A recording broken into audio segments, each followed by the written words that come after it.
carry has to move us towards that goal. And ultimately, it's satisfied customers wearing our jewelry that have kept Underwoods in business since 1928. So come by and see us in San Marco, Avondale, the Shops of Ponte Vedra, and the Avenues Mall. Jacksonville is a great place to live. And if you love where you live, you should invest in it.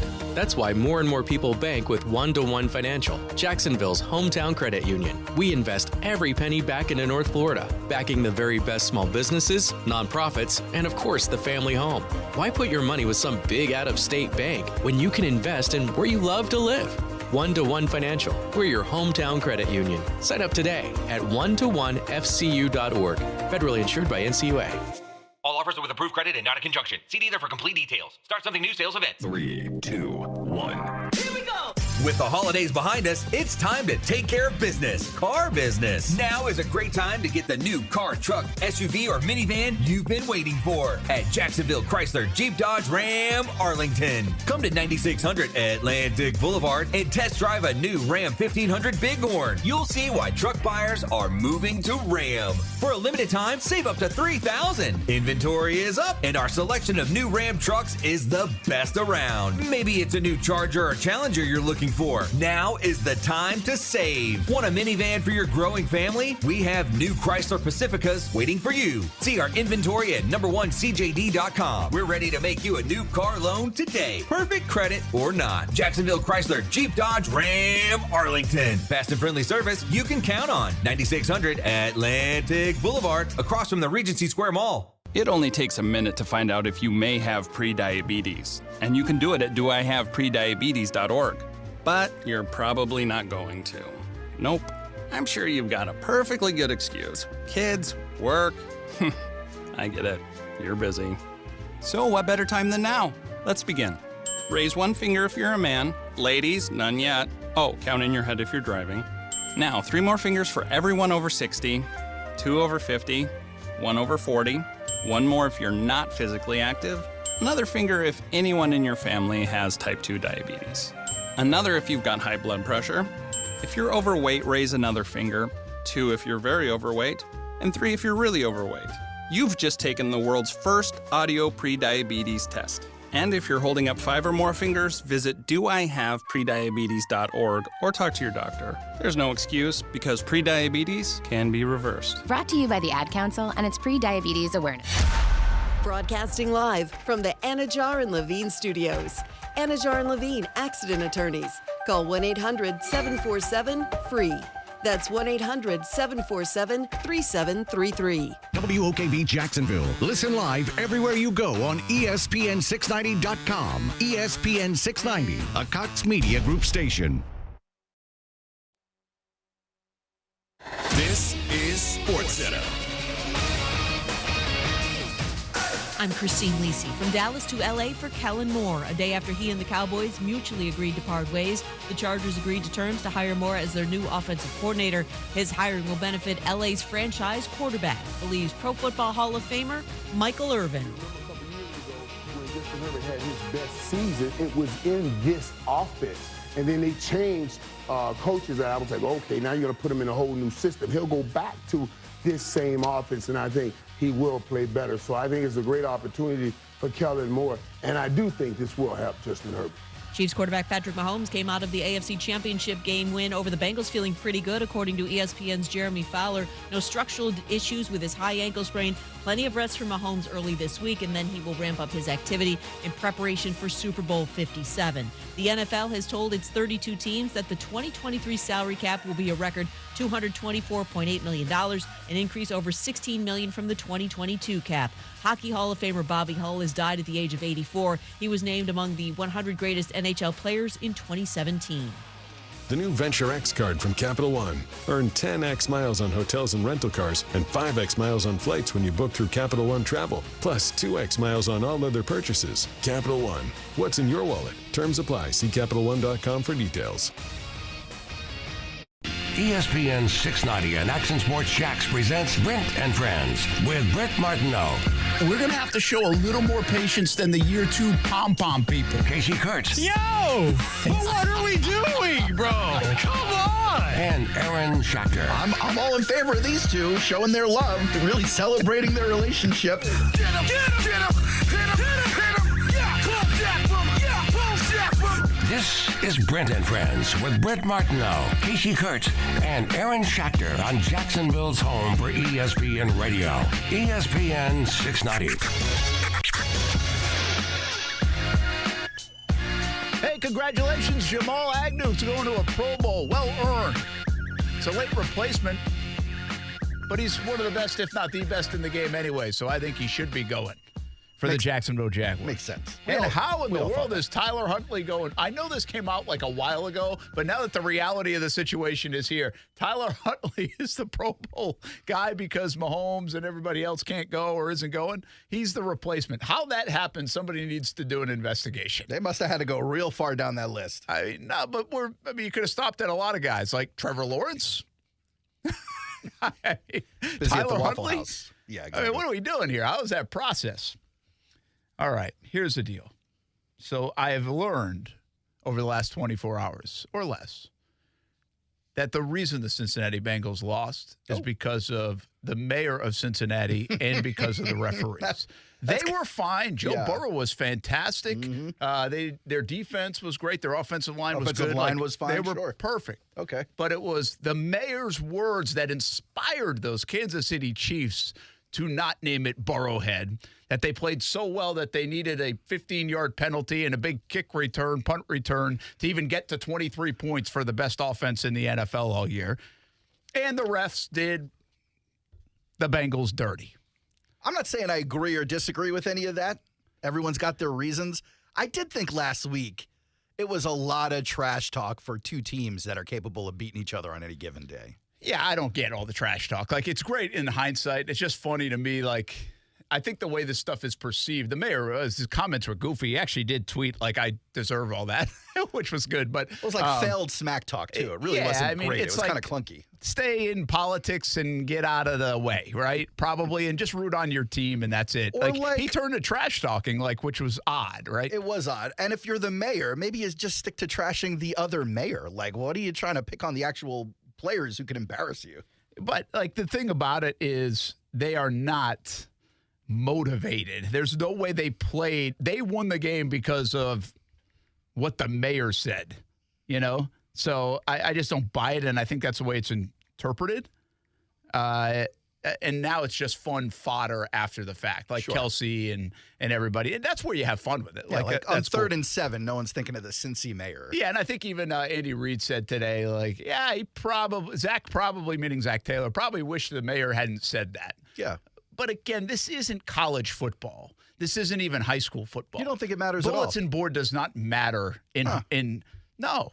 I don't think bulletin board material matters in the NFL. I really don't. Like, you really thought that was part of their planning? I just don't buy it. No, I then don't. Why didn't they play better? If they were that motivated, why didn't they play better? Kansas City didn't even play that good. I didn't think it helps to that degree, but I definitely think it adds a thing or two and can serve as motivation to someone who feels disrespected. Chip on the shoulder guy, a guy like Steve Smith used to be back in the day, he'll take any of that stuff and use it against you. Yeah, I think it's a lot of whatever helps you go, right? Everybody leans on something else. I just think it's one of those things where, so what would we have been saying if Cincinnati could have taken advantage of 2 fourth-quarter possessions, could have run the clock down a little bit, wins in overtime, which I thought they never should have given the ball back, could have stopped the kick return or doesn't hit a 15-yard penalty to force them into the game, and they win the game. Like, we would have been saying about the mayor helped them win the game. No, the mayor helped them win. Okay, good. Just wondering. Just curious. Yeah. I just think it's such a weird sports psyche we live in sometimes, right? I mean, we need to step back, and those are the two storylines coming out of this game yesterday. It's all the refs' fault, and it's the mayor's fault. Well, what if it wasn't the mayor? What if it was like Joe Burrow calling Mahomes trash? I think it's a little bit different. Is it I think different? It's a little bit different. Okay. Yeah, because mayors are going to mayor. But it's not often you see them calling out not like that. But cities and players. I mean, it was dumb. It didn't work out very well. It was dumb to begin with. Usually the furthest you see it go is, as Cincinnati mayor, I'll send you Skyline Chili that's what when it usually your is, team right? loses. Yeah, that's what it usually is.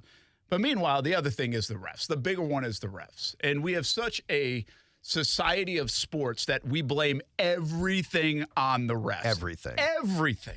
We have not even, I haven't heard Joe Burrow's name one time. And quite frankly, I didn't think Joe Burrow was that great in that football game. He wasn't he was under Burrow. pressure. He didn't have a lot of help at times. He made some really good throws and good plays. But Joe Burrow had a bunch of opportunities in the offense to win the football game. And Joe Cool didn't get it done. No, he did not. So, I mean, Mahomes, I thought, was good. I didn't think he was brilliant, but I thought he was gutsy. Don't you have to grade him on a curve with a high ankle sprain, though? I thought he was good. But even he got a break at the end to even get in field goal range, right? I mean, they couldn't really do much on offense in the second half. Everybody was out. The winners of that game were the defenses. Yeah, you're right. Everybody was hurt by that time. But the defenses were fantastic in that game. Nobody wants to give love to the defenses. I thought both were terrific. That was a great playoff game. It was good. It was good. And here's the other thing about refs, and we'll go to the robo-ref, Kasey, conversation. That's where everybody wants to go, refs. Here's the deal. I think the refs help and evoke emotion. Because and when drama. they get it wrong? Because it's debatable. It's not necessary. It's debatable. I'm with Kasey on this one. Well, listen, it was 3rd and 9, right? And did Eli Apple hold on the play? You're damn straight he did. They got it right. But it came after that goofy stoppage of play, which wasn't mechanically done well, although the guy, as the replay showed, he stopped it. I think you're arguing a point that no one else is arguing. That's because everybody wants to blame somebody else for the loss. It's like you didn't play well enough to win. And the biggest penalty play in the game was not even a debatable penalty. It was a bad penalty. Yeah. So, I just don't understand all the ref talk coming out of the weekend. It's going to be fun to talk about the Lakers game and the Pat Beverly tech, which was awesome. Awesome. And listen, it plays a role. Momentum plays a role. But I don't look at the Jags losing last week because they didn't call the penalty against Trevor Lawrence getting hit in the head. I thought because they didn't make 3 plays in the football game, they lost. Yeah. There are some times where it stands louder than others. I just don't even, Kasey, what play in particular are people yelling about the most in the Cincinnati game? Well, I think the main one is the fact that they just got some extra plays there. I mean, it's not necessarily a call, but the idea that the ref didn't know they couldn't get it under control at the moment, and they got a free play out of it. And then the Eli Apple play, yes, but at the same time, you had CBS rules guy. He's like, you can call it. Maybe you don't call it because it's the NFL and they're playing.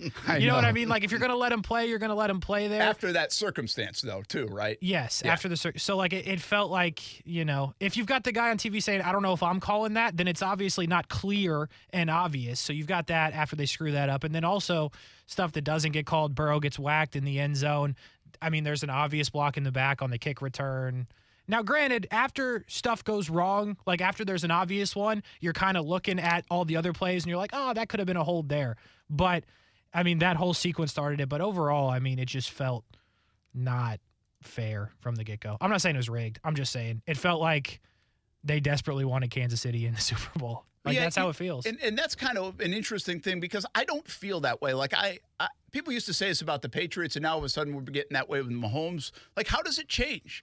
Cincinnati against Philly, what's the difference? The ratings are the same. It doesn't. Joe Burrow in the Super Bowl is a good deal.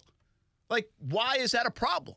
It's not. If San Francisco. Now, listen, if the Eagles got a whole bunch of calls, which some people would argue they got some, but if they got a whole bunch of calls because they don't want a quarterback not being able to throw the football in the Super Bowl, I get that. But, this is Cincinnati. It's a great story and a good football team.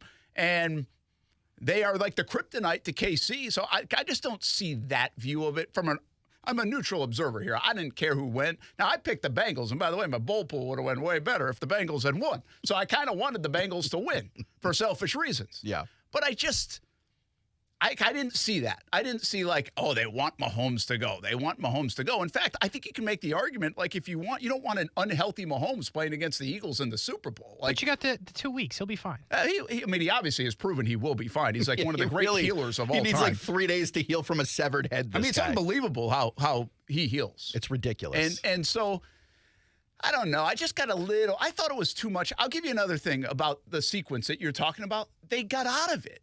Like, they made a play, and hats off to them. That's what the defense just didn't get enough love because they got out of the situation.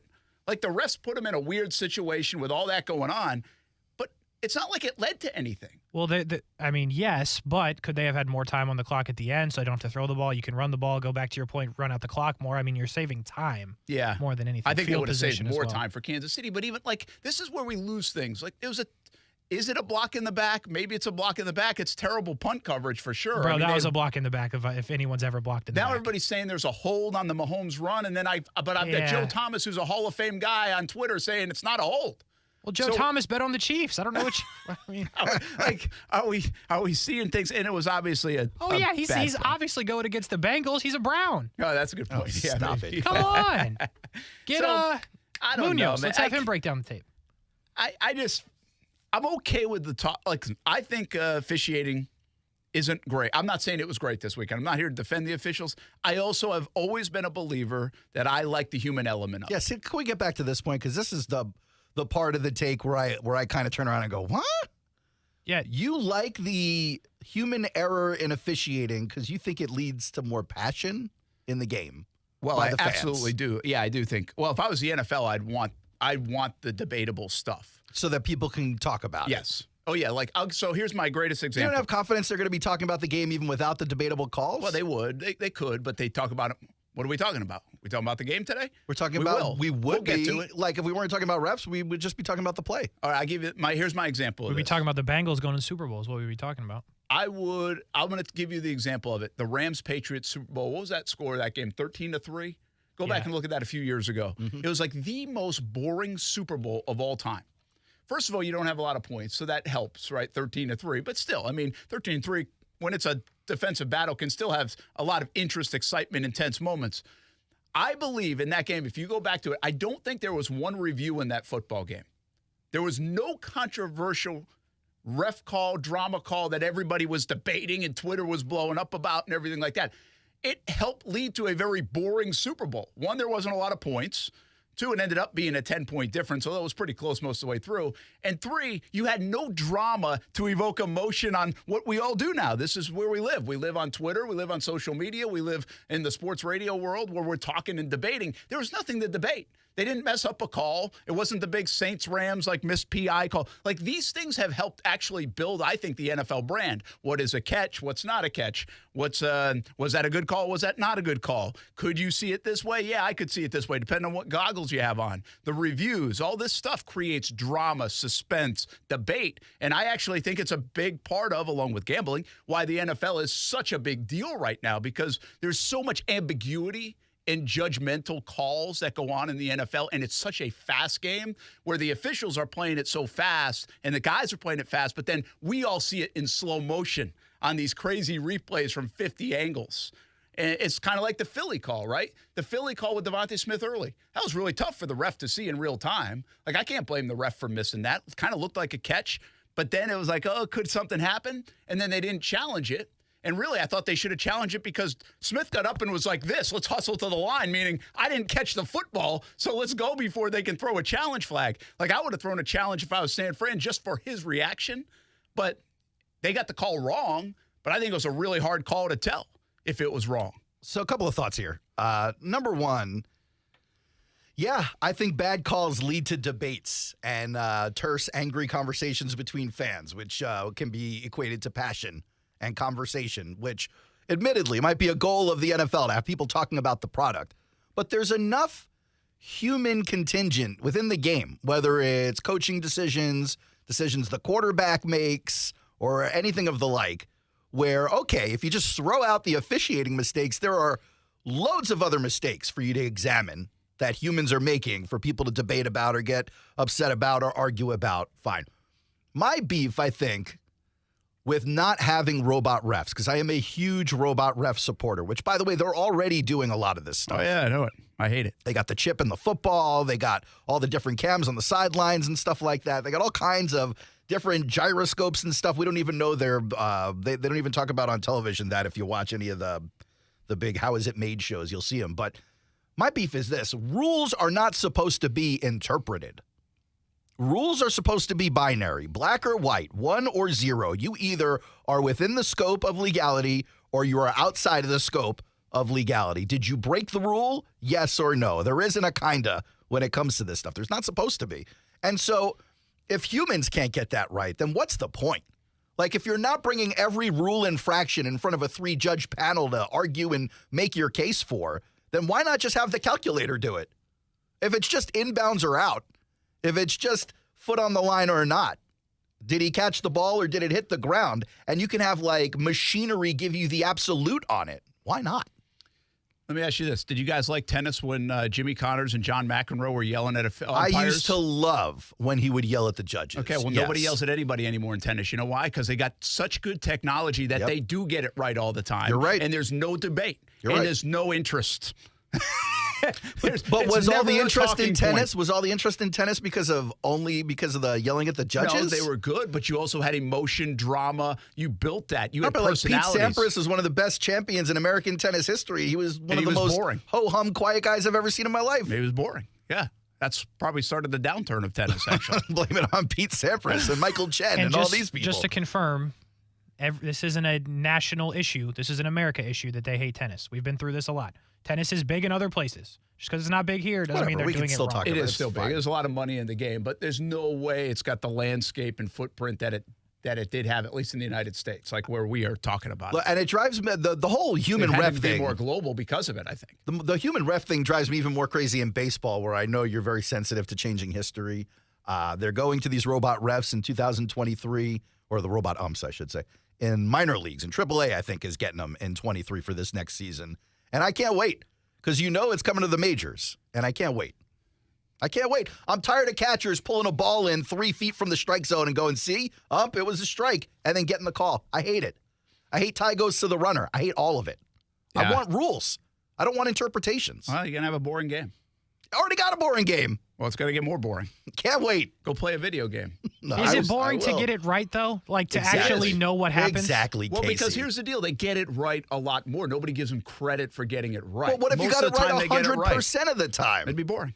Why? What if a player made every catch? But that's not what we're saying. It's the same thing. No, we don't have robot players. We just have robot rules. Well, you're asking for robot players then, too. You don't want many mistakes on a football field. I know it feels like I am, I guess, but I'm not. I'm really not. You just don't want I want to see mistakes. I want to see perfection. No, I want to see mistakes. I want to see mistakes and evolution and growth and failure. I want to see the journey. I want to see trials and tribulation. I want to see passion and pain and joy. I want all of those real things. I just don't want to see it from the officiating. And you can't have it in football, right? Is there even like the opportunity to have it? Have what? Robot refs? Yeah. How? Oh, yeah. How? There needs to be. What do you need them for? What do you need? How do you call pass interference with a robot?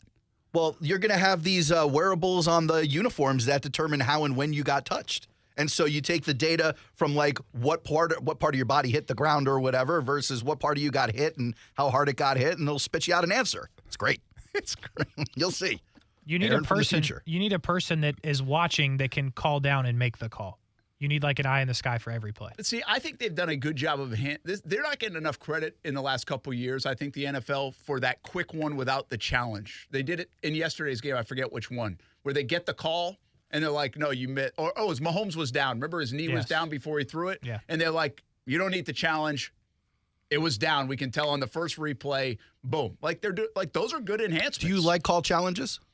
I like in that. football. I like that when it's obvious the coach didn't have to. When they introduced it, did you like it? Yeah, I don't mind it. I don't mind it because it's only a couple of times, and it makes you debate and think and strategize on when to use it. Do you like it potentially? Adds to the chess match. Do you like it potentially in baseball and basketball?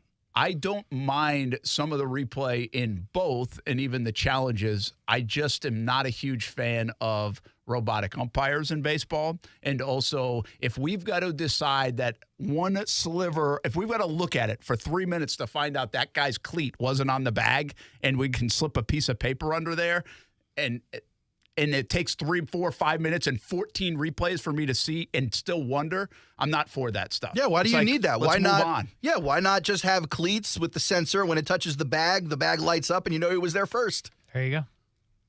Brent just really doesn't want him to get it right. He's a little dug in. I get it. I know. My 5-year-old does the same thing. It's fine. Whatever it takes to get it wrong. No, it's not what it's wrong because you don't give credit for anything that's right. That's the thing. Nobody in our world, nobody in sports gives credit for when it's right. Here we go. You ready? If there's a ref out there getting it right, 97% of the calls in baseball are right. Okay, but what if it was 100%? What if you didn't have to worry about getting screwed 3% of the time? Because who knows if you're really getting screwed? The robots do. Yes. It would be bad.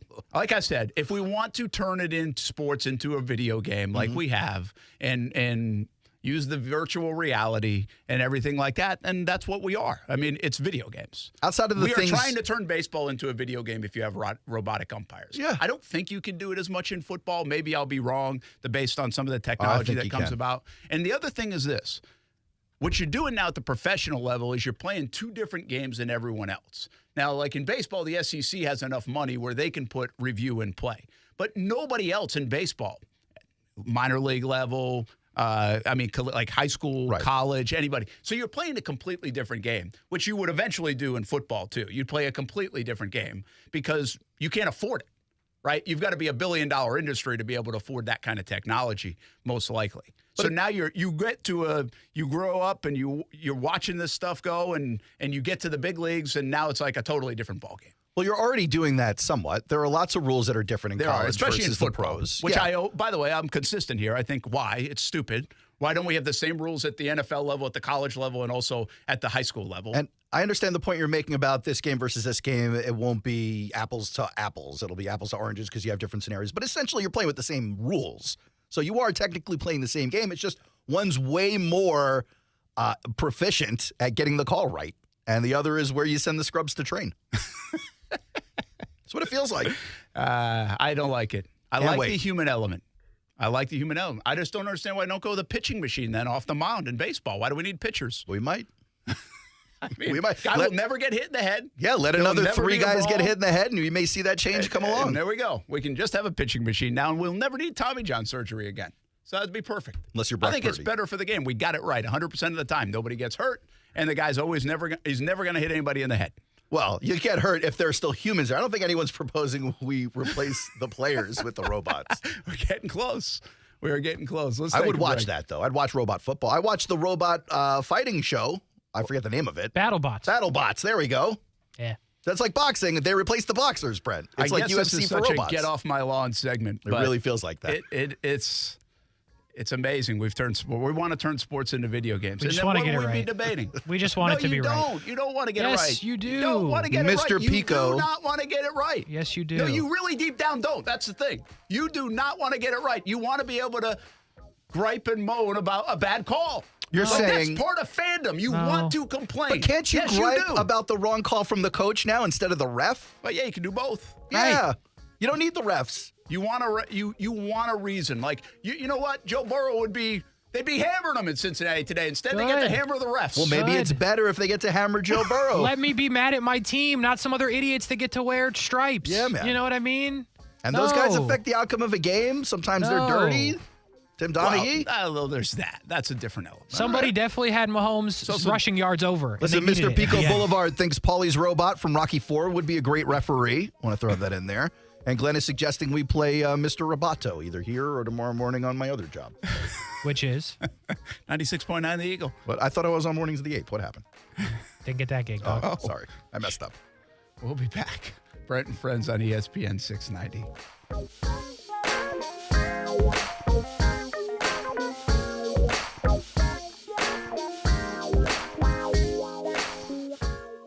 Now, the First Alert forecast on ESPN 690. Partly cloudy and mild on this Monday with an isolated shower north of I-10. Temperatures will make 80 this afternoon, and will stay cloudy tonight with some patchy dense fog, lows in the 50s and low 60s. From the Action News Jax First Alert Weather Center, I'm meteorologist Corey Sema. The Weather Center is brought to you by Beard's Diamonds. Before you buy a diamond anywhere, shop Beard's Diamonds. We're dealing at Best Bet St. Augustine, the only card room and sports bar in St. Augustine, Florida. With nonstop action, poker games of all limits, exciting tournaments and table games, and a sports bar showing all the action, Best Bet St. Augustine has you covered. Don't miss our delicious dining options, serving breakfast, lunch, and dinner, and our always popular freshly made sushi. Best Bet St. Augustine is located at 800 Marketplace Drive off exit 311, where I-95 and State Road 207 meet. Learn more at bestbetjax.com. Anybody can win at Seminole Hard Rock Hotel and Casino Tampa. One jackpot is paid out every minute on the hottest slot machines and table games. With over $2 billion in jackpots paid out in the last year, you could be the next lucky winner. Seminole Hard Rock Tampa has over 800 rooms and suites, a luxurious rock spa and salon, award-winning restaurants, and an exciting comedy and concert lineup, including pool parties with world-renowned artists. With a variety of gaming, dining, and entertainment options, anybody can win at Seminole Hard Rock Tampa. Fields Auto Group is a proud sponsor of the Jacksonville Jaguars, and buying or leasing a luxury car on the First Coast is easy with Fields Auto Group, Jacksonville's luxury auto group. Lexus of Jacksonville and Orange Park, Mercedes-Benz of Jacksonville, Orange Park, Jaguar Land Rover Jacksonville, Porsche Jacksonville, and where my wife leases her car from Fields Cadillac Jacksonville and St. Augustine. If the luxury car you want isn't in stock, no problem. Fields Auto Group will order it and at a fair price. So stop by a Fields store today and see what world-class service really means. FieldsAuto.com. Did you know that nearly 7 out of 10 consumers begin their search for a new product on Amazon? Amazon has over 300 million active users. Are you interested in growing your business with the help of Amazon data? On January 31st, CMG is hosting a Grow Your Business seminar. Just a few spaces remain, so call now to reserve your seat. 904-245-8784. Learn how Amazon's data can help your business. 904-245-8784. Register for the January 31st Amazon seminar today. 904-245-8784. Start the new year off with worry-free water. Discover how good your water can be with a new Connecticut softener and drinking water system. Connecticut's twin tank, non-electric softeners are the most efficient softeners available, and their drinking water systems remove up to 99% of contaminants. If you're not filtering your water, you are the filter. Don't be the filter. The experts at CGC Water Treatment will test your water for free and provide solutions that are right for you and your family, like they've done for my family for over 5 years. Imagine having clean, clear, purified water at your home. No more plastic bottles, no more waste, just great tasting, purified water that you can trust. Call 904-552-1242 or visit cgcwater.com. That's 904-552-1242. Financing options available with approved credit. CGC Water Treatment are proud partners of the Jacksonville Jaguars, and I'm a proud customer of CGC Water Treatment. Your authorized independent Connecticut dealer. Florida license number CFC 1428211. Attention Dish customers. Dish Network dropped WFOX Fox 30, depriving you of your favorite programs. That means no more football playoffs this weekend or leading up to the big game in February. Call Dish now at 1-800-333-3474 and tell them to put WFOX Fox 30 back on the air. Don't let Dish keep you from the important news, weather, sports, and entertainment programming you love. Call Dish now at 1-800-333-3474 and then switch to another TV provider. As a Walgreens pharmacist, I talk with people all the time about little tips and tricks for filling their Medicare prescriptions, like taking advantage of Walgreens 90-day refills to save them a trip, or using Refill by Scan, which is super easy and right on your phone. And for anybody worried about prescription costs, I say, hey, we got you, with low-cost copays on many medications. Let's talk about making things easier. Walgreens is here. Fill your way and save at walgreens.com/Medicare. See pharmacists for restrictions and exclusions. Angie's List is now Angie, and we've heard a lot of theories about why. I thought it was an eco move. Fewer words, less paper. No, it was so you could say it faster. No, it's to be more iconic. Must be a tech thing. But those aren't quite right. It's because now you can compare upfront prices, book a service instantly, and even get your project handled from start to finish. Sounds easy. It is, and it makes us so much more than just a list. Get started at Angie.com. That's ANGI, or download the app today. Listen to ESPN 690 anytime, anywhere, on any device. Whether you're at home or on the go, get the latest on the Jags, FSU, the Jumbo Shrimp, and Action Sports Jacks on Odyssey.com. That's AUDACY.com or on ESPN690.com.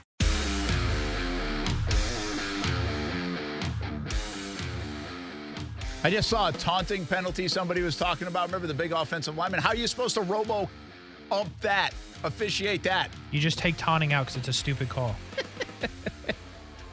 Maybe actually it will be better if you take taunting. Thank you. I love this conversation. It's weird. I don't understand why it's a weird conversation. Like, you're pretty much arguing, I don't want them to get it right. Ideally, whatever it takes to get it wrong. I'm defending the officials that I think they get it right more than anybody lets on. Like, we interpret this like it's a 50-50 thing. And it's nowhere near that. Nowhere near it. And I do this a lot, even like with my kids playing ball. I will go back, you get your goggles on, you're like, gosh, how do you miss that call, right? We're talking about, relatively speaking, very novice umpiring, at that level. And 9 out of 10 times, man, ever since the kid's been little, I go back and look at my video and I'm like, well, son of a gun, they got it right.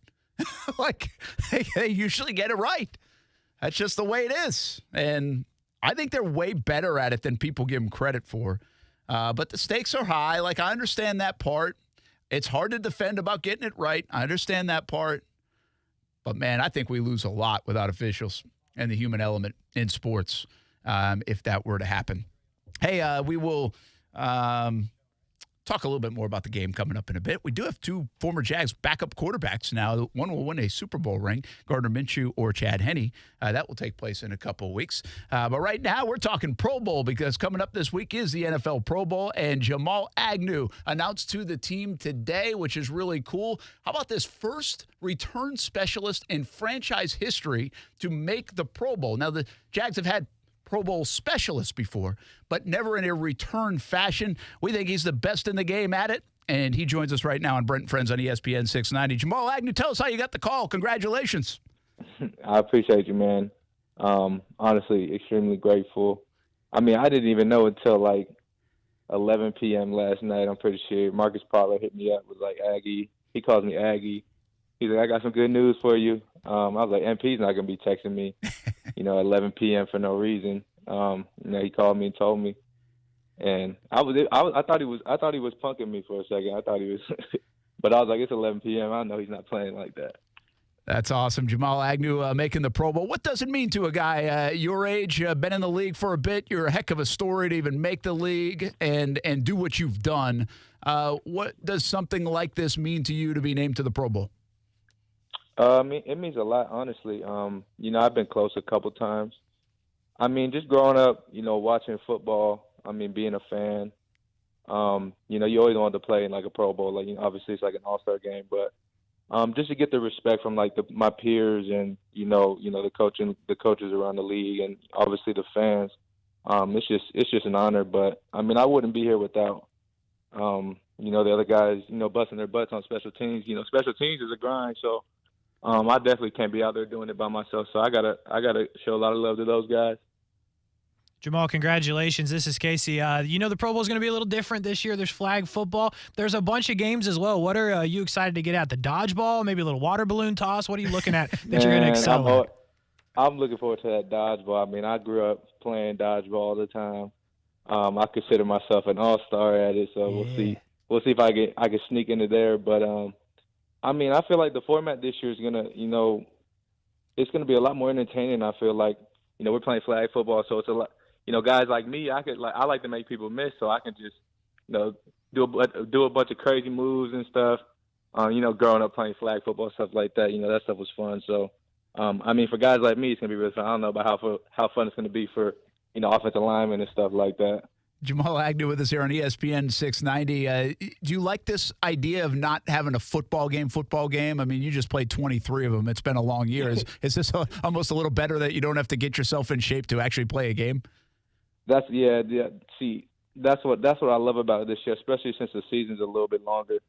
Us personally, we had the Hall of Fame game, so we're here a week earlier, practicing and stuff, and obviously made a little run in the postseason. So we've been going for a while. So just to know I don't have to get ready for a full-on game right now.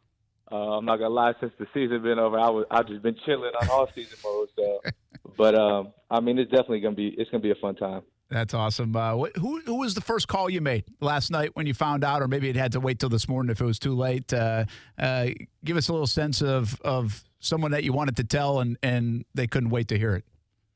I mean, obviously, I told my girl first because I was on the phone with her at the time. MP called, and I had to put her on hold real quick. But I really wanted to tell my pops because it's my dad's birthday on the 4th coming up, and I was going to go back home to San Diego to see him anyway. But then I got that call for the Pro Bowl, and I was like, this is perfect. It's going to be on his birthday weekend and everything. So it just works out. That was what I was most excited to tell about it. That's awesome. That's great stuff. What's the last couple of weeks been like for you, man?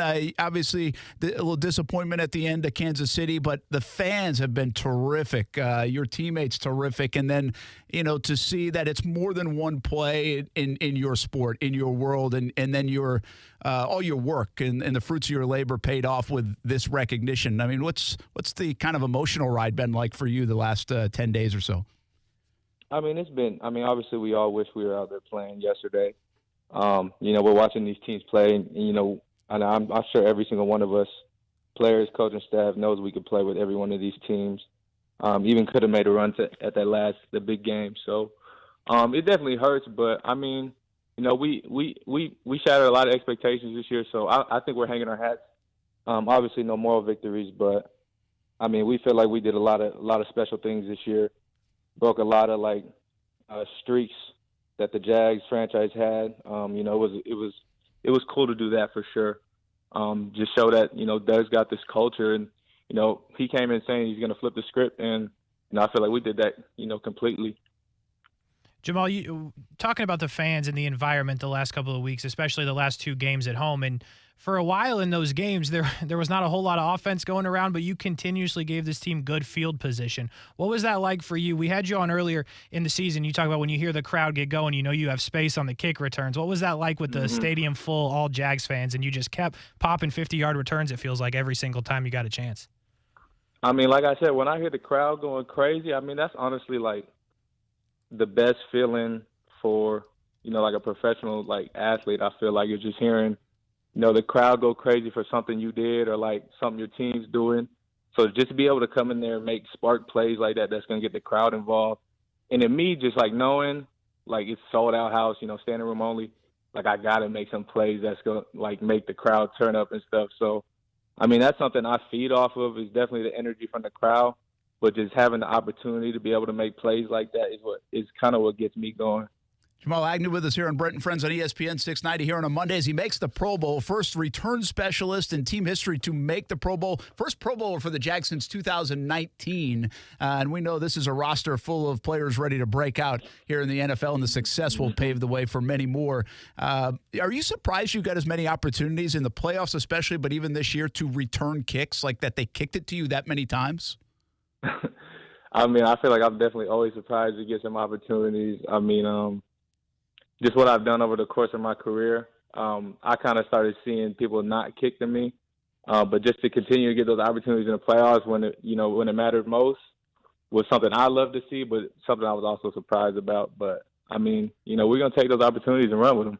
Absolutely. Well, listen. Literally. Yeah, we love to see it. I mean, it's pretty amazing because, what's the wild thing, Jamal, is that we thought that was leaving the game, the kick return. I mean, they kept nobody was returning kicks for 2 years, it felt like.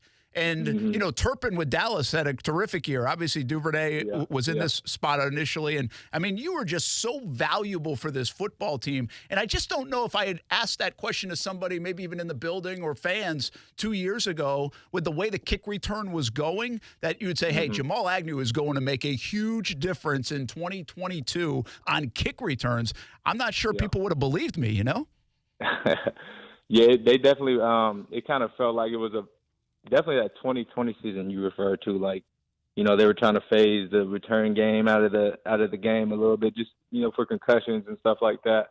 But I definitely feel like they found a way to make it a little bit safer with the new rules and wedge blocking and stuff like that. So, I mean, I'm just happy to get those opportunities, man. Especially the punt return. I love punt returning just because I know it's just me and that ball. Like, as soon as it leaves the punter's foot, I just know it's that me and that ball, and, I got to go out there and make a play. It's an incredible art, and you were really good at it, and I think the Jags are really lucky to have you, and they signed you to this deal 2 years ago, and you were one of the first signings when they restarted this thing. You were terrific last year, had some incredible moments for the Jags, and then obviously this year too. How do you enter this offseason? The Jags are way up against the cap. You obviously come with a cap hit, but you have a year left, and you're so valuable to the football team. I mean, like my wife said today, sign him to an extension, man. That's what my wife said. Like when I told her that you made the Pro Bowl, like that's how valuable people in Jacksonville think you are. Like, are you a part of this thing going forward? Are you afraid that all the business might come up and bite you here in Jacksonville? What's your outlook? I mean, I definitely would love to be here. I mean, I feel like we're definitely building something really special out here. And I would love to be a part of it long term. Obviously, I got 1 more year on my deal. I obviously understand the business side. I've been in it 6 years. Fortunately, I've only been with 2 teams, so I would love to be here long term. But I got 1 more year on my deal, and I just want to see it through. To be honest, I know we're building something special here. We all felt it. I feel like the whole city felt it last year. We felt it throughout the building. Something special here. So I love being here. Jamal Agnew is headed to the Pro Bowl, and he is with us right now on Brent Friends on ESPN 690. Jamal, you mentioned it earlier. You played flag football. The game is going to be flag football. But now I'm thinking about it. Is there strategy to returning kicks and punts in flag football? Obviously, it's different. I know you're ready to juke people, but, is there a different mindset, how you're going to attack it? What's the deal there? I mean, I feel like at this point, we're just playing backyard football now. I've seen some of the rules and stuff with, laterals and stuff. You can do, a bunch of different stuff. So I feel like it's going to turn into a little backyard football game. You're going to see a lot of people, coming out their bags with all their best moves and stuff. So, that's definitely what I'm going to do. So I think it's going to be real fun. You are a young man from San Diego that really nobody gave much of a chance to. You end up playing out at San Diego in college, and again, nobody gave you this career or thought that this career would be possible. What's it going to be like to be in Vegas? What's it been like to be in the postseason? I know you relish that. So this month, really, for a guy that probably not too many people envisioned being in this situation. I mean, it's going to be surreal. I mean, like I said, when you're a kid, growing up, high school, Pop Warner, playing football, you want to play in the Pro Bowl one day. I mean, just to have this opportunity to be surrounded by, some of the best players in the league, if not the best players in the league. Just to be surrounded by that talent and just vibe with everybody. It's just going to be surreal, honestly. Like I said, it's just living out a childhood dream, even though I'm doing that every day the last 6 years. But I mean, I'm going to be in shock a little bit. I got a couple old teammates and friends that, are in the Pro Bowl too, so I get to link up with them, chop it up, catch up on old times and stuff like that. That's awesome. And celebrate Pops' birthday, which is really cool, next weekend in Las Vegas, and I'm sure he'll be super proud. What's really neat to see is, again, we'll tweet, and we see it on Twitter, how much people love Jamal Agnew around here. You could sell a lot of 39 jerseys. How fun has that been to see people embrace you and in your role, right? I mean, listen, the quarterback, the big receiver, the big pass rusher, those are the guys that get so much love, but there's an appreciation for what you do around here and what you have done. I get a sense that you feel that. I mean, I definitely feel it. I mean, I see it all on Twitter, all the fan love. I mean, I feel like I got a little cult going on out there. They say all my homies love Jamal Agnew. I love that. I see all that, and I appreciate all that love. I mean, especially after 2021, we had a rough year. It was a long year. But everybody stuck with us, and we brought the city something to be proud of this year, and I feel like it's only going to get better. So, we see all that love out there on social media, and we appreciate it for real. We feel it, throughout the building and throughout the whole city. Last one for you. This is a football team that you guys have obviously turned the corner and almost, in my opinion, maybe advanced this whole thing where it was going maybe by a year with what you did in the last 2 months to win the South and then make this run in the playoffs. But it felt Cinderella-esque from the outside looking in for a bit, and then it turned. And I could sense that talking to you guys on a day hey, we're good enough. We are good enough to win this thing and challenge and maybe be in Arizona. After playing last Saturday in Kansas City, and obviously there were a few plays that, man, it could have turned the game.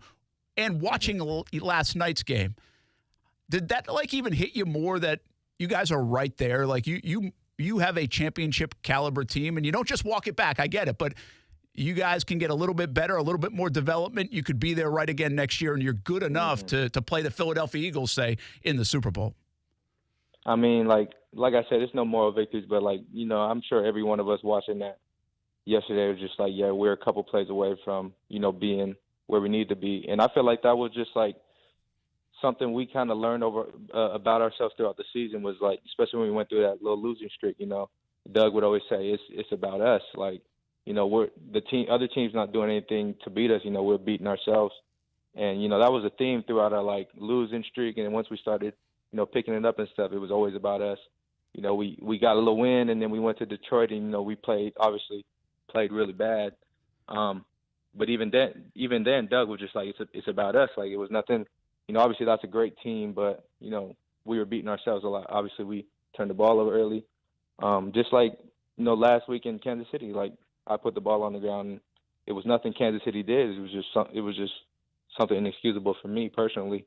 Cause I pride myself, better than that, but, it was just always about us, and that was the theme of the year. And, we just stuck with Doug, and Doug stuck with us, and that's what we appreciated the most about this season. That's why it was so special. Yeah, it was special to watch too, man, and special to watch you play and be around it. We appreciate you coming on for a few minutes and sharing your special moment. Congrats on the Pro Bowl, and go have a heck of a time in Las Vegas. I always appreciate you, Brent. Thank you. All right, Jamal. Happy birthday to your dad, too. Yeah, I appreciate that, man. I'll tell him. All righty. That's Jamal Agnew, Jaguars return specialist, headed to the Pro Bowl in Las Vegas. Really cool. And I love, first of all, Jamal's awesome. We have him on the TV show, right? Yep. And last year he was great, and this year he's been great. And I shared the story on Twitter even last week after I was all over his locker while he's got a tough play at the end of the game, and super classy guy. And just the down-to-earth, genuine. It's no surprise the fans have put their arms around him because that's who he is, just like a regular dude that can really play football. And so it's fun to root for guys like that. The locker room seemed like it was full of those guys. Again, we don't know these guys, but what we knew of them, it felt like a lot of Jamal Agnews. Easy to root for guys and fun stories. And Jamal's right. He's been one of the best return men in the game. And he almost got there probably in years past, even with Detroit, Kasey. Yeah. He earned this. Oh, yeah. 100%. Yeah, I mean, without a doubt. I mean, there's only, I think you can obviously tell the difference between a team that has a guy back there because, he's fast. Okay. Great. But then there are guys that are made and work on this craft, and that's what makes your team to the next level. I mean, look at what happened last night. Kansas City, dude runs it back, and they get the field position and then kick the field goal. You know what I mean? Yeah. So these guys are like weapons, and there are so few that are incredibly good at it, but when you're good, man, you're legit. It's like a closer, right, in baseball. It's like a crafty thing. It's a different animal. It's not just running and catching. It's different. It's not just being fast. I mean, you got to have the vision, and, I mean, once you do it to the point, once you do it a lot in the league and you're successful, I mean, that's what sets you apart. Because Jamal Agnew now, you mentioned he's been in the league a long time. He's seen a lot of formations, if you will. He knows where the holes are, and he knows how to make the plays. I think some people have suggested, could they save some cap space, like $5 million with Jamal, if they were to get rid of him? And here's my danger point. The Jags maybe have the best, for our money, the best return man in the game. Mm-hmm. If you have something that's the best in the game, that's a weapon for you. Don't get rid of it. I mean, you keep it. Literally, right? Against Tennessee and the Chargers. Sorry, keep him. They had nothing going, and he was consistently giving them good field position. He changed games. He sparked them to more than just the Kansas City game. We could go back all the way to the Raiders game, I think. How much he sparked this football team, got the ball to midfield, and then boom, they would score. And he likes coming on the show. So yeah, he's a good dude. Yeah. All right, we got to take a break. Brent Friends on ESPN 690. Thanks to Jamal Agnew for jumping on for a few minutes.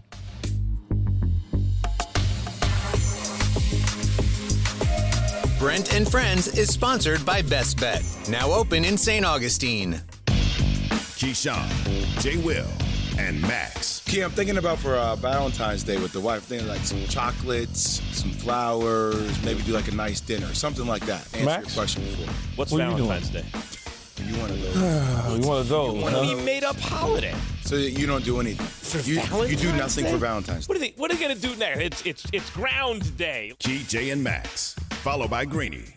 Mornings on ESPN Radio and on the ESPN app. Injured on the job? It takes one phone call to take back control of your life. Anajar Levine will fight to get you the compensation you deserve. Call me, Glenn Levine, for a free consultation. 1-800-747-FREE. That's 1-800-747-3733. Main office, Jacksonville. For survivors of domestic violence in Duval and Baker counties, Hubbard House provides free, confidential emergency shelter and services.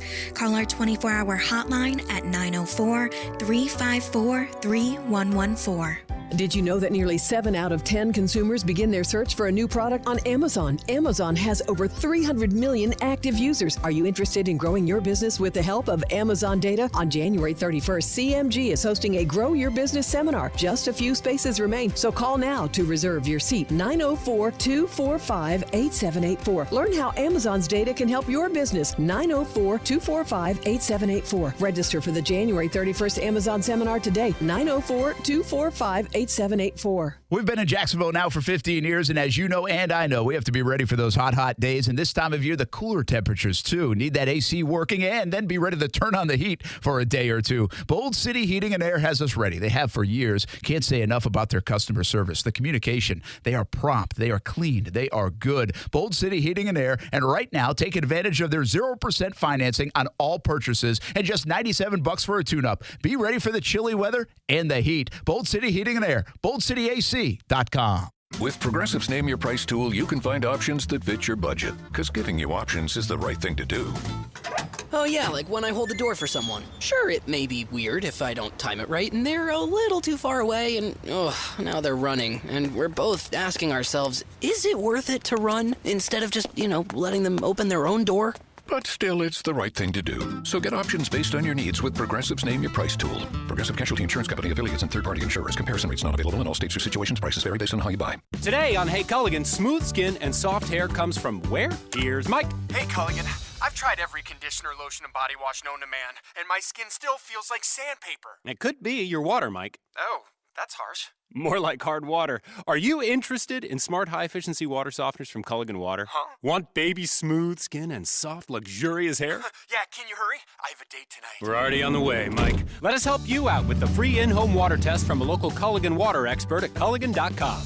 It's go time at UNF Arena for the Ospreys as the calendar is flipped to 2023. ASUN action is underway in men's and women's basketball on the campus of the University of North Florida. If you haven't seen a game courtside or from the new suite, it's one of the best seats in Jacksonville. Swoop with the Ospreys as they build toward a run in March. Buy a ticket, see a schedule, get a score at UNFospreys.com. Be a part of the momentum at the University of North Florida. Hoop it up, swoop it up, UNFospreys.com.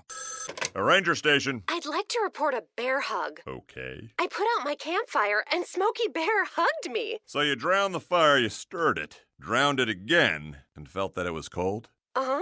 Yeah, he's just letting you know you did good. Bear hug from Smokey Bear. Status update. I'm gonna let you go now. There are many ways to start a fire, but one sure way to put it out. Learn how you can do your part at SmokeyBear.com. Sponsored by the U.S. Forest Service, Ad Council, and your state forester. Hey, it's Brent Mortno from Action Sports Jacks. Did you know you can watch our radio show? Yeah, video of a radio show. Just search ESPN 690 Jacks on Facebook, YouTube, and Twitter. Or follow me on Twitter at Brent A.S. Jacks. Watch the show live weekdays from 3 p.m. until 6 p.m. or listen on ESPN 690. Hey, good to have Jamal Agnew on. If you missed any of it, we just talked for about 15, 20 minutes with him. The Jags Pro Bowler going to Las Vegas. Pro Bowl's obviously a lot different this year, but it'll be fun for Jamal and to watch Jamal. And, man, he's been so good. I always say this. Last year, he had some of the biggest highlights. It was a miserable season. He had some of the biggest highlights for the Jags the entire year. Mm-hmm. And I think people forget about that part, and they forget about some of the other kick returns and plays he makes on offense. He has now touched the ball a lot more in Jacksonville than he ever touched it in Detroit from an offensive standpoint, and I think he's been really good when he touches the ball for the most part. Obviously, just one that got away against Kansas City last Saturday night. But if you missed any of it, you can check it out on the podcast. You can also check it out on YouTube and here on Twitter. Subscribe to YouTube, Action Sports Jacks. Subscribe to the podcast, Action Sports Jacks as well. And you can catch the interview with Jamal Agnew. Hope he has a blast out there in Las Vegas. It's an interesting deal thinking about Agnew and what happened last week, and we were just talking about this in the break, and how the fans have kind of rallied around him and support him. I like that. I appreciate that the fans don't just say, oh, what have you done for me lately, right? The what have you done for me lately part of it, which is part of this in the business of sports and really any business. Well, the last play you'll remember Jamal Agnew this season was that. He lost the ball. But I think fans didn't forget about all the other stuff. They wouldn't have been here without him type stuff. And I appreciate that. I think that's kind of cool. I don't know what Osai is, what the word is in Cincy today. I don't have a good feel for it. But I think people talked about, and rightfully so, listen, that was a boneheaded play. It was a bad play. There's no other way around it. It was a bad, boneheaded, dumb play. Mm-hmm. And it was a costly play. But he also played his butt off in that game and played really well. Yeah. So you can't dismiss it. He's a good player. He's a young player. And I think we're more in tune with that now. Listen, I tweeted. I said, what a dummy. It's a dummy play. You got to know time and score and situation. I don't back off that. I think if he was right here, he'd agree. But I also really feel bad for those guys in the microscope, in the moment, that have to kind of deal with that. That's sports. We've all made dumb plays if we've played sports. We just didn't have 50 million people watching it. Right. You know what I mean? And social media talking about it. It was hard enough when you didn't have that. Can you imagine dealing with it when you do have that? Yeah, it's tough. It's tough. It's tough. And you can't do it, right? I get it. And it was definitely a penalty. I can understand, though, the argument of he didn't know they were out of bounds. I can understand that. You gotta know, but at the same time, it's not like when you're on the field and you throw the quarterback down. Yeah.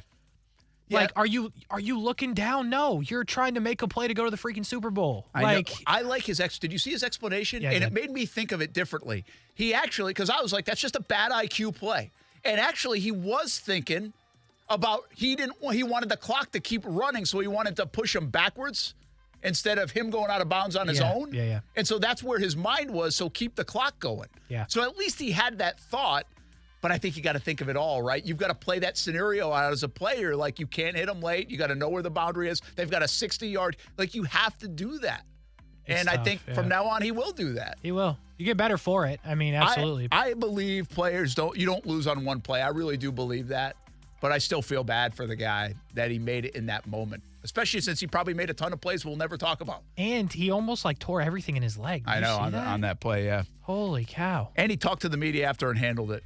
And not that he needs to do that for me, but he did it. Yeah. And I give him a lot of credit for that. All right, we're up against it, 4 o'clock hour coming up next, right here on Brent Friends on ESPN 690. Start the new year off with worry-free water. Discover how good your water can be with a new Connecticut softener and drinking water system. Connecticut's twin tank non-electric softeners are the most efficient softeners available, and their drinking water systems remove up to 99% of contaminants. If you're not filtering your water, you are the filter.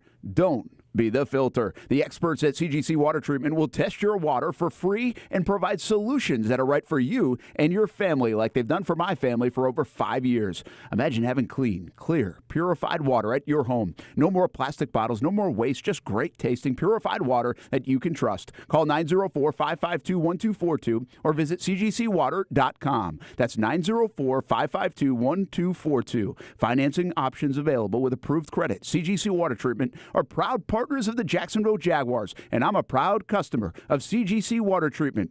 Your authorized independent Connecticut dealer. Florida license number CFC 1428211. Cashback is not available on gas in New Jersey and Wisconsin. Hey, good morning. You're heading to the airport, right? Yep, thanks for checking. I like the car. How long have you been a rideshare driver? About 3 years now. I really enjoy it. Isn't it hard to make money these days with the price of gas being so high? Not for me. I use Upside, the free app that gives you cash back for every gallon of gas you buy. Wait a minute. Are you saying you actually get real money back when you get gas with the Upside app? Yep, I get real cash back every time I get gas. Does that actually add up to anything? I'll make around $200 to $300. Wow, that's serious extra cash. I'm downloading the Upside app now. Download the free Upside app now to earn real cash back every time you buy gas. Use promo code CAR for an extra 25 cents a gallon bonus on your first tank. You can cash out anytime right to your bank account, PayPal, or a gift card for Amazon and other brands. Just download the free Upside app and use promo code CAR for a 25 cents a gallon bonus on your first tank. That's code CAR.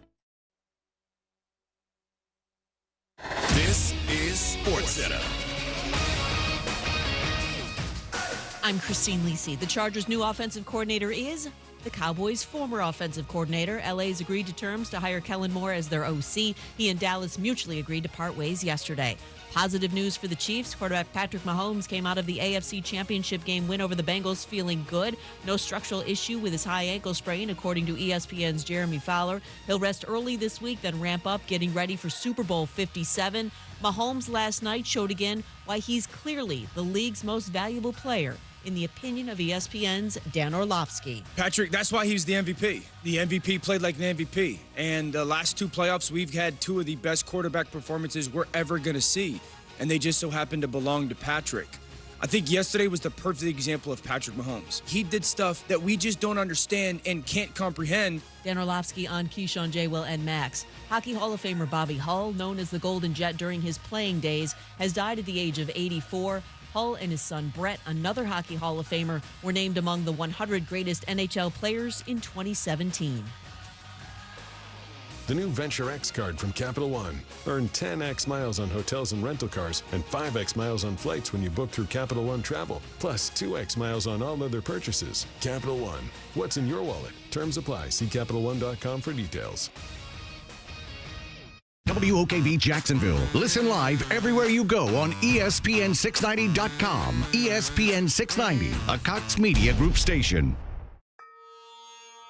Dancing crew, trip for two, nail the final interview. Game with Doug, brand new mug. Come here, kid, give me a hug. The more you want to do, the more we want to do. New COVID-19 boosters designed for recent Omicron variants are now available. Learn about eligibility and schedule a free, updated booster today at vaccines.gov. Sponsored by Pfizer and BioNTech. Fields Auto Group is a proud sponsor of the Jacksonville Jaguars, and buying or leasing a luxury car on the First Coast is easy with Fields Auto Group, Jacksonville's luxury auto group. Lexus of Jacksonville and Orange Park, Mercedes-Benz of Jacksonville, Orange Park, Jaguar Land Rover Jacksonville, Porsche Jacksonville, and where my wife leases her car from Fields Cadillac Jacksonville and St. Augustine. If the luxury car you want isn't in stock, no problem. Fields Auto Group will order it and at a fair price. So stop by a Fields store today and see what world-class service really means. FieldsAuto.com. Did you know that you have the power to positively impact a local child's life? It's as easy as donating to Daniel, Florida's oldest child service agency. Daniel provides counseling to abused children. Daniel helps homeless teens find shelter and learn to live independently. Daniel connects kids with foster families and strengthens at-risk families so they can stay together. They've done all this and more for 135 years. Please become a part of improving the lives of local children and families by donating at danielkids.org today. Did you know that nearly 7 out of 10 consumers begin their search for a new product on Amazon? Amazon has over 300 million active users. Are you interested in growing your business with the help of Amazon data? On January 31st, CMG is hosting a Grow Your Business seminar. Just a few spaces remain, so call now to reserve your seat. 904-245-8784. Learn how Amazon's data can help your business. 904-245-8784. Register for the January 31st Amazon seminar today. 904-245-8784. Broadcasting live from the Anajar and Levine studios. Anajar and Levine Accident Attorneys. Call 1-800-747-FREE. That's 1-800-747-3733. ESPN 690 and Action Sports Shacks presents Brent and Friends with Brent Martineau.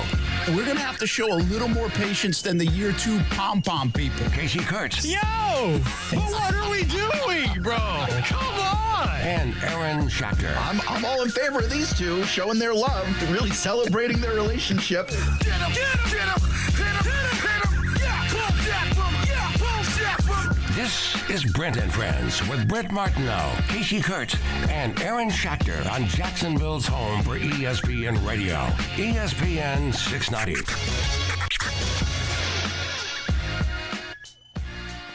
It really is a likable football team here in Jacksonville. I hope they keep most of it together. And I hope they're still likable next year. I said that. It's interesting. We were just talking about this more, like the Osai play. And, you know, we bring this, there's just this human element. We were talking about top of the show, from officiating, which we can disagree on, but also just this player, real life stuff. Yeah. You know? The And human I told you, element. Yeah, I mean, I just told you guys, like, how can you not feel for the guy? I don't have a dog in the fight, right? Like, I didn't care really that much who won or lost, but I just feel that it ends on that. And I grew up, I was 9 years old when Billy Buckner had to go through his legs, man. It was devastating. And as you get older and older, you're devastated really more for him than you, right?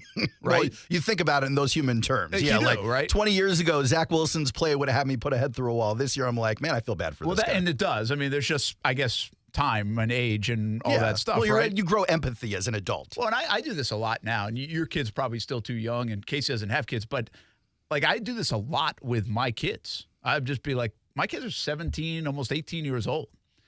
This dude's like 4 years older than him. Mm-hmm. And my kids are never going to play in the NFL at 22 years old. But, like, just think of any situation that they mess up in front of 50 million people, right? I mean, that's tough. It's tough, man. It's tough to mess up in front of the class, much less the nation. And that is real life. And then when people will be like, oh, Brent, dude makes millions. Well, first of all, So not what? everybody makes millions. And Even secondly, if they do, it doesn't, that's you're not still about a human money being. all the time, right? Like, you're still human. You still have emotions and feelings and humiliations and embarrassments, maybe even more so when you're the $50 million athlete. Well, that's a good point, right? Now you're going to be talked about more. Like, Kasey, do you think you're not as old and wise as us?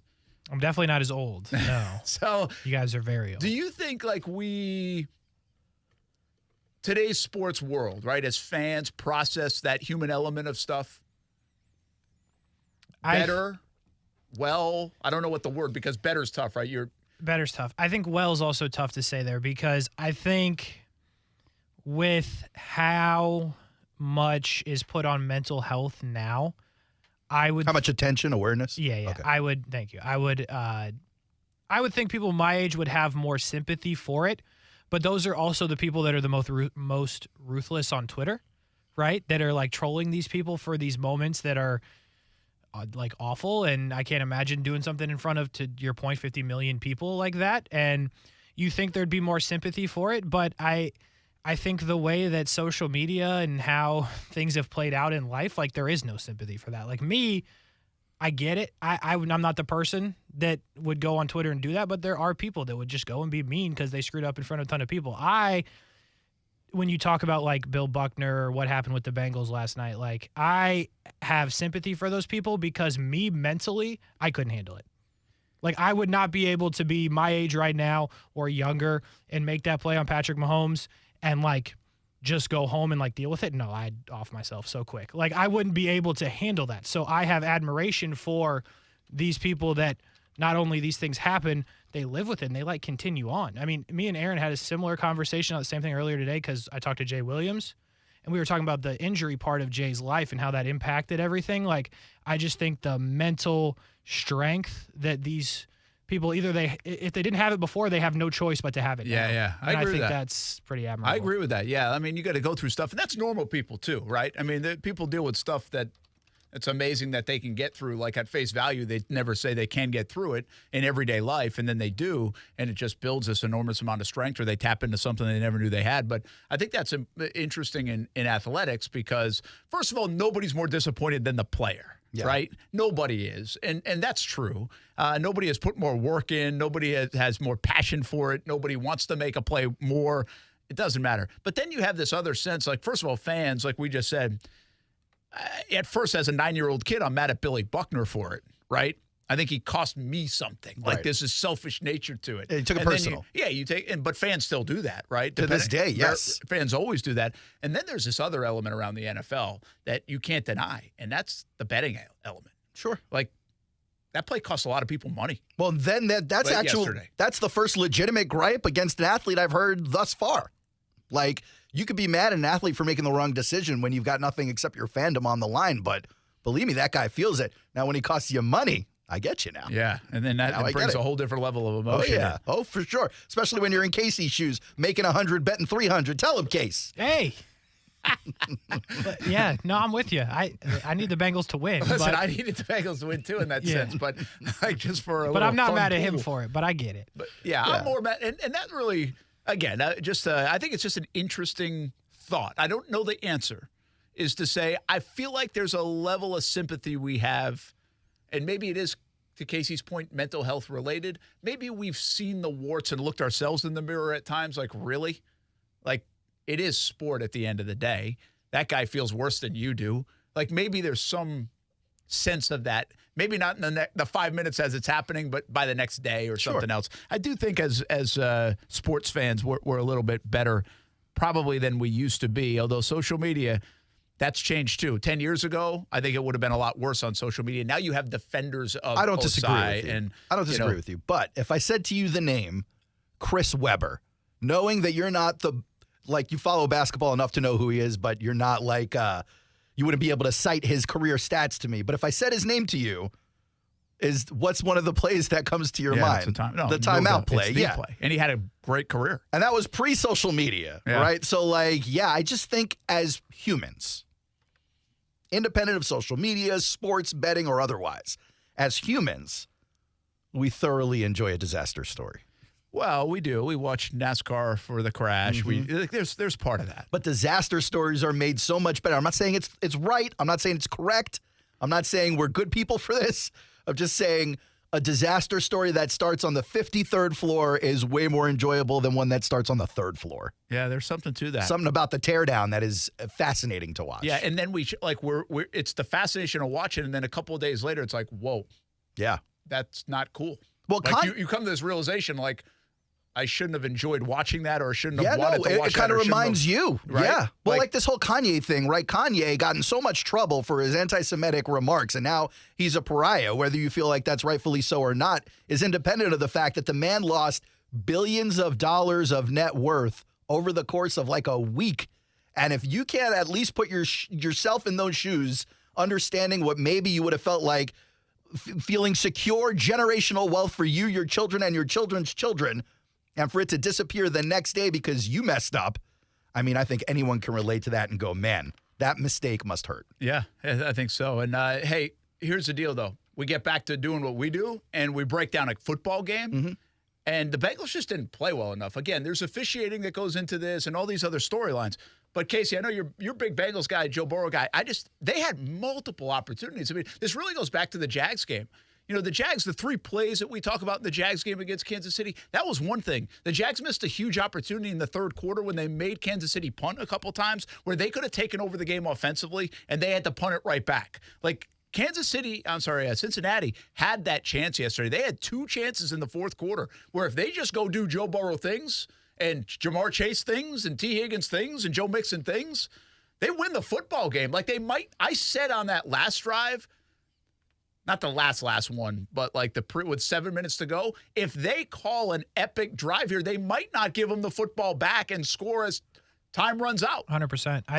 They might have been able to do that if they could execute. I said to Amanda, I was like, you can't give it back to them. Like, that's how you win. You have to run the ball, which you haven't done the whole game. Like, that's the weird part of this one for me. Like, they did not play well. And they didn't really deserve to win. Neither did the Chiefs, though. I don't know. It's a weird thing. I know. But they didn't run the ball at all. And when they tried, it wasn't good, which is an interesting thing when you have Joe Mixon.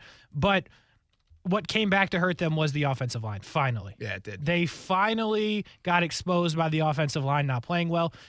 Shout out to the Chiefs front. They were incredible most of the game. It's also the reason they couldn't run the football. So the Chiefs dominated them at the line of scrimmage for that moment.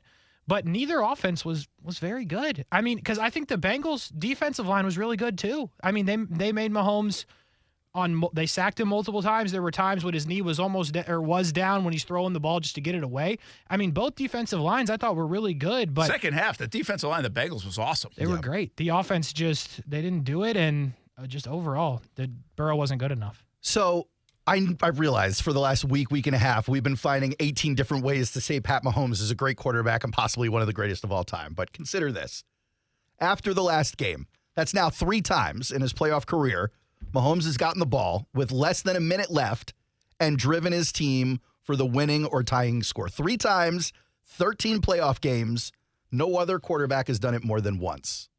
Yeah, listen, he's brilliant, okay? He is brilliant, and I just didn't think we watched a magic show by both quarterbacks that everybody wanted to build it up as. I thought he was good. I didn't think he was like the best Mahomes we've ever seen. Now he's hurt. And as I think Dom said it to me on Twitter last night, he said, well, he threw for almost 70%, 326 and 2 touchdowns without a running game. And it's like, yeah, I guess we're maybe just getting used to Mahomes doing Totally. that. And so totally. it doesn't feel good. But it didn't feel like he was doing anything heroic in the second half. Like, on 1 foot he did it. He was good. No, I'm saying the gutsy. I always give him gutsy. I just don't think – I mean, it didn't seem like they were high flying.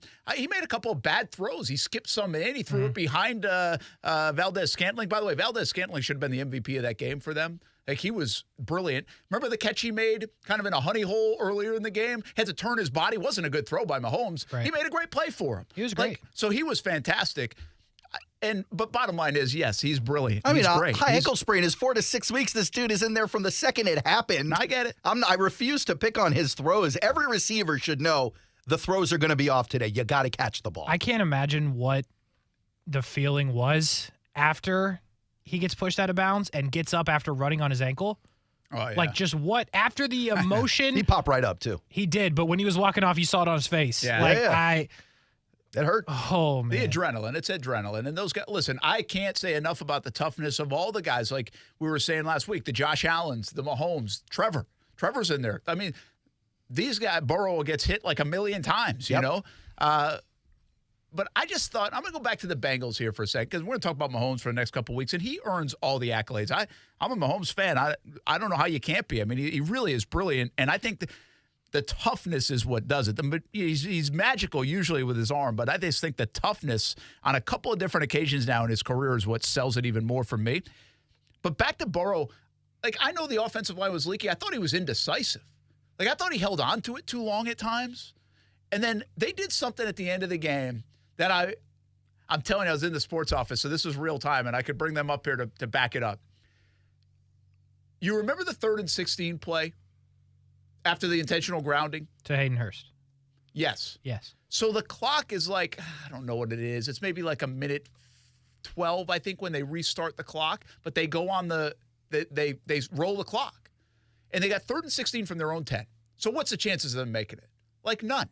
Well, they snapped the ball at like 17 seconds on the play clock, Kasey. If they don't get that, it's incomplete or just for whatever reason, they're giving it back to Kansas City at like midfield with a minute to go. Yeah. I thought it was brutal clock management by them to do that because at this point you're playing 2 games. You like, okay, if we get first down or whatever, we want to be aggressive to get the field goal range, but we also don't want to give them any time on the clock. All we have to do is go back to the Bills-Chiefs of last year playoff game and know 13 seconds is too much. Yeah, I hear you. But I also think when you have a quarterback like Joe Burrow or, we talk about Tom Brady like this, he liked what he saw. You know what I mean? And he knew the play was on. He knew where he wanted to go. So if he thought they had it, hey, give them a chance to adjust. They do have it. I get your point, though. You kill some clock there. But I think that was more of he really liked what he saw, and he trusted his guy to make a play there. What I don't understand is after they get the first down, and they did this all night. It was odd. They ran I think it was 2nd and 3rd down. They ran like straight go deep plays. I don't know what vertical. They ran like verts 2 straight times, and he forced it twice into double coverage. Now, I know earlier in the game, Jamar made the play for him, but they needed like 8 yards. They ran the same play twice. It was really odd to me. I'm going to give you one more clock minute because, again, you're right. Hey, Brent, so they got the first down, so it didn't matter. Right now you can be aggressive and you got the clock, but they had a Hayden Hurst. Remember, he got knocked. It looked like he got out of bounds around like the 30 after that first down, and they called timeout right away. And I'm like, no, don't weird. Call timeout again. Like, all you need is 35 yards. You have 2 timeouts. If you have 25 seconds, that's okay. Just don't let them get the ball. And it actually, they let him get the ball one more play, and it made a difference. Like, I just didn't like the clock management at the end. You have to play a little bit scared of Mahomes and that offense in this situation. You want to get it to overtime. And I thought they mishandled that just because they almost had too much confidence in their own offense, which you appreciate, but you got to be careful there. You got to be thinking both ways. They should have never even had that situation transpire. The clock they should have either gone to overtime or they should have been kicking a field goal. And that's it. So I kind of think that's where I kind of come in like, yeah, you can blame the refs or this and all that. Like, there's a lot of plays in the refs at the end that don't even happen if I think they manage the clock correctly to give yourself the chance to get to overtime. And listen, they started the game. They had like 3 penalties in the first 6 plays of the game. They got sacked all over the place. I thought Burrow held on to it. He threw 2 soft balls over the middle. Yeah. One was picked, and they got lucky that Hurst got interfered with on the other one, or that would have been picked. It just wasn't his best. It wasn't his best. And he did get outplayed by Mahomes. He certainly got outplayed by Mahomes enough to win that football game. Yeah. That was it for me. He got outplayed. Does it feel like more of these head coaches are going for it on 4th down in a lot of these situations? Not necessarily in this game, but in general this season. No I doubt. feel like a lot of gambling, a lot of aggressive gambling. Do you think it's a byproduct of hiring all these offensive coordinators as head coaches? I think it's the tree. Think about it, right? Andy Reid's tree includes Peterson, guys like Frank Reich, guys like Sirianni worked in those systems. So we're seeing the same guys and that are willing to go for it. And so I think that's more the tree. This is their own. I mean, listen, Reid and Peterson are 2 of the most aggressive guys. And I think Sirianni's become very aggressive. And I think analytics show you a certain thing too. But Sirianni went for it on his own 30-yard line again yesterday. I hear, especially with Reid and Peterson, you hear all their players talk about how these guys can scheme anybody open on any play. Yeah. Just give them a second.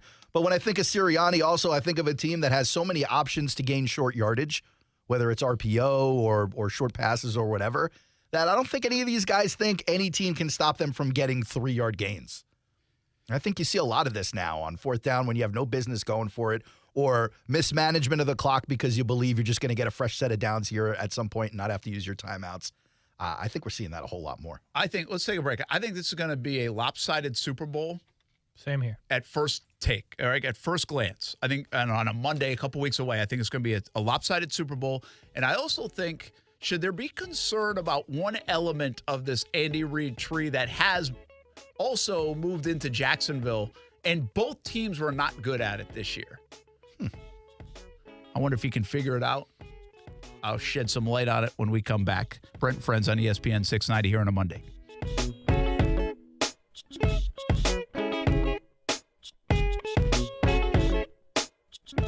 Now, the First Alert forecast on ESPN 690. Partly cloudy and mild with unseasonable temperatures up to 80 this afternoon. There is an isolated shower threat along and north of Interstate 10. We stay cloudy tonight, and there will be some patchy, dense fog early Tuesday. Lows in the upper 50s and low 60s, and we stay mild on Tuesday with some cloud cover. Highs in the mid to upper 70s. From the Action News Jax First Alert Weather Center, I'm meteorologist Corey Sima. The Weather Center is brought to you by Beard's Diamonds. Before you buy a diamond anywhere, shop Beard's Diamonds. Start the new year off with worry-free water. Discover how good your water can be with a new Connecticut softener and drinking water system. Connecticut's twin tank, non-electric softeners are the most efficient softeners available, and their drinking water systems remove up to 99% of contaminants. If you're not filtering your water, you are the filter. Don't be the filter. The experts at CGC Water Treatment will test your water for free and provide solutions that are right for you and your family, like they've done for my family for over 5 years. Imagine having clean, clear, purified water at your home. No more plastic bottles, no more waste, just great tasting, purified water that you can trust. Call 904-552-1242 or visit cgcwater.com. That's 904-552-1242. Financing options available with approved credit. CGC Water Treatment are proud partners of the Jacksonville Jaguars, and I'm a proud customer of CGC Water Treatment. Your authorized independent Connecticut dealer. Florida license number CFC 1428211. Men, if you're struggling with erectile dysfunction or PE and frustrated taking pills that don't work, Prime Men's Medical Center offers breakthrough medical treatments that effectively treat your problem. 98% of patients experience immediate results during their first office visit. And for a limited time, your initial consultation and first treatment are completely free. Listen to a specialist in men's health. I'm Dr. Rubinsky. The physicians at Prime Men's Medical Center offer the most advanced treatments that eliminate ED and PE.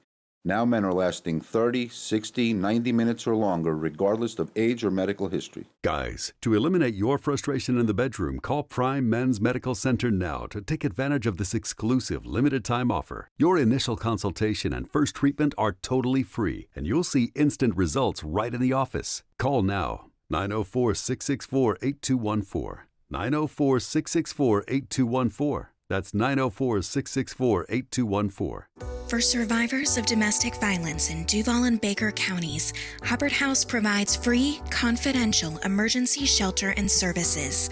Call our 24-hour hotline at 904-354-3114. We're dealing at Best Bet St. Augustine, the only card room and sports bar in St. Augustine, Florida. With nonstop action, poker games of all limits, exciting tournaments and table games, and a sports bar showing all the action, Best Bet St. Augustine has you covered. Don't miss our delicious dining options, serving breakfast, lunch, and dinner, and our always popular freshly made sushi. Best Bet St. Augustine is located at 800 Marketplace Drive off exit 311, where I-95 and State Road 207 meet. Learn more at bestbetjacks.com.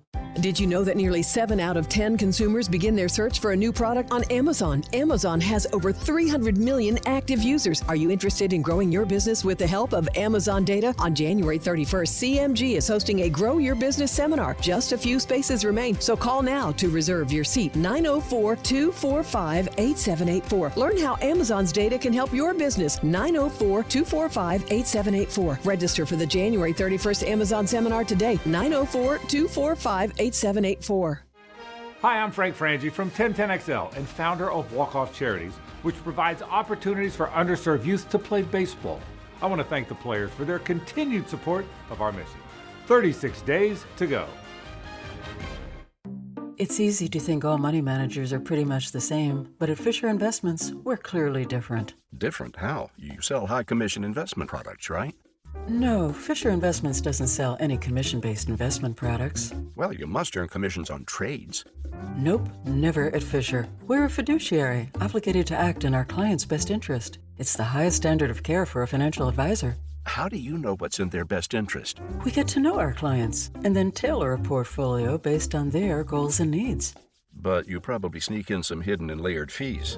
No, we have one transparent management fee structured so we do better when our clients do better. Wow, you really do look out for your clients. That's because our top priority is helping them achieve a comfortable retirement. It might be why most of our clients come from other money managers. Visit FisherInvestments.com to find out why investors like you switch to us. Fisher Investments. Clearly different money management. Investments and securities involve the risk of loss. Action Sports Jacks. Watch, listen, subscribe. You can watch us on CBS 47 and Fox 30. You can listen right here on ESPN 690. And you can subscribe to our YouTube and podcast, Action Sports Jacks on ESPN 690. Action Sports Jacks. Watch, listen, subscribe. All right, so you got any guesses where I'm going with this? The one area, here's how I set it up. The one area of Kansas City's team that is flawed. Mm-hmm. And the Jags were flawed in the same area this year. And it was a talking point at times. Is he secondary? No. That was my guess. No, actually, I thought the secondary of Kansas City stepped up yesterday. But all season it's been pretty bad. Yeah, they give him the most touchdowns. Running the football. Red zone defense. You guys almost, if you say like red zone and running the football, you'll be real close. Running the football in the red zone. Yeah. Did you see the stat when they gave the 3rd and 1 stat on Kansas City? They said they were like 30th in the NFL on it. Yeah. The Jags struggled in that yes, stat. Yes. Isn't it kind of interesting that you've got these brilliant minds, these offensive minds that can move all these chess pieces around, but they can't get a yard when it's 3rd and 1? Yeah, they can go 80 in 35 seconds in the fourth quarter, but getting one is sometimes tough. But if Andy Reid can't do it, and we saw Doug even struggle with it a little bit, is that a red flag for the Jacksonville Jaguars going forward, that it might just be kind of a weird quirk in the system that they run? In the specific offensive system? Are you just talking about 3rd and short or 3rd overall? No, 3rd and short. Seriously, 3rd and 1 and 2. Like, they're better at 3rd and 5 than they are at 3rd and 1 and 2. Yeah, they get to spread out players a little bit, maybe. I think if the only flaw is they occasionally do not get a yard when they need it on 3rd down, I will take it. You'll take it. I'm not saying it's like, is it a huge red, but is that kind of it's ironic? A thing. It's a thing. Because you do need a yard now in the NFL sometimes. And think about the KC Chiefs last week against the Jags. Remember that 3rd and 1 play? They stopped them. And then another one late in the game, 3rd and 1. They stopped them. Like they were, it's like if it's 3rd and 10, they're like 80%. Yeah. If it's 3rd and 1, they're like 50%. I mean, it's easier to get athletes in space when you need 10 yards than needing 1. Yeah, that's why it's so easy to operate from the 50-yard line rather than from the 5. You got the back of the end zone kind of cutting you off. Yeah, so what you need if you need a yard is a Jamal Williams. you got to go get the running back that's just going to fall forward one time. Okay, and this is where kind of I was going with it. They don't have that guy in Kansas City either, right? They don't have just like this. No. They don't make room on the roster for him. You know, people over the last, I would say 10 years, although some people bring it back like San Francisco and Baltimore, but the fullback's not a thing, right? No, it's a dying position. They're lining the tight end up there or whatever else. So they said, okay, we don't need the fullback. One of my favorite Jaguars of all time, they treated like a fullback. He was a running back, Greg Jones. Yeah, so we don't need that roster spot is essentially what they say. Well, what the Jags and the Chiefs say is, well, we don't really need that James Robinson guy. Who's essentially this version of the fullback, yeah. Right? So they don't need that pounded guy, or do they?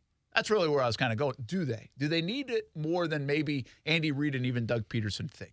It just seemed like they were happier passing the ball in the flat than they were handing it off anyway. So I think you could always use that guy. Listen, I mean, the roster is massive, and I get it. You're going to use every guy, but you always need that big body guy that can get you a yard. But honestly, on like 2nd and goal, 3rd and goal, 4th and goal with 1 or 2 to go, it's going to be Trevor up the gut, isn't it? Every time. Well, there's some. I mean, he did okay on the QB sneak, but he's not the biggest guy. It's not Jalen Hurts. Now he's a tall guy, but he's not. But you can't always just put the football out in midfield. You know, Jalen Hurts is really good because he's big. Yeah, he'll knock some people over. Brady was really good because he's crafty. I don't know how good Mahomes is at the sneak, and I don't even really know how much they use it. I he sneaks don't that know much. That. No. But so on maybe they're not 4th and good 1, he's sneak throwing teams. downfield. Maybe that's just they're not good sneak teams. Maybe. That's why they can't get 3rd and 1. You could convince me, too, that like the way that we've seen the Bucs do it of late, where they will bring in Vita Vea as the fullback, and they will occasionally give it to him, and he'll score a touchdown. Like, I'm not saying the Jags or the Chiefs have that guy, but I think it'd be an interesting dynamic if you use, let's just say, Chris Manhertz in that role. or how about like Devon Hamilton? Yeah, or Roy Robertson Harris. Yeah, I mean, somebody like that. I just went Manhertz because he's already, they think, the best blocking tight end. I mean, you don't even have to give it to him. Just use him as that option to have another person up the middle to get that yard. Be the bulldozer. Yeah, I think it's just an interesting, it could be done. Yeah. Okay. I think you need that guy. I really do. Well, then you go to the other side of it where like the Eagles are so good at it. Like if they get 3rd and 4th and 1, it's a first down. Like you can't stop it. Well, their quarterback's built like a fullback. But also like really any down with like 4 or less to go, you go, okay, now what? I think this is going to be a blowout. What do you guys think? Yeah, I do. I don't think it's going to be a blowout. I think a lot of people think it's going to be a blowout. I think had you asked me a couple of weeks ago, I would have said yes. I think this is Kansas City's season. So much working against them, so many injuries, so many things, people counting them out, even before the divisional round. I think it's their year. I want to stay on the Chiefs in a minute because I liked your point you brought up, and I think we talked about it in the commercial. But stay on the Eagles because the Eagles have won 38-7 and 31-7. Dominant. Of course, they played ridiculously a guy who couldn't throw a football at the end. I mean, the quarterback situation got so bad for San wild. Fran. It's pretty nuts, right? Whatever. 14-3, and they're still playing well. But here's the deal: they were beating San Fran anyway. You know, I don't buy that, but okay. Oh, I think they. I mean, I'm saying if Purdy stayed healthy in that game, I think they were beaten. Yeah, like San Francisco isn't the favorites, but I think at 7-7, it was anybody's game in the second quarter. It was, and then it was 14-7. Yep. And then, I mean, I understand how numbers work. Here's the deal. My view on the Eagles is they are a man's man team. They think are they push a people around. man team. San Francisco is very good on defense, and they are not as grown men as the Eagles are. The Chiefs are not as grown men as across the board as the Eagles are. I said this when the Jags played them. It was my biggest concern back then when they played them. They got dominated for like 2.5 quarters, and I think they would get blown out in the Super Bowl, quite frankly, against the Eagles. I think they're a bunch of young pups against grown men, and I think Cincinnati would have been the same way. I think the Eagles are just physically dominant and yet can be explosive because of A.J. Brown and others as well. I don't think Hurts is unbelievable, but I think he knows how to get it done, and you can't defend that small stuff. Like, San Fran did a pretty good job defending, and it didn't matter. So, Kasey, I'm assuming you're thinking the Eagles are going to blow them out? Oh, big time. Yeah. 17 or more. Wow. Yeah. I think it's going to be huge. I don't know how you stop them. Like, San Francisco maybe had one of the all-time defenses. They give up 16 a game. They give up 31. I get it. They didn't have a quarterback to throw. It changes things. I understand it. But Like, when the Eagles get in the red zone, the Eagles score touchdowns. Like, they never settle for field goals. So, like, if you can keep them out of there, that's your best shot. But they get there because not only can they get the yard, they can get the 50 yards with Devonta Smith with one hand or A.J. Brown with both of his hands. But they just come at you from all different ways. They have 3 dudes that run the football that you're not even sure who they are, but next thing you know, he's going for 20. And the underrated part of it is yesterday, it didn't matter who was rushing the passer. They just kept bringing in guys that it felt like were better. Yeah. And Hassan Reddick's like, I'm trying to get that Defensive Player of the Year, even though my stats are close to Nick Bosa. Y'all haven't even given me no credit. Didn't even name him. He blew that. I mean, he single-handedly, he was the guy that hurt Brock Purdy unintentionally, but he single-handedly ruined that game for San Francisco. He's having an amazing season, and it hasn't stopped at the postseason for sure. He ruined the game against Jags single-handedly. I think if the Eagles are going to struggle to connect in the passing game, they are not going to win this game. I don't think they can do it on the ground like they do it to everybody else. The Chiefs can actually defend the run, and I think the pocket's not going to be as clean as it's been for Jalen Hurts with his all-pro offensive line because you have some significant pass rushing talent on the Chiefs. But if you give Jalen Hurts enough time to throw it up to A.J. Brown or Devonta Smith or Goddard, I think it's going to be problems for the Chiefs. I don't see 17 points. There's one other element here, guys, and that's just the reality of the situation is the Chiefs are beat the heck up. Yeah, they're pretty injured. But they get 2 weeks to rest. I guess. The Kelce thing Mahomes is going to grow a whole other arm in 2 weeks. The Kelce thing was That's wild. ridiculous. That he It was. almost didn't play. Yeah. I mean, And he obviously played well. Nobody can still defend him. Like, he'll be fine in the game. Mahomes will be fine. But I think you're right. I think that offensive line, that's going to be a tough matchup for the Eagles. And I just don't see. I think the Chiefs are pretty flawed, and I don't know where there's many flaws in the Eagles game. Like, this goes – go ahead. I was going to say, just in the game against the Bengals, you had Kadarius Toney go out with an injury, Juju Smith-Schuster. Willie Gay, right? Willie Gay left, L'Jarius Sneed. Yeah. Obviously, Mecole Hardman has been well documented. It's just – and then you had Kelce just not even know if he was going to be able to play before the game started. Oh, and Mahomes. Mahomes on one leg. And they got Ridiculous. an offensive lineman banged up in that game, too. And I thought after that happened, I thought they got leaky on the offensive line. I don't even know if that was the effect, but it felt like it was from watching the game. That being said, miracle workers don't need it to make sense. that's the thing. Like, barring some injury in practice to the Eagles, I mean, this would be an all-timer if Mahomes could pull it off. It would be. But Like, if the Eagles anybody in just the NFL was capable, Yes. who would it be? Yes, it would be him. But it will be insufferable, though. Like, the Mahomes truthers, I don't know. I don't know if I'll be able to handle it. I'm turning into one of them. How can there not be, I don't understand that. The worst thing I saw yesterday was number 57 in the postgame interview, put some respect on Mahomes' names. Like, who the hell doesn't respect Patrick Mahomes' game? I love how you keep calling him 57. Isn't that Orlando Brown? I don't know who it was. Okay. I just was like, all I remember is 57. And that's 57 for them and 57 for the Bengals walking in the locker room. So it was 2 57s. There you go. I mean, is there anybody on the planet that doesn't respect or praise or talk highly? I've never heard much negative out of Patrick Mahomes talk ever. Well, I think you hear a lot about Herbert's arm strength or, Trevor can throw it in any window whatsoever. And Mahomes, it's always, he has tricks. He's a tricky guy. Yeah, I don't know. I've never seen anybody say anything bad. I mean, find me somebody that really, you said, that truth.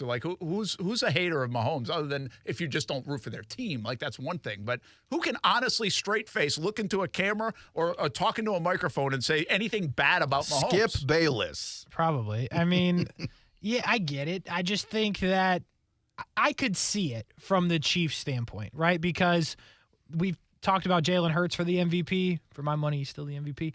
But there's always a reason to talk about these other guys, but Mahomes is just so unspokenly great that we kind of leave him out. But I could, if they were going to play up the Burrowhead thing, which was real, they definitely played it up. I could see it. I understand where they're coming from because we are talking about all these other guys in the league. Yeah, I guess. The reason why we're talking about all the other guys is because we've been talking about Mahomes nonstop for 4 years. Which is my point. Do you know how bad it's going to be if you beat the Eagles? I was joking about Skip Bayless, calling him overrated. This actually happened in November. Of course. He's way overrated is what Bayless said. Yeah. So silly. We should be fined for mentioning Skip Bayless's name on the radio. You really hate mentioning him. Yeah. I think him and Shannon Sharp, whatever. I won't book Skip on an interview tomorrow. Go ahead. That would be incredible. I'll back out of it. I'll be like, Brent, it's all on you. Me and Kasey have to go to the bathroom together. Why? You said something in a break, and I totally agree with you, though. And because I tweeted it. I don't know if you saw my tweet about it. Not yet. And you just stole it. No, you said the Chiefs remind you of the late Patriots. Yeah. And what you're saying there is even like when they won the Atlanta Super Bowl, like the Patriots weren't unbelievable at that time. When they beat the Rams in that boring game I was talking about, they weren't like this juggernaut. Early in the Belichick stuff, their defense was like, wow. Yeah, they really have big-time good, right? Hall of Fame players on there. And then they got Randy Moss, and they became this explosive team, and oh my gosh, how did the Giants beat them type stuff. Well, but at the end, it's like, okay, Brady's still really good, and they're okay, but he's doing it with this Edelman, and that. that's it. It was Brady and Edelman and a solid defense. And their defense was solid, not like great, right? Yes. And so I hear what you're saying. That does feel like the Chiefs right now. And this is what I tweeted. I said, it feels like the Chiefs are getting just enough breaks, more than the other team. They're playing just well enough. They're putting themselves in position, or they're making fewer mistakes for the team to put them in position to win the game. Very Patriots-esque, in my opinion, toward the end, is what the Chiefs are right now. Like, they don't feel like a dominant team to me. They did for like 2 or 3 years. And that screams to me Hall of Fame coach. Well, yeah, I think you got to give him a lot of credit for it. I'm not trying to discount him. That's kind of why I believe the Eagles are going to win. I mean, if you go all the way back to the AFC Championship game, Jags and Patriots, I said this whole week, and I think I'm right, and I think it played out the next year You're talking in 2017? September. Yeah, when the Jags lost. The Jags had a better roster. The Jags just didn't have Brady and Belichick, and that was a big gap between what the Jags had and Bortles and Marone. The Jags had a way better roster than the Patriots that year. They did. Like, way better. And that's why they put a whooping on them here in Jacksonville the next September, because they were just better than them. Because it was September. Because it was September. But, I mean, seriously, that's kind of how I feel. Like, if you look at this game, you're going to say Reed, Mahomes, Sirianni, and Hurts, good, but definitely Reed, Mahomes. And everything else, you're going to say Eagles. Yes. Everything. Like, they're just better. Now can they go get the job done? The Sirianni stuff is interesting. How so? Like, it's hard to wrap my head around that he's like a GOAT coach. I know. He's not. Since he's been there, they've been pretty good. He's got really a great roster. It is a great roster. See, now you here's can't discount like 9 Pro Bowlers. I agreed. I'm not arguing with the roster, but here's where I'll separate. They weren't sure if Jalen Hurts was going to be the guy. Who's they? Because that sounded like the fans to me for the last 2 years. No, it seemed like brass. Philly. It seemed like Philly was happy with the draft pick. The Eagles. Just Gardner Minshew to back him up. Why not get a serious candidate to back him up? No, I'm saying they were talking about trading them. People were saying exactly. People were saying. Well, but that came from the organization. Yeah, it did. They weren't all behind. They didn't know well enough. To Kasey's point, and he's GOAT. He might be the MVP. Jalen Hurts is great. Yeah.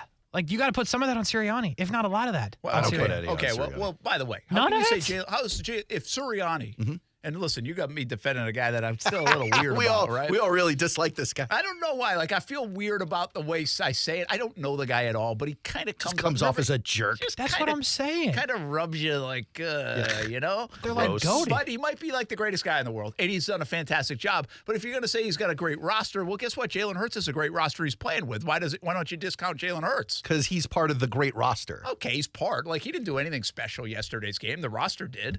Like, give me a play like he made that was so special yesterday in that game. Hey, you're asking the wrong guy. He's the quarterback, and I can't even name a play that was like, wow, Jalen Hurts, MVP. He was like average. All right, but there are like barely any plays I can name from any quarterback. I just know what I feel when I watch a guy, and I'm looking at this guy going, not only can he gain 5 yards at any given moment, but he can chuck it downfield with some pretty good accuracy. But in fairness, Sirianni built the roster for the most part. The offensive line was there, but like, you had to go get Devonta Smith. You had to go get A.J. Brown. He didn't go get those guys. Well, Roseman deserves a lot Yes, of credit. and Lurie, by the way. He's involved. You want to talk about a GOAT, not a GOAT coach, but GOAT owner and GOAT GM. Well, they might be if they go, like... If they win the Super Bowl, he's one of very few owners who have won 3 with different head coaches. No, 2. He's got 2. Right? He's got Doug, and he's got Andy Reid. No, Andy Reid never won one. Oh, no, he went to 1. Yes. All right, so he'd be one of the few owners who went to 3 with 3 different coaches. It doesn't happen. Yeah, no, that's good. That's especially within a small window of time. Well, I think what's crazy is Doug, we know how good a coach he is. They fire him. And what happens is a lot of times organizations do something like that, and then they go downhill. They've actually just taken off. Right. And, I mean, I think you could make the case it was an unfair firing for Doug Peterson. And yet they replace him with Sirianni in this disaster of a news conference, and they build their roster up to be like, I mean, this roster really is awesome. It's a great roster. Great. It's a great veteran roster, and that's why I say built in the trenches on both sides. Now, But you've also got skill players. Is it fair to wonder, some people will make the case that they've had to navigate a somewhat simplistic schedule, especially here in the playoffs. You get the Giants, who didn't seem like they were ready to play. They weren't world beaters, yeah. And San Fran, they're on their fourth quarterback. Fifth almost, Is there anything to that? No. No? Not the San Francisco part. And I don't really The put a best lot offense into it. they've played in the last 2 months has been Dallas. Yeah, and I don't put a lot into that either because, hey, you get lucky sometimes even the way the schedule breaks. The Jags got lucky that's all plenty part of of it. times, It's right? all part of the season. You got to earn it to get there. I get it. But I'm not against what you're saying here. They could have had it harder. Jags had a harder schedule. They did, but Jags got breaks with receivers out and quarterbacks out, and they played Josh Dobbs in basically a playoff game, right? So it's just sometimes you get breaks. Yep. That's how you get championships or have really good seasons. We'll be back. Brent Friends on ESPN 690.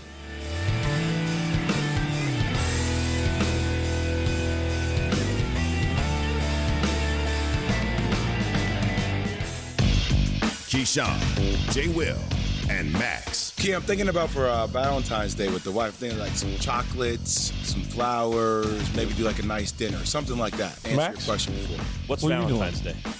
You one of those. You one of those. You one of We those. made up holiday. So you don't do anything. You do nothing for Valentine's Day. What are they gonna do next? It's Ground Day. Key, J, and Max. Followed by Greeny. Mornings on ESPN Radio and on the ESPN app.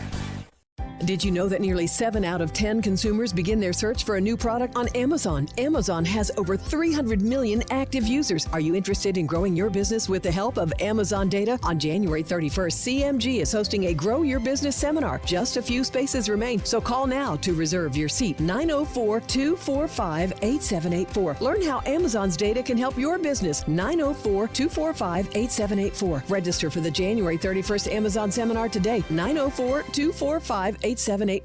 Rich Jones here. If you're an investor who's interested in doing well while doing good, getting solid returns on your investments while making a positive impact, consider investment funds with DLP Capital. Here's Don Wenner, CEO of DLP Real Estate Capital, to tell you more. With the current housing shortage in the U.S., investing in real estate, especially workforce housing, is one of the safest and most reliable places to invest. We invest in affordable housing for hardworking people and generate amazing returns for each of our investors. To get your investor's guide and find out more, dial ** invest from your cell phone or visit highyieldreturns.net.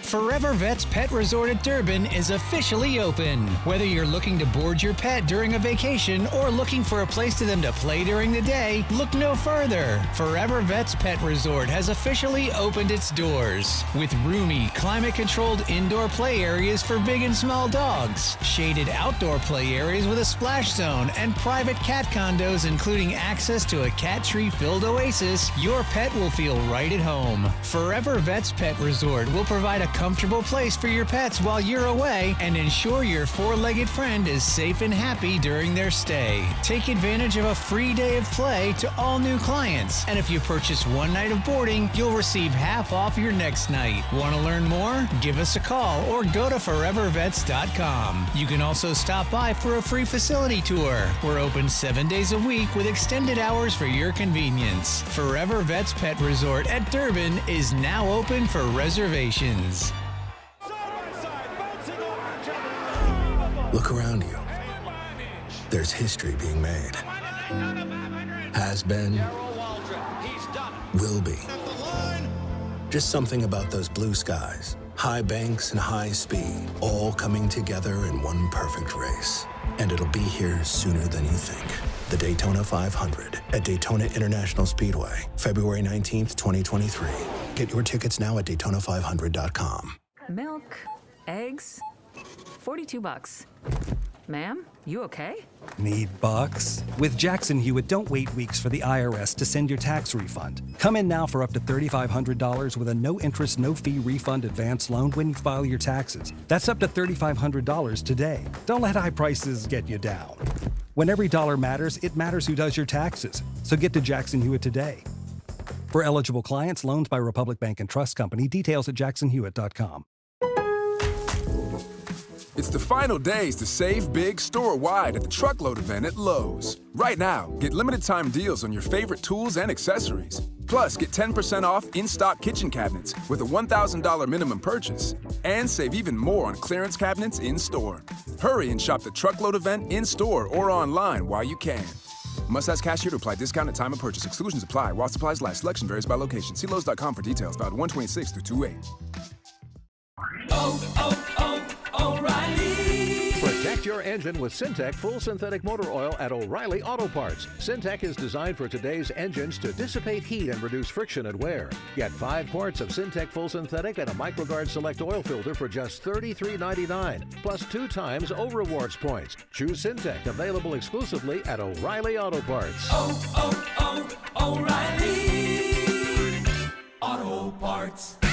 Brent and Friends is sponsored by Best Bet, now open in St. Augustine. Hey everybody, it's Brent Martineau from Action Sports Jacks. There's a good chance you have a smart speaker, so use it with the ESPN 690. Stay up to date on the Jags and all things sports by telling Alexa or Google to play ESPN 690. It's as easy as that. Make sure you listen weekdays 3 until 6 p.m. on ESPN 690. All right, so did you see this deal with the Empire State Building? Yes. It's embarrassing. I mean, that was crazy, right? Embarrassing. Hey, guys, let's light up the Main Street Bridge in the Colts colors. Or the Titans. Disgusting. Now, the Empire State Building does celebrate national, like other sporting events. They will. Like, they'll put, I've seen them before, I think, do it. Put like a World Series winner color that doesn't belong to New York? I've never seen that. I feel like they have, though. Maybe it's college football or something like that. They'll put, I feel like I've seen it before. But now that you say that, I was like, well, maybe it wasn't baseball. They'll light it up pink for like breast cancer awareness or something. I've never seen them do it in sports for any team that wasn't New York, but you might be right. And it's just, it hits different, right? Because it's the Eagles and the Giants. I don't know if anyone not from there can relate, but like. I think everybody can relate. Those are such heated franchises. They hate each other. It literally would be like putting the Titans logo or colors up on the Main Street or on like the whatever the Modus building is called these days. The crazy part of what's awesome is that it goes up there, and I was taken aback. I saw it, and I was like, well, this is kind of odd. Yeah.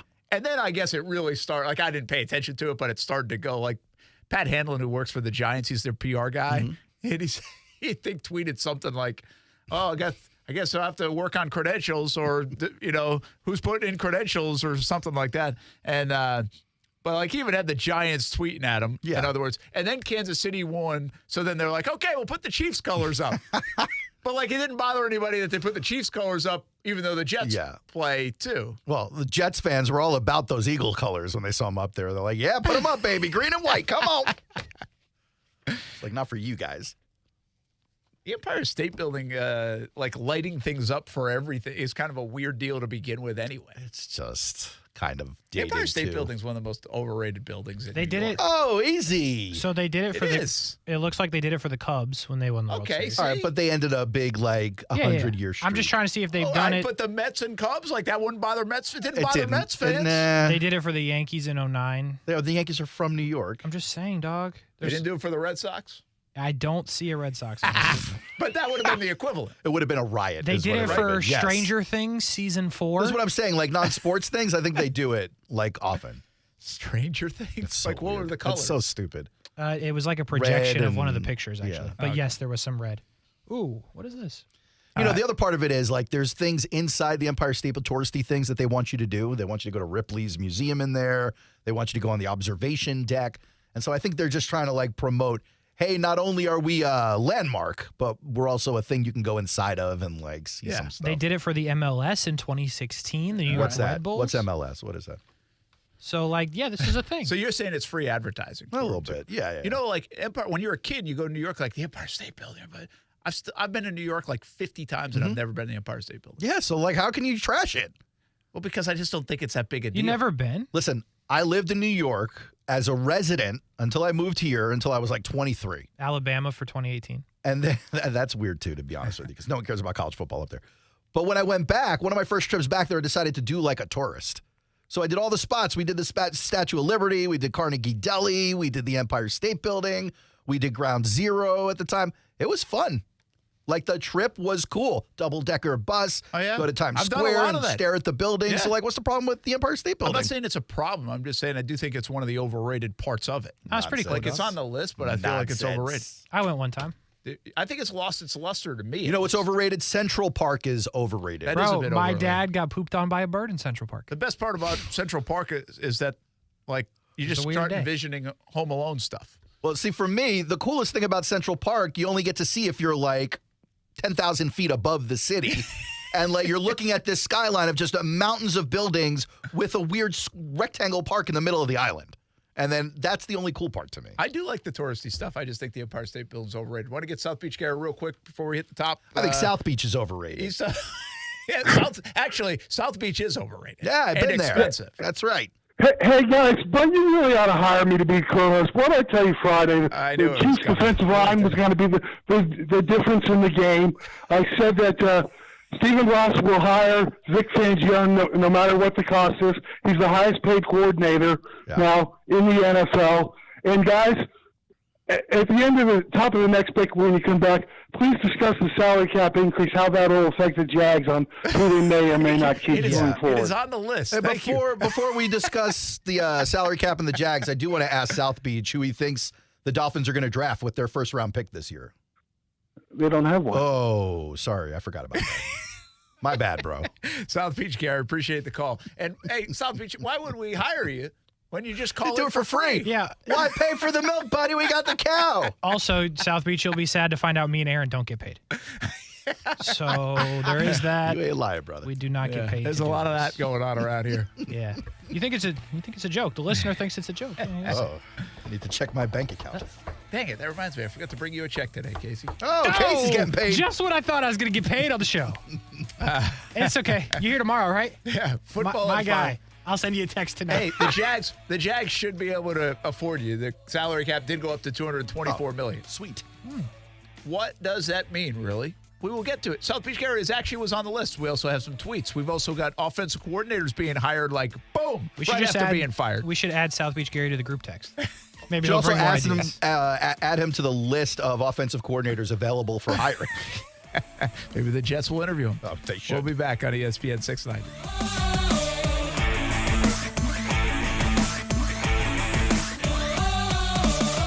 If you're still wondering why you should buy from Arlington Toyota, maybe this will help. How about peace of mind? When you buy any new Toyota from Arlington, their lifetime warranty goes with you. That's unlimited time and miles. Plus, there's Arlington's 30-day exchange program. That's 30 days to love your new purchase or exchange it. And Arlington goes the extra mile by extending your Toyota Care coverage to 3 years or 36,000 miles. Now you know why you should buy from Arlington. Shop in person, 10939 Atlantic Boulevard, and online at arlingtontoyota.com.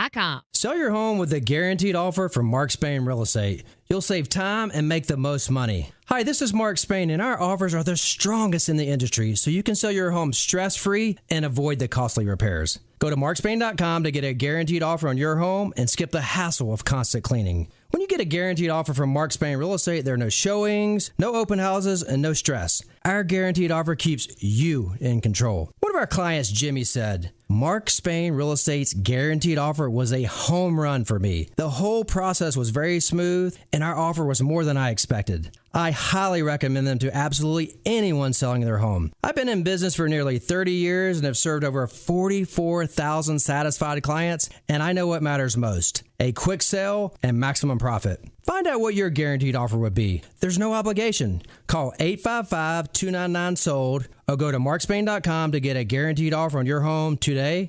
That's markspain.com and start packing. We're dealing at Best Bet St. Augustine, the only card room and sports bar in St. Augustine, Florida. With nonstop action, poker games of all limits, exciting tournaments and table games, and a sports bar showing all the action, Best Bet St. Augustine has you covered. Don't miss our delicious dining options, serving breakfast, lunch, and dinner, and our always popular freshly made sushi. Best Bet St. Augustine is located at 800 Marketplace Drive off exit 311, where I-95 and State Road 207 meet. Learn more at bestbetjacks.com. I'm John Morgan of Morgan & Morgan. For over 35 years, my mission has been to deliver more for our clients. Today, Morgan & Morgan has more offices, more staff, and more lawyers than any other injury firm in the world. Visit forthepeople.com for an office near you. When I started in '98, it was a different mentality for first responders. I've seen a lot of people struggle after retirement, still fighting the same demons that they had on the job. The ability to reach out to a peer support program is huge. I've done your job.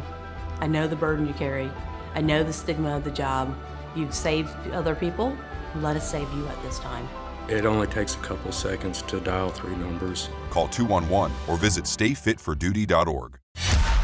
Broadcasting live from the Anajar and Levine studios.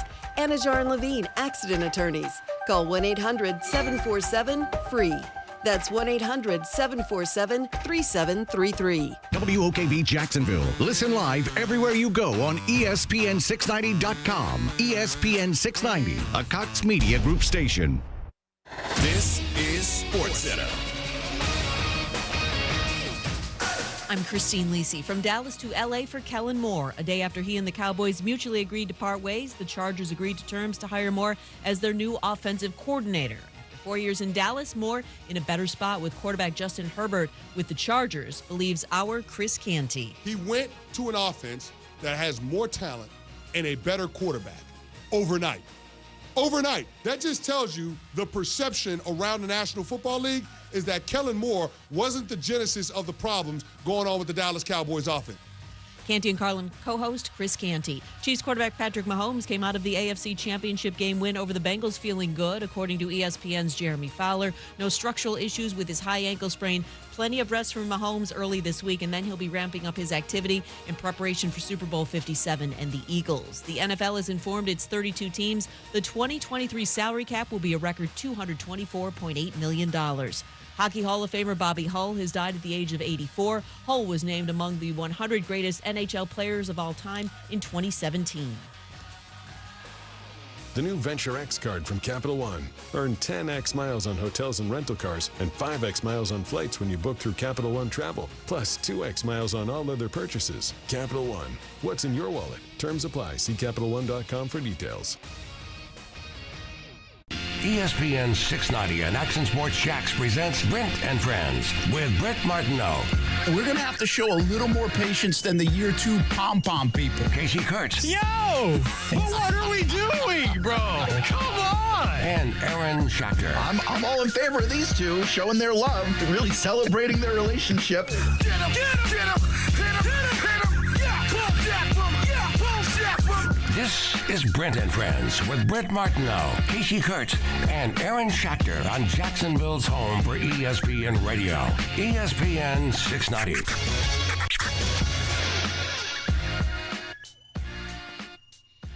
A lot of different stuff happening today. If you like local sports, not just the NFL. Sports. Okay. I thought you were looking for somebody to co-sign. I know you like local sports. Okay, I'm just checking. Jacksonville Jumbo Shrimp back on ESPN 690 this year. You know that. Yeah, we do. You love that. Little Jumbo Shrimp news, huh? Well, the Jumbo Shrimp are bringing back the staff. Jumbo Shrimp also have a little press conference tomorrow. They had a good season. And they brought back some of their coaching staff. This is always kind of an interesting thing, like how many will they bring back? But Darren Brown returns for his second season. Also holdovers Jeremy Powell, Jose Ceballos, and then some newcomers after that. So that's some news on the Jacksonville Jumbo Shrimp. Like I said, news conference tomorrow. We'll have that one covered with the Action Sports Shacks team. We're at JP Small. And former Jumbo Shrimp player on the cover of MLB The Show, Jazz Chisholm. Yeah, you said that. That's kind of neat. That is cool. He's like it's interesting you put a Marlins player on the cover of MLB The Show, but he has a chance to be star power there. It's a big-time move. Yeah. It's the MLB saying, hey, we don't really care about who's actually the best player on the field. No shot at Jazz. He's good. He's not the best player. Yeah. But he's got a personality. He's great on Twitter. He's big with the kids, so we're putting him on the cover of the game. I think it's a good move. Yeah. It's at least they're thinking outside the box, and Major League Baseball doesn't always do that. What's the other one that I wanted to tell you about from a baseball standpoint? Oh, yeah. You know, the Yankees now have two Oh, yeah. Local guys on their coaching staff. Yeah. Well, they got your friend, who's the other guy. Yeah, Travis Chapman. He's the first base coach. And Brad Wilkerson, who was a former big leaguer, actually went to Florida. He's not from Jacksonville, but he's been coaching at JU. Oh, all right. So these guys They literally got connections. These guys live like 5 minutes apart. They don't know each other well. Well, they what do I now. understand. They But will. they're both going to be on the Yankees staff. He's an assistant hitting coach of the Yankees. What a dream. Pretty wild. I mean, I like these guys too much for them to be joining the Yankees. That's what I'm saying. That is a personal problem of mine. I need Brad Wilkerson on my set. Never got him when he was at JU. Can you believe that? I just went lazy. I mean, you could have asked. I could have helped that out. Can you still? Saw him all summer because at every ball field that we're at. Well, still need Brett Myers. Brent's still looking for some help on that one. I saw him Saturday, so I could definitely By help the you way, out fun there. fact, Brad Wilkerson is going to the Yankees former Expo. Don't He get a is. lot of those anymore. Oh, yeah. You don't. Former Expo. Look at that. I have an Expos hat. That's another fun fact. When did the Expos go away? Was it the early 00s? Feels like 06 the Was it Nationals that came long? about. Was it? Something like that. I feel like it would have been earlier than Nah, they were definitely the Expos in the 04 video game. I'm almost positive. Low-key one of the best color schemes / logos. I mess Most heavy with the Expos. underappreciated of the last 100%. 30, 40 years. Brent's giving me a What face is right what is now. that face? The Expo. He doesn't like The it. Expos is great. You I have don't a like hat. it? The baby blue with the color red and scheme white? blue unis aren't bad. It's dope. Yeah. But the logos. No, Dumb. the logo's iconic. Yeah, it's dog. like a French script thing. It's great. First of all, there's nothing iconic about the Expos, okay? The logo. I'm trying to remember who were the best Expos of my youth. Not Vlad. There weren't many Why was I thinking of Vlad? because he was an Expo. Randy Johnson. Vladimir Guerrero was an Expo for like a day. Yeah, I was right. Pedro? Pedro. Martinez. What do you mean? He's a Was he legend. the best Expo of my day? Andres Galarraga. Or yes, he was a great one. Wasn't Dawson? Dawson. Yes. Andre Dawson All right. was. Yes. He's probably the best Yeah. one. Jose Vidro, underrated baseball player, but was good. He's in the set. Got him on it. No worries. What set is that? 2006 Fleer. If you're listening to this radio program and you have a baseball card in the 2006 Fleer set, please call in. I may need you to sign it. It's real talk. The big cat. Forgot about that guy. Brent Martin, Aaron Schachter, Kasey Kurtz. Football at 5, which we will talk about, but I got it. More I'm Expos afraid. talk? I'm afraid to get. Afraid I'm going to miss this. How good was the Pat Beverly camera technical foul? So good. All-time move. So good. But Casey's calling it a troll. I didn't feel like he was trolling. I felt like he was just beside himself. They were all beside themselves. I mean, a little bit trolly, right? Justin brought that idea up, and I was like, yeah. I mean, I guess anytime you use props, then that it's was kind of terrific. trolly, Like, but just think it's about perfect. the interaction that he had with the guy at the camera. He's like, hey, you get the shot? Guy's like, yes. He's like, can I borrow the camera? Well, Can you you know that- imagine what dude's thinking? He's like, what do you mean borrow the camera? Sure. It wasn't a civilian because that camera's like a 4-figure Oh, camera. yeah, it was definitely like. It's like that's like a journalist. Yeah, he grabbed his camera. But like, I wish I was the person who took the photo to have the interaction with Pat Bev. Like, give me the cam. I'm going to go show the ref. Like, sure you are, Pat. Here. Well, there he goes. You know, like He's out on the court. coaches sometimes get technicals to fire up their team and almost on purpose. Yeah. This one wasn't like an on purpose, but it was well worth it. Oh, it was awesome. Like, it was just awesome. You think it did the work? Oh, yeah. And Beverly kind of is like a love him or hate him kind of guy, but that was a great move. Like, that was just so good. And getting back to my officiating, I'm a big LeBron James fan, but LeBron, like, I didn't even mind the whatever tirade. He got fouled and they didn't call it, but You didn't mind the tantrum he threw? I thought it was a little babyish. I didn't mind the tantrum. Like, I get as it. I much. get being mad. I get what's on the line. I get all the stuff people are saying to me. It's just such a It tantrum. is, but LeBron almost. And I love LeBron. LeBron is kind of the one knock I would say is he to me epitomizes today's sports world of everything's the official's fault because he complains every time down the floor. Now he usually has a right to because he should be the most fouled player drawing a foul like in the history of the game. He gets fouled on almost every play, and he's so big that they don't call it a lot. Can I take us back to robot refs then for this conversation? Like, how are you calling it there? You'd have a whistle. It'd be like field hockey, man. You'd have a whistle on every 10 seconds. What if every foul call was consistently the same? Like, let's say, hypothetically, there was a way to program an amount of pressure of touch, illegal touch, like 0.6 pounds of force, whatever you want to call it, right? Whatever that thing is. And just what like if you hit the weight room really hard today? I'm just saying, anytime you touch or push or hit somebody past that, you get foul. Anything under it, you don't get foul. So you determine where the line is to allow people to play ball without getting too many calls, but also where it's going to start to get called. If everyone got called the same, don't you think that evens the playing field instead of having Jordan get every call in the lane and then the other guy not getting everything? In theory, it would, but I also think you bring up other problems like constant whistles all the time. So then you tweak so that not every contact is called. Yeah, I mean, you get some light contact. Where's the fine line? I don't know. How long is that? Let the robots figure it out. Yeah, well, sooner or later, basketball players will be wearing airbags if Aaron gets his way. He gets followed hard enough and an airbag goes But up. okay, fine. That would be kind of cool, though. If you imagine Blake Griffin doing a monster jam and then poof, the whole thing just blows up into a ball. By the way, that would be like sponsored. That'd be great. Yeah, brought to you by Toyota.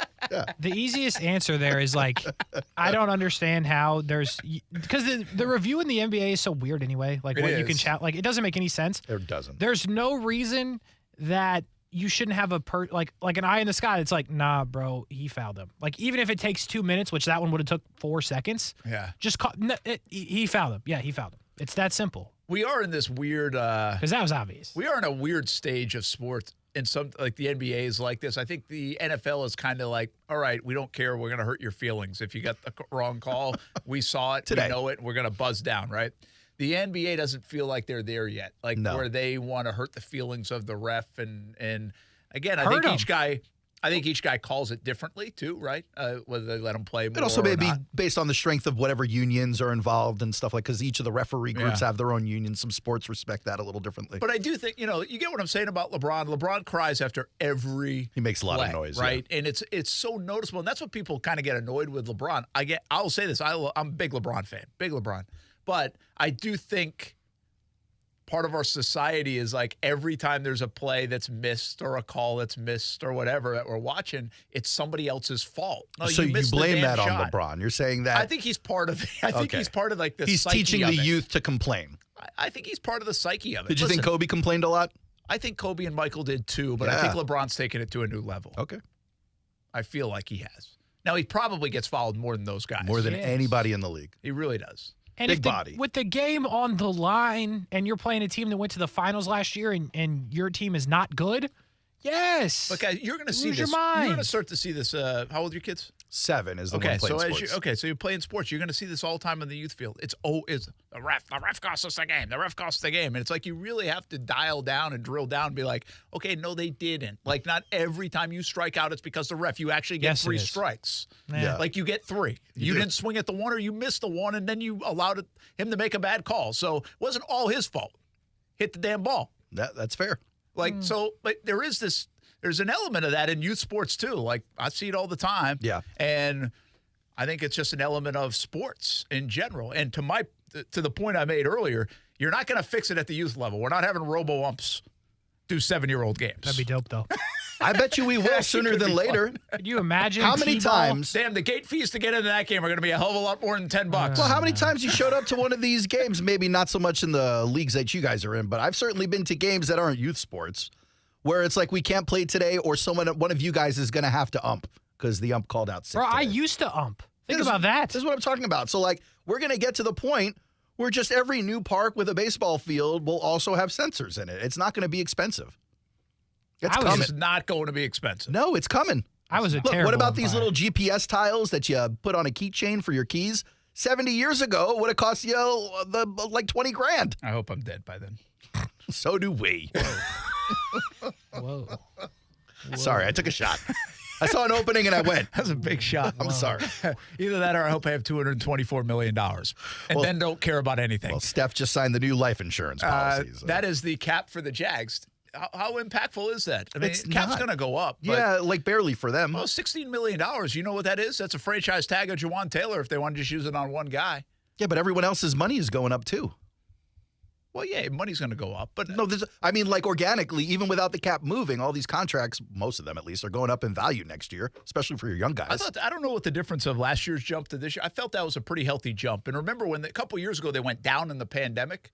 So I think this helps the Jags. I mean, the bottom line is we knew the cap was going to go up. It usually does. Yeah. But I think it helps the Jags being against it to at least give them a little more maneuverability. At the very least, you take care of your draft class, right? It's usually like 10, 12 million, I think, to take care of the draft class. So now you've got that and you slide some money around. You have to slide less money around. Yeah. This is another player or two for them. At the beginning of the season, cap was set at 208.2. That was the first time it had passed the $200 million mark. So I think the Jags, I think this does benefit teams that are up against the cap. It has to. It can't hurt them. Sure. No, it doesn't hurt them. But I think you look at that and you see the jump and you go, oh, we got this much extra money. That's not necessarily the case. I mean, these guys are going to get increases. Guys like, Josh Allen or, Trayvon Walker, any of these guys who were on last year or their first deal or second deal, third deal, that number's going up until the end of the deal, most likely. Do you think there's a player, because of this cap, that the Jags end up keeping that you didn't think they would? Hopefully it's Jawan Taylor. Yeah, I think Jawan Taylor is that If guy. there's anything you learned from yesterday, it doesn't matter if you have good offensive linemen, you bring them back and find somewhere for them to play. Because you don't want to get in a situation where you have dudes that you don't even know who they are playing from your practice squad in the AFC Championship game like Cincinnati had. I also think if there was a player that was coming back regardless of the cap situation, it would be Evan Ingram. So Jawan Taylor is the guy who benefits the most out of the extra room. That's what I think. Well, I'll give you. We just had Jamal Agnew on. I mean, he's a guy that's a $5 million cap hit, and maybe if you were thinking of, maybe you thought the cap was only going to go up $8 million or $10 million. I don't know what they thought. I don't even know what the expected jump was, but now it's like 16. It's like, oh, okay, well, maybe we don't have to move off Jamal, right? Or maybe we rip it up and extend it and kind of move it out a little longer. He's only 29 years old. He's going to be 29. So, and you have all the Andrew Wingards of the world that you want to bring back. That now all that money's there. And that's kind of Kasey. Forget about the big money guys. You're going to have to create space with Taylor, with Ingram. Josh Allen's going to be on that 50-year option, which they already can account for, but that just is what it is. I think this might do wonders for the Jamals, and even that's pretty significant. Maybe it is the Arden Keys. Maybe it is the Wingards. Maybe it is the Smoots. Maybe it's you start redoing a deal right now for Devon Hamilton. Like, there might be a deal or two in place now that they see this number inflated to the degree it was inflated to, that allows them to do something more than they thought, is my point. And we don't know that because we don't really know what they're thinking. Like, they have a plan in place, but we don't know what they're thinking on that and executing that plan. But I could easily see this cap being a little more than they thought it would, keeping Agnew instead of cutting Agnew, or ripping up or giving Devon Hamilton an extension now instead of waiting until he's a free agent next year, something like that. I'm with it. I do think that a guy like Agnew benefits more than a lot of other players because you don't find a special teams specialist all the time in free agency or in the draft. You kind of have to develop them. And here you go with Agnew, and you got a good one. With offensive linemen, granted, you may draft someone who's not up to Jawan Taylor's level of play at this point in his career, but your hope is that you can train them and develop them to the point where they are worth it. I think you go out and find an offensive tackle in the draft relatively cheap. I think you can find some defensive help in the draft or even in free agency relatively cheap compared to what the premier guys get paid. The special teams guys, I think you have to find a veteran to get a great one, and you've got a vet who's a great one. So I think it'll be interesting to watch how much money they move around. That's really going to be the key here. And like restructuring. Yeah, and stuff. restructure. And Trent Baalke said, he's like, listen, restructuring's not that. Player's going to get it. Then I've also heard other people in the past say, yeah, it's nothing you want to ask players to do. You try not to do it. They sign the contract. So I guess it depends what school or thought you come from, how you have relationships with people. And I do think this locker room, like each other so much that if you could keep other guys because of your restructuring, maybe they're willing to do it. Again, they're getting the money. It's just a matter of when they get the money. But the big guys to keep an eye on here are like a guy like Sheriff, a guy like Cam Robinson. You're talking about the biggest contracts on the team, even Kirk, even though it's just year 2 of it. It's like they can't restructure Josh Allen, right? I mean, it's a 5th-year option, so that's Foye Oluokun gets 19 this year. Shaq Griffin, if he's not cut, is another 17. Gone. Like, you don't even have to put it. Foley's got 12.5 coming to him. Foley's another one. So, yeah, so they've got like a handful of contracts that they could try to move some money around. And that, to me, is going to be the most fascinating part. How many people do they need to do that with? How many people choose to help them out and do that? Because, like, I'm pretty sure that even Calais Campbell was asked to restructure, like, one of his last years, and he was like, no, I'm not doing it. Didn't he restructure once? He might have already had restructured. I think he did. My question is, you got a guy like Christian Kirk who you brought in last year. You're not going to ask this guy to restructure so quickly, are you? Well, unless you extend him another 2 or 3. Way, right? You just gave Cam Foley. Robinson, and so was Foley, and so is Foye. So all the big guys are. Anyone who's making money probably came last year. Just, from where they were the year before. I mean, actually, or is it easier to Darius ask Williams a guy like is making Rayshon 12.5 Jenkins, too. But Rayshon's number isn't that big this year. It is 10 and a quarter this year. Yeah.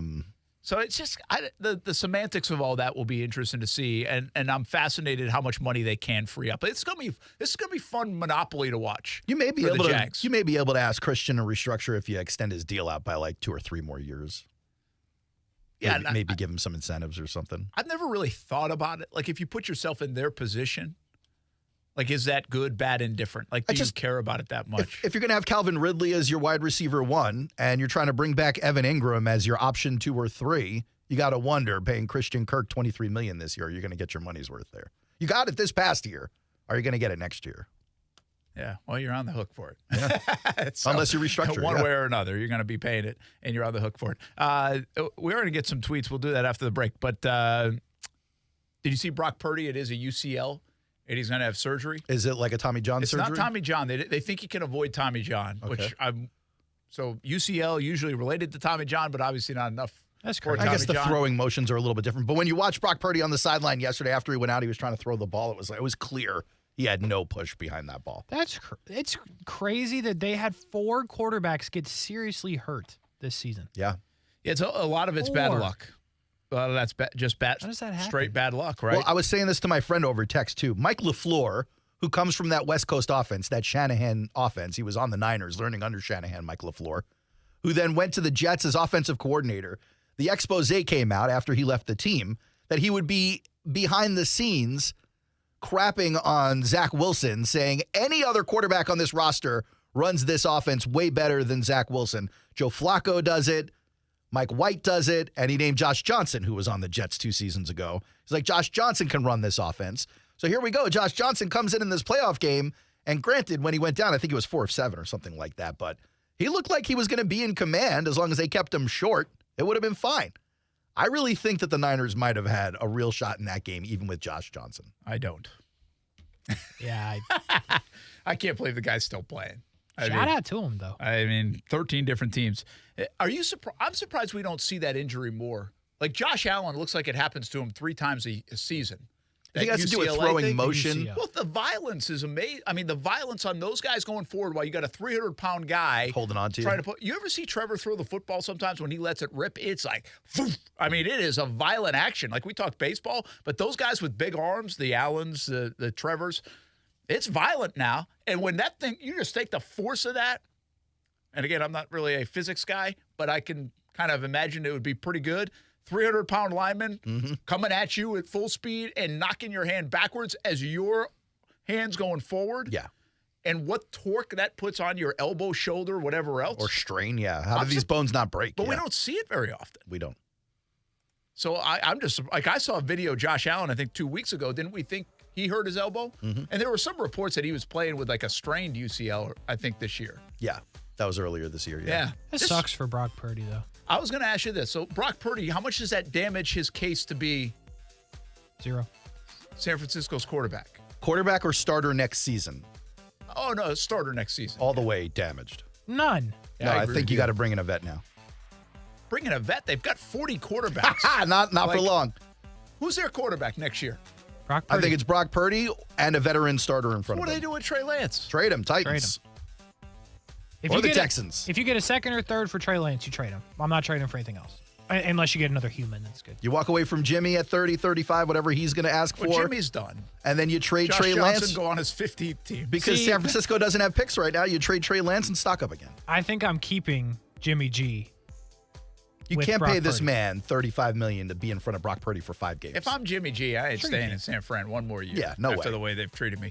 And Trey Lance, I think they're going to be egotistical on the Trey thing. They gave up so much to get him, and they're not going to get nearly as much in return. Well, they don't have to. He's the lowest paid quarterback on the roster outside of Brock Purdy. I think Trey Lance is a starting quarterback next year, unless Tom Brady is. Nah.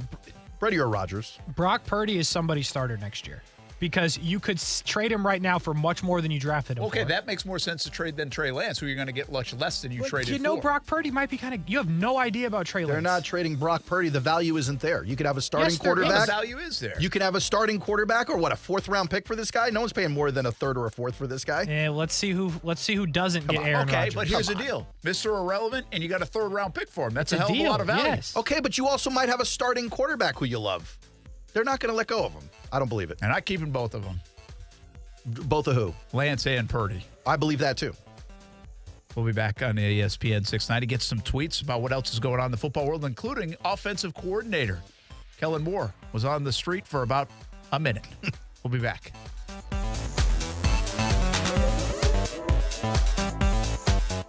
Now, the First Alert forecast on ESPN 690. Mostly clear and mild tonight, but with some fog late that'll be dense in spots by morning as temperatures drop to near 60 degrees. Becoming partly cloudy through the day on Tuesday and again very mild with highs around 80. From the CBS 47 at Fox 30 Action News Jack's First Alert Weather Center, I'm Chief Meteorologist Mike Burrish. The Weather Center is brought to you by Beard's Diamonds. Before you buy a diamond anywhere, shop Beard's Diamonds. We're dealing at Best Bet St. Augustine, the only card room and sports bar in St. Augustine, Florida. With nonstop action, poker games of all limits, exciting tournaments and table games, and a sports bar showing all the action, Best Bet St. Augustine has you covered. Don't miss our delicious dining options, serving breakfast, lunch, and dinner, and our always popular freshly made sushi. Best Bet St. Augustine is located at 800 Marketplace Drive off exit 311, where I-95 and State Road 207 meet. Learn more at bestbetjacks.com. Right now, American Window Products is offering the newest features in window technology with Ultra Dual Low E glass and insulated vinyl frames with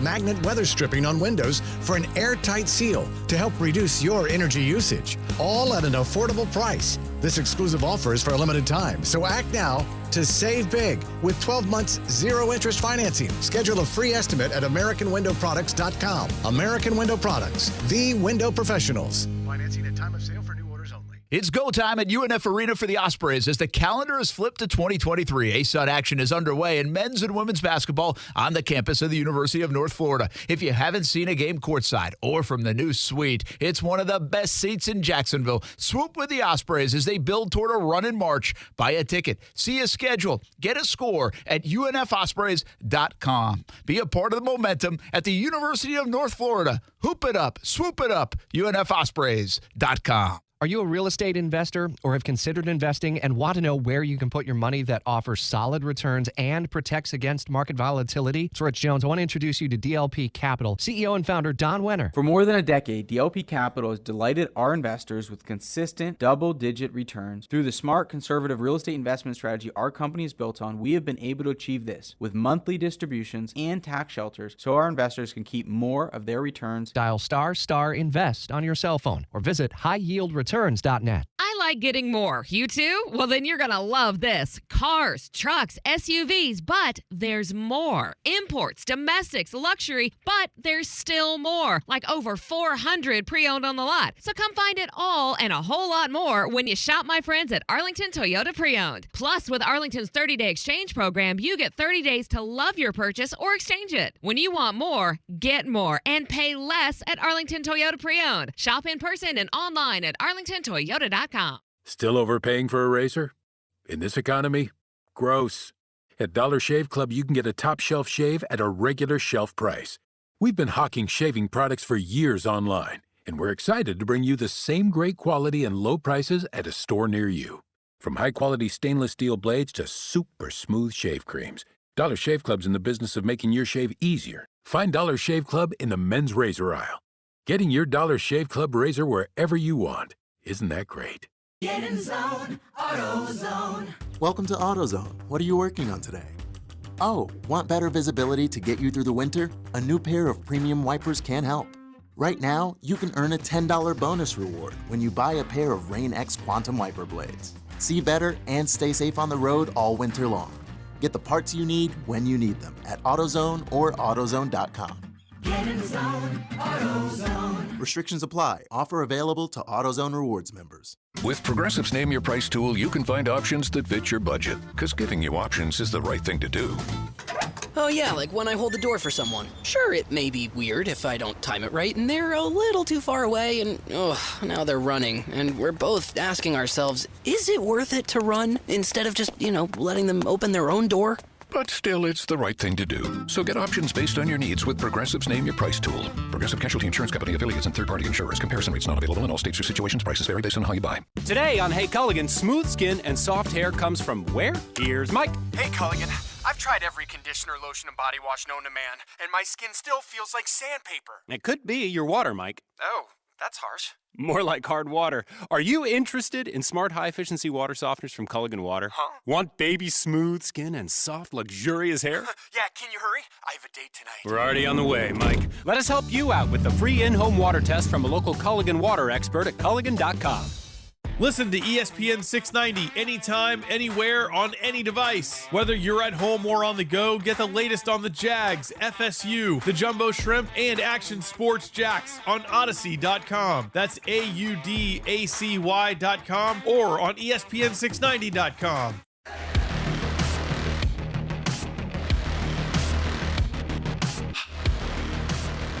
All right, you're going to get really mad at me if we don't do tweets, so let's go. Is that the case? All right, let's start it off. I told you, I feel like I've been taking the last week to just only compliment Patrick Mahomes. So let's keep that going for a little bit. Goody. Here's a tweet from CBS Sports. In his playoff career, we're talking about over the first 6 years of the man's career, Patrick Mahomes has more wins than Drew Brees, more passing touchdowns than Kurt Warner, higher passer rating than Peyton Manning, and more passing yards than Troy Aikman. 6 years into this man's career. He's not even 28 years old. Will Pat Mahomes be the best quarterback we ever see play the game? No. Case? No. You guys are good at this. Here's why I say no. I don't think there's enough time with all the good quarterbacks there are for him to win as much as Tom Brady has won. So until he wins as many Super Bowls, you don't think he can compete in the conversation? Well, that's what it was for Brady, right? I mean, until he got to Montana's 4, you couldn't even have the conversation. That's what people weigh it on. That's what some people weigh it on. The only exception to this is Tiger. But there are people that stand pat on Jack, right? And Jack's in the majors, but a lot of people will say, Tiger, I don't know, man, Tiger, he would beat Jack. Like, I kind of think Tiger, but that's a little unfair because I didn't see Jack in that regard. Like, I only have the numbers, but I don't think there's ever been a better golfer on the planet than Tiger Woods. So, but again, I don't have great historical perspective other than numbers, but I also am not a guy that believes numbers. Like, I think the eye test can tell you more. Yeah. Sometimes, but that comes from rooting for Dan Marino. I thought Dan Marino was one of the best quarterbacks ever, and he never won a Super Bowl, right? But he was, right? Like, that's the point for me.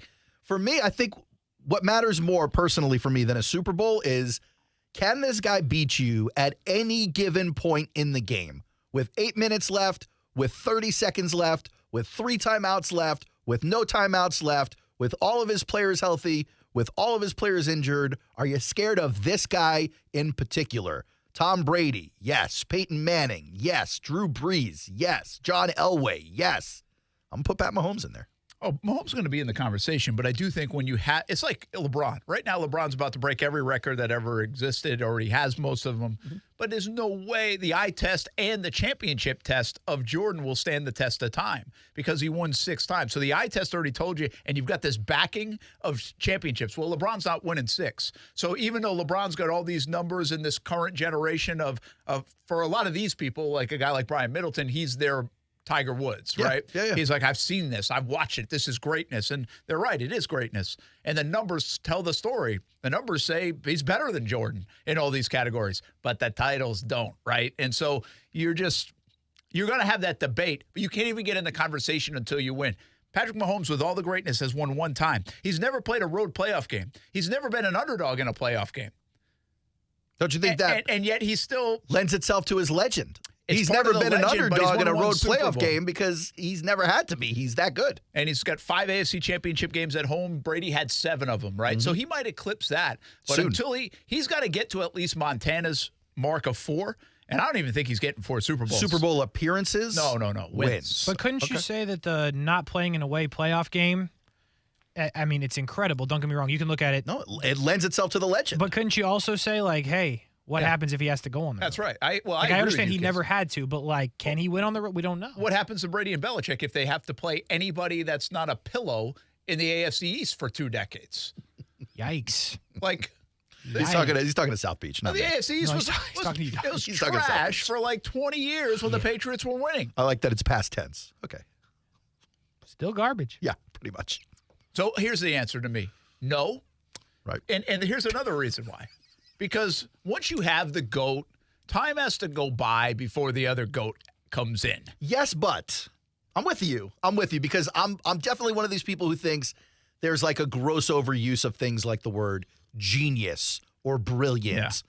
But that being great. said, the word great. Even the most word great. overused word in sports broadcasting. Fine. That being said, as the sport has grown in popularity and it has grown leaps and bounds, it was the number 3 sport when I was a kid. It's number 1 by a long margin for me as an adult. I think more people play, more talented people are there. Like, think about baseball. And how many amazing Hall of Fame level great players, granted it was the steroid era, but they were all doing them, so equal playing field. How many great players we saw come through there? Or like 90s basketball to the early 10s, where you basically saw an entire generation of Hall of Famers.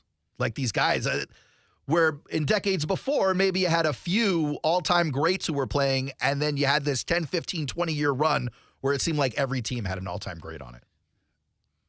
I don't know.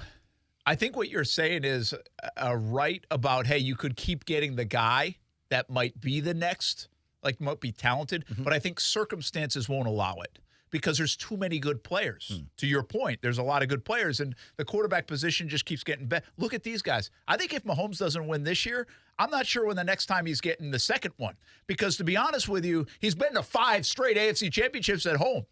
The odds say he's not going to a 6th or a 7th. I think you're making a great point, to be honest with you. I've heard you make this before, and I think it's a great point, especially if Mahomes continues to make it back in the face of all of this increased quarterback competition. Well, then that adds to it. You're right. But he's got to win it. Like, you've got to win it. I mean, Mickelson was great, but he never won it. Yeah. And then when he won it, he became a different kind of great.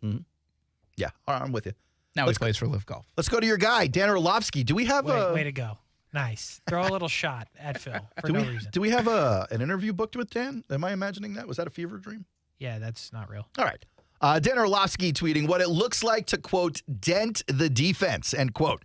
The Eagles' offensive line dominated to the tune of 12 first down runs against the Niners, 4 touchdowns, 6 runs of 10-plus yards, 93 yards before contact even happened. That was versus the best run defense in all of football. So to your point, Brent, when the Eagles reach the Super Bowl, they will be playing both sides of the ball in a very dominant fashion. Yeah, they just I think I saw that stat. Did you see the one in the game that was the most rushing touchdowns in a season, I think? Quarterback? Along with, like the Yellow Jackets? No, as a football team. Like okay. Well, I didn't even know there was a team called the Yellow Jackets in professional football at one time. But that's how historic they are from a running standpoint. Yeah. And like you've said it, trenches, right? Trenches. They are grown men in the trenches. It's a grown man's game, but they are a different kind of grown man. They got that man strength right now, and they are in that perfect age group, perfect amount of veterans. The way their team is built, to me, they just feel like too big, too strong, too tough. Not even too athletic or all the other stuff or too good in that sense. I just think they're too tough and too strong on both sides of the ball for anybody to really compete with them unless they just get handed a bunch of mistakes. Kasey?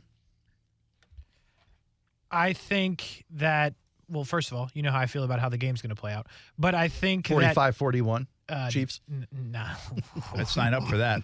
That would be fun, but settle down. That's what I think it's going to be. I think one reason that I'm so impressed by Philadelphia, I said it earlier, is they run the ball with all kinds of different people, right? It's not like they have the Christian McCaffrey that San Francisco has or, you know, one of the workhorses. I mean, yes, Miles Sanders does work, but Jalen Hurts. No, you got 3 real backs and Boston then Jalen Scott, Hurts. Exactly. Yeah. Kenny Gainwell. So they just come at you in different ways. And granted, that starts with the offensive line. That has been really good all season, and it's the one piece that even when we were arguing about Sirianni, I mean, those guys were in place, and they've been there, and they've worked together, the main parts of it, the Kelseys and the Lane Johnsons, and they they just know how to work together on that offensive line, and those guys are still hurt. But I just think they're bullies in a nice way, in a nice way. Didn't look very nice to me on Sunday. Way. Between the lines, they're bullies. Otherwise, they're probably okay people. I'm just the day after every Eagles game, my Twitter feed is filled with slow-mo instant replays of their offensive line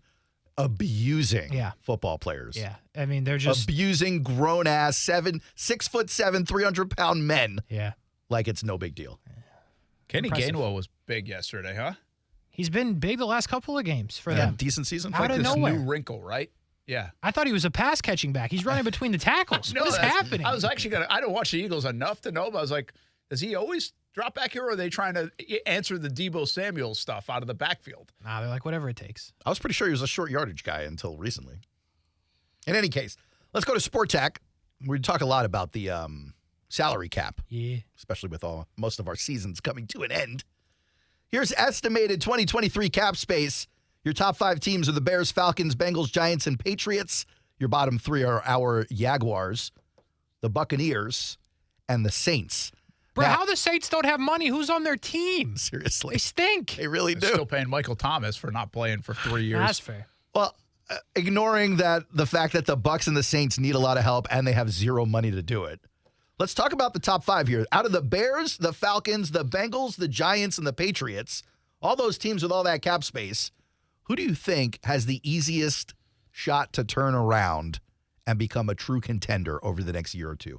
Bears, Falcons, Bengals, Giants, Patriots. And the Giants, Bengals already in the playoffs. The Bengals almost made the Super Bowl again.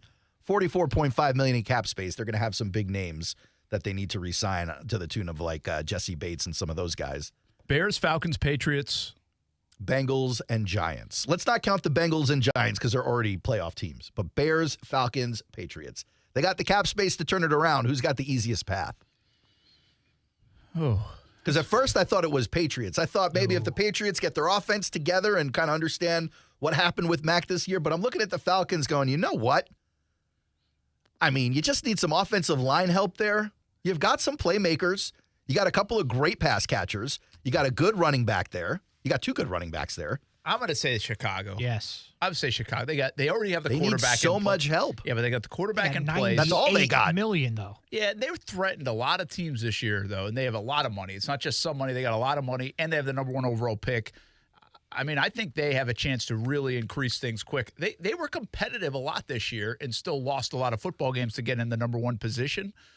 I think it's Chicago. They are literally the Jags. Kasey. Yeah, they're very close to the Jags. They have the quarterback. They have a ton of money, and they have a division who I understand the Vikings are good. Well, that's the other point of it. But the Vikings were kind of frauds. We all said that. The Vikings could be the Colts of this year. If you had to guess who would have the better record next year, Bears, Falcons, Kasey, who do you think? I would say the Falcons because that division's really bad. Dang it. No bravery. No courageousness. I'll say Chicago. Might have to put that on the board. In Atlanta? Yeah. Oh, Desmond Ritter's all time. All time. He came from Cincinnati. We love Desmond Ritter. All time scout team? Oh, come on. Why you got to besmirch this young man? Wow, the you know disrespect. what I mean? The disrespect, Kasey. You're asking me Justin Fields or Desmond Ritter, who's going to have the better record of those 2 teams? I'll take Justin Fields in Chicago. I'm saying Justin Fields and both bruised shoulders after still having nobody to throw to, and then looking at the sideline to a man named Eberflus for help. It's not going to happen. I think the Bears I'd rather look at Eberflus than Arthur Smith. See, I don't think you're right about that. I think the Bears can quickly turn it around with all that money. Now, granted, it's unlucky that there's not a lot of receivers out there. They're going to pay Jacoby Myers, I would assume, as the best option out there. People are going to get cut. Garbage pay. They're going to pay him $20 million? Jacoby Myers is good. Why can't you trade? I mean, everybody traded receivers this offseason. Well, they tried that. It didn't work. They tried to get Claypool. He stunk. So I think they go get Jacoby Myers. They can turn it around quicker, but I like the Falcons. The Falcons are a good team.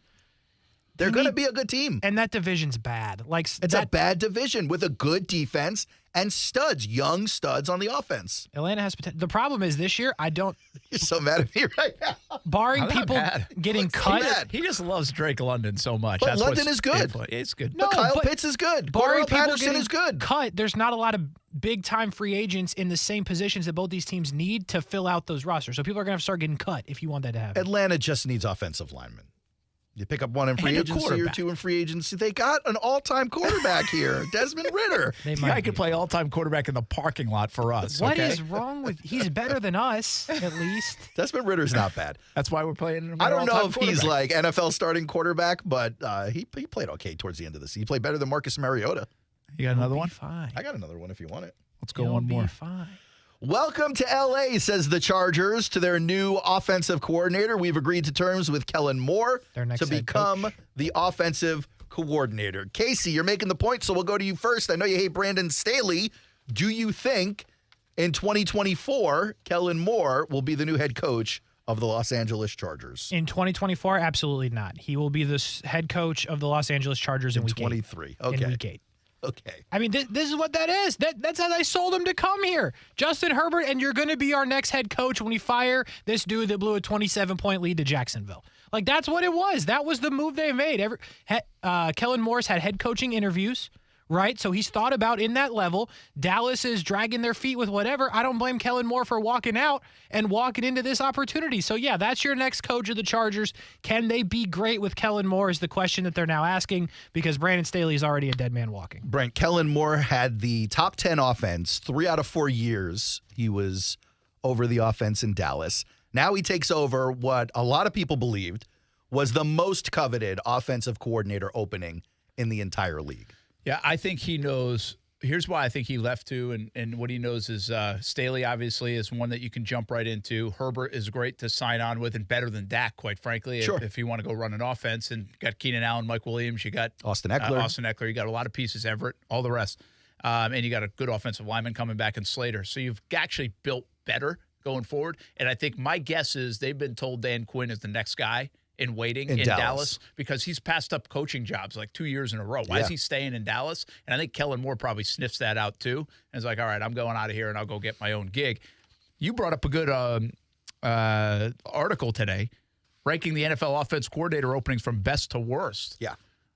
I mean, the Chargers were damn good. It seemed like the best one out there just because of all the reasons you just mentioned. Yeah. You got this great up-and-coming quarterback. How good is the you Bucs? got pieces. Well, the Bucs have Mike Evans and Chris Godwin.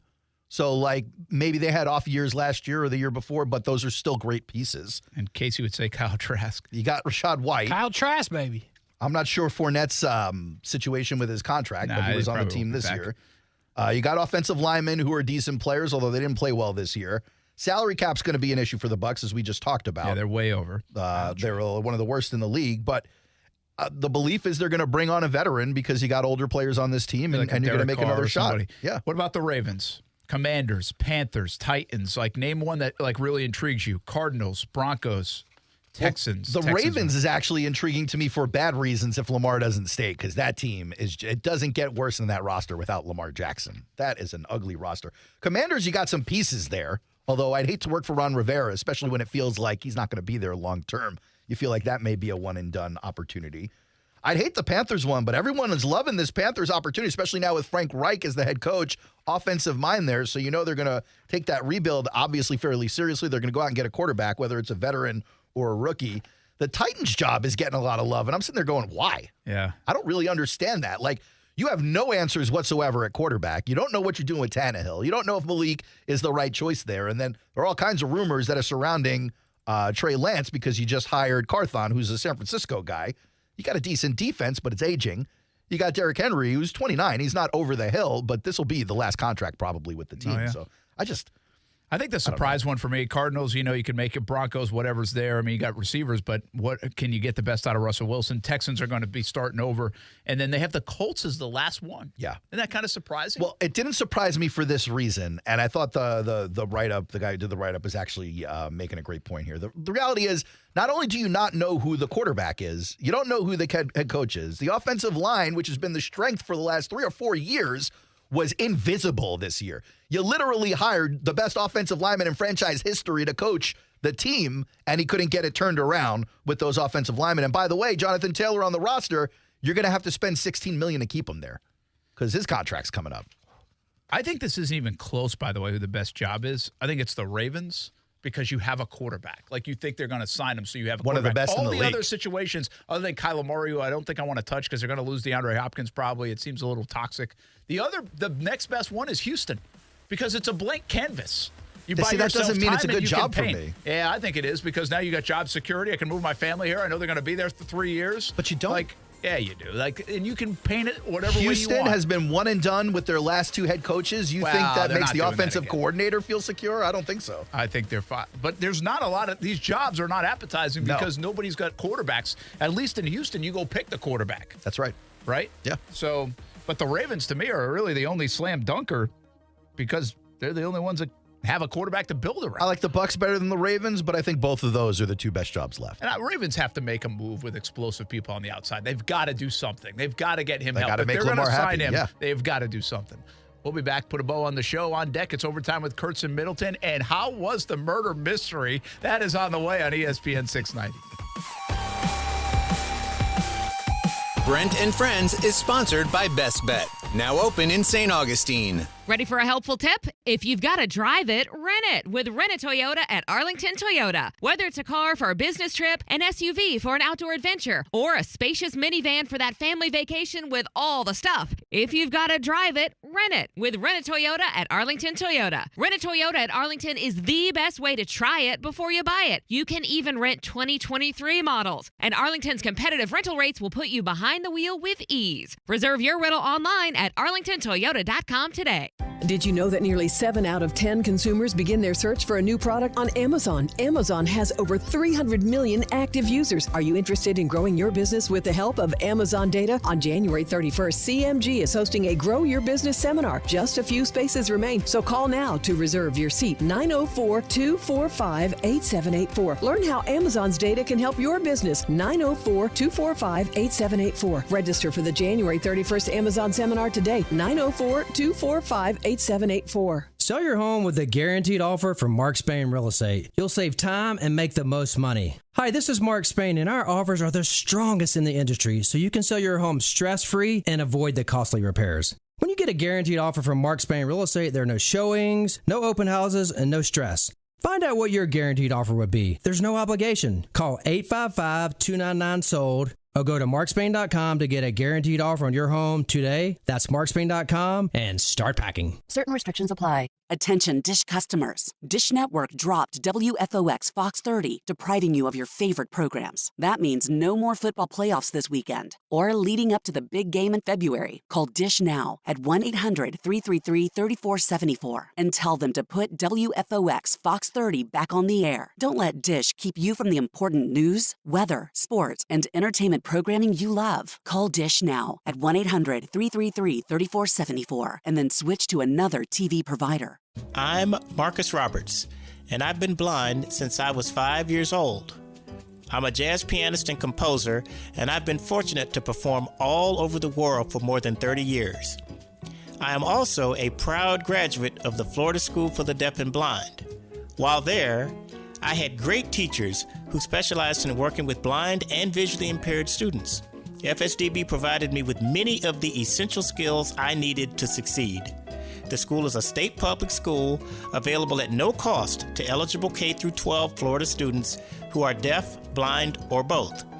FSDB helps students to do more, be more, and achieve more. It prepares them for a lifetime of success. For more information, call 800-342-3732 or visit www.fsdbk12.org. On average, an artificial limb for a child starts at $5,000, and the first prosthetic for an adult can cost up to $50,000, making it nearly impossible for disabled children or veterans to afford the limb they need. At Life Giving Limbs, we cover the cost of these prosthetics, giving recipients a chance at receiving a new limb and a new start on life. Please help by donating now. Visit lifegivinglimbs.com or call 469-601-8523. You've got advanced prostate cancer, but you're not waiting around. You want straight talk, the facts about Orgovix.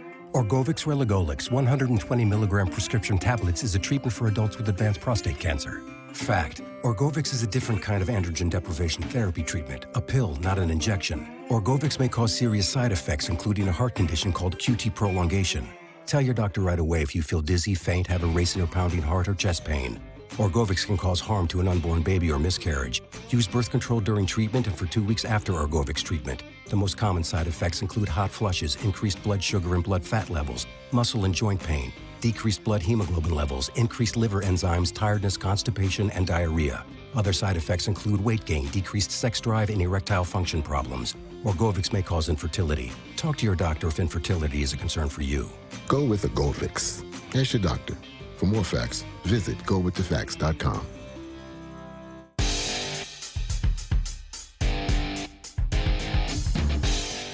All right, we got to do a couple quick stories here. You know, do you have like the virtual reality meta quest thing? Like the Oculus goggles? Oculus, sorry. So we have this thing that we had for hitting. Like you could like a see virtual the virtual cage. reality. That's cool. It was really kind of neat. Well, we had like this, I guess, ancient one. It was only like 3 years ago we got it, but it's ancient.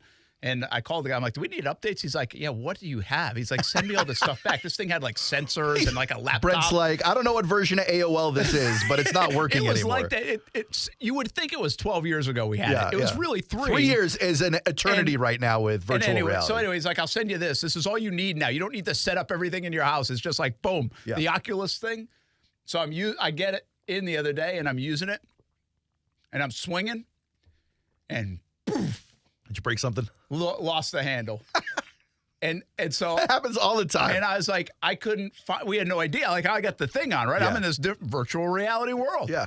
And Ty, like, is sitting on the couch, and all we hear is a bang. Like, I thought it hit the Christmas tree. It was before we took the Christmas tree down. So we're fine. Then we got splintered stuff, like, all over the place. The remote's not broken. The battery's over here, and it's like, wow, it's all in one piece. That's amazing. Like, I heard this loud bang, but it's amazing. It didn't break like the first day we got it. First use. I look up, and there is like a hole in the wall.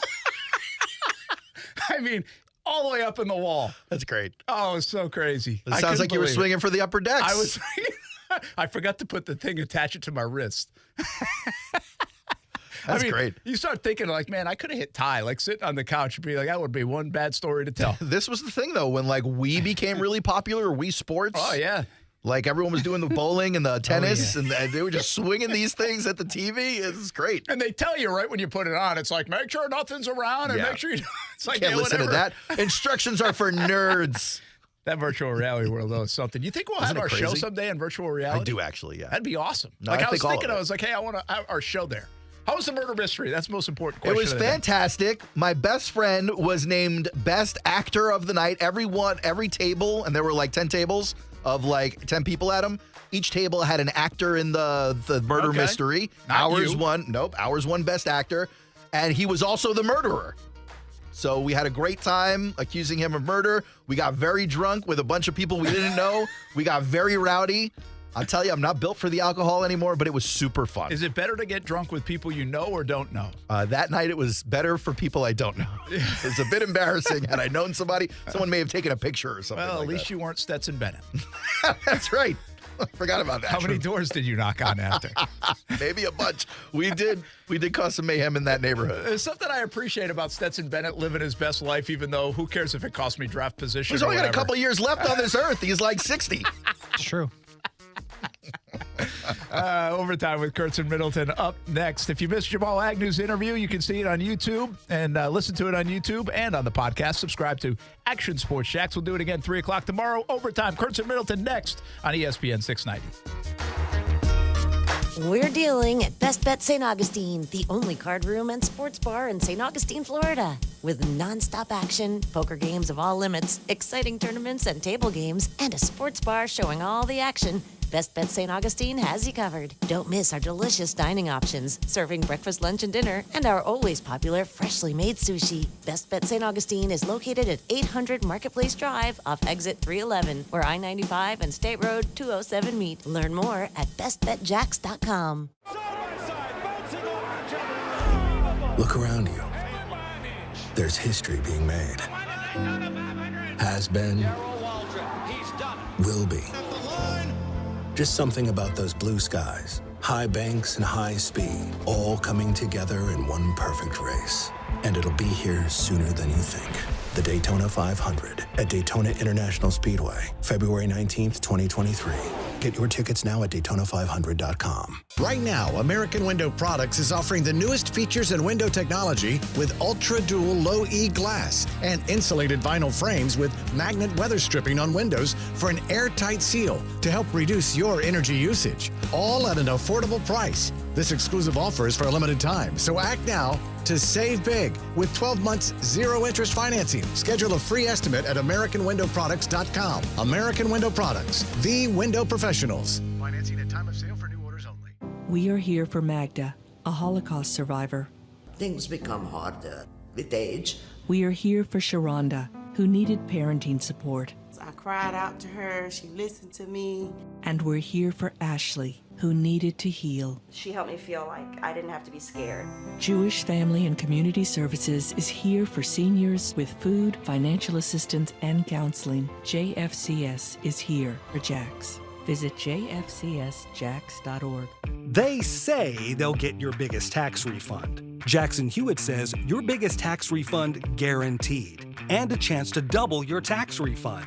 Thousands in weekly prizes during the Double Your Refund sweepstakes. Your biggest refund times 2, twice the money, so forget about them. File your taxes on the double at Jackson Hewitt today. No purchase necessary to enter or win. Open to U.S. residents 18 or older who file a 2022 federal tax return. Promotion ends 4/2/23. Visit jacksonhewitt.com for rules. Broadcasting live from the Anajar and Levine studios. Anajar and Levine Accident Attorneys. Call 1-800-747-FREE. That's 1-800-747-3733. WOKV Jacksonville. Listen live everywhere you go on ESPN690.com. ESPN 690, a Cox Media Group station. Every weeknight at 6 p.m., it's Overtime with Kurtz and Middleton, and check us out right here on ESPN 690. This is SportsCenter. I'm Christine Lisi. Breaking news, 49ers quarterback Brock Purdy has a torn UCL, which will sideline him 6 months, reports ESPN's Adam Schefter. Purdy is seeking second medical opinions about whether he needs surgery. The Niners are recommending it, but no decisions yet. The Chargers' new offensive coordinator is the Cowboys' former offensive coordinator. LA's agreed to terms to hire Kellen Moore as their OC. Moore should help the Chargers' offense be more consistent, believes ESPN NFL analyst Dan Orlovsky. I think this is a great move for the Chargers when it comes to, Amina hit on it, the aggressiveness of pushing the ball downfield. This will become two things for the Dallas Cowboys. Number one, Mike McCarthy, it's on your shoulders to get Dak playing at a high level again. And two, if you don't hire an offensive coordinator, Dan Quinn will be the head coach by middle of the season. Dan Orlovsky on NFL Live. Quinn, of course, is currently Dallas's defensive coordinator. Chiefs quarterback Patrick Mahomes came out of the AFC Championship game win over the Bengals feeling good. No structural issue with his high ankle sprain, according to ESPN's Jeremy Fowler. Mahomes will rest early this week, then ramp up his activity for Super Bowl 57 against the Eagles. ESPN Radio is presented by Progressive Insurance. At Progressive, they're making things even easier to help you bundle your home and car insurance together so you can save on both. Learn more at Progressive.com or 1-800-PROGRESSIVE. How much money do you need to start your own business? Once operational, will it generate enough income to fully cover expenses given rising inflation? Are there any external funding sources available, and how can you find them? SCORE has highly trained volunteers ready and willing to address this and any other business-related concern. Since 1964, SCORE has helped more than 11 million entrepreneurs and small business owners. Schedule a free confidential counseling session today by clicking on the Find a Mentor tab at jacksonville.score.org. As a business owner, wouldn't it be nice if you could eliminate all the waste on advertising to people who just aren't ready to buy from you? What if you could spend your marketing dollars talking solely to people who are ready to buy a product you sell? Cox Media Group has a very large database to help you reach those exact people. Cox Media Group offers a program called Omni-Channel that starts with an email to your ideal customer who's ready to buy now, and then once they open the email, they will start seeing your message on Facebook and through display ads and video ads. Let us answer any questions you have by heading to cmg.com to find out more. That's cmg.com.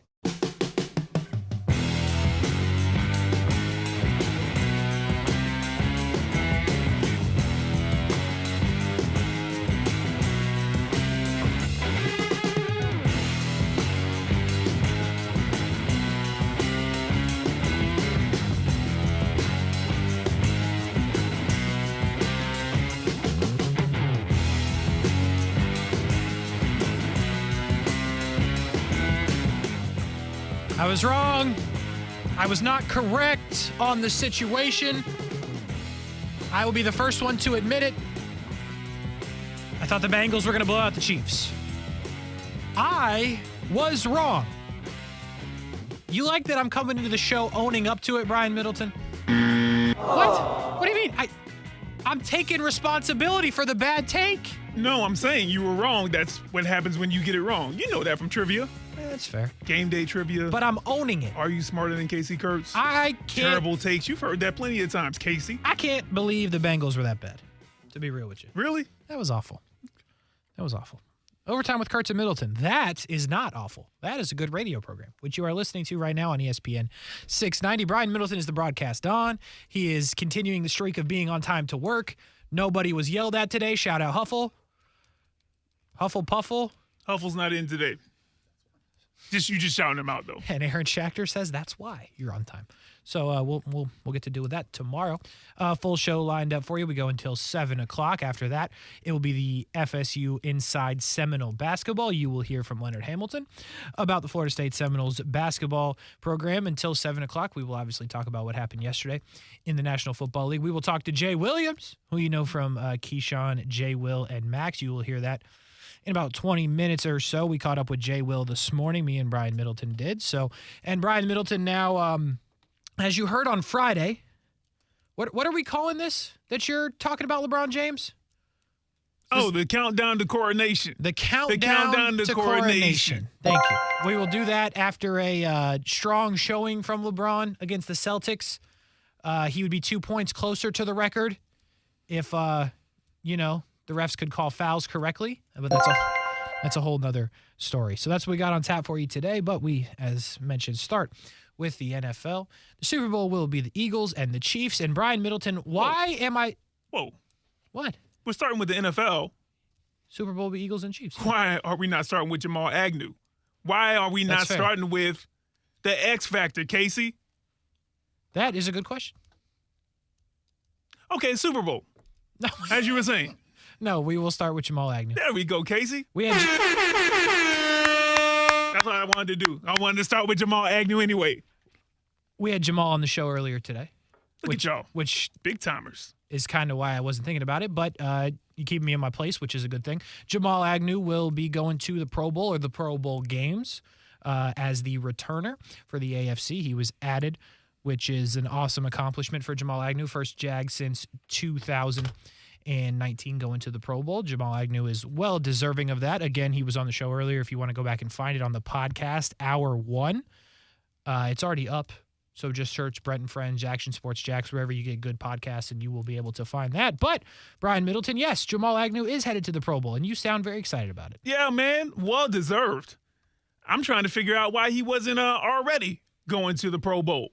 But listen, when you talk about a guy that is as electric as Jamal Agnew, and I think that really gained steam second half of the season, last handful of games especially, and then going into the playoffs, every time he touched the ball on a kick return, I was like, here we go. Mm-hmm. Field's going to be flipped. Tell you what we're going to do. We're going to have great field position every time.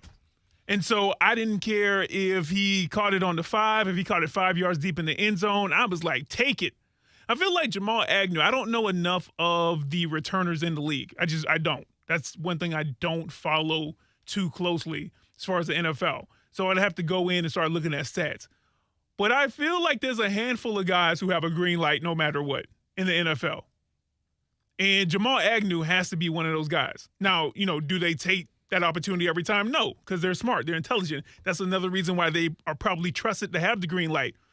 But if they feel like they got it going and they catch it 7 yards deep in the end zone, and you feel like he can take it out, take it out. Yeah. Jamal Agnew is one of those handful of guys in the league right now. When he touches the ball on special teams, I'm like, everybody shut up for a second. Let's make sure that we don't miss this right here, because it could be the time that he breaks off 40 yards, 50 yards, 60 yards, and flips the field, and then all of a sudden, the Jags are having a short field and really moving the ball down. So ultimately, man, I'm so happy for him. You think about his whole journey here, being in Detroit. Then he comes in, Urban brings him in because Urban was looking for speed.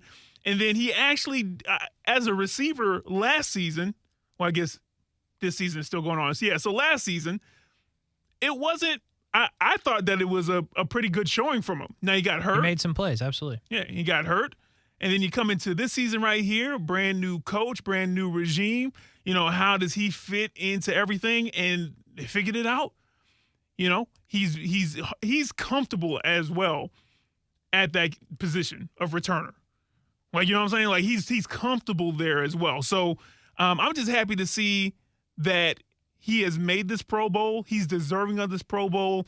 And I'm actually excited to see moving forward how we are able to implement him even more. Even if it's just one or two kind of plays right here, maybe, speed option or something like that. But I love the fact for Jamal that he was selected to this Pro Bowl. He is well deserving of it. Kasey, what do you have to say? Actually, you know what? I'm going to go back and listen as well.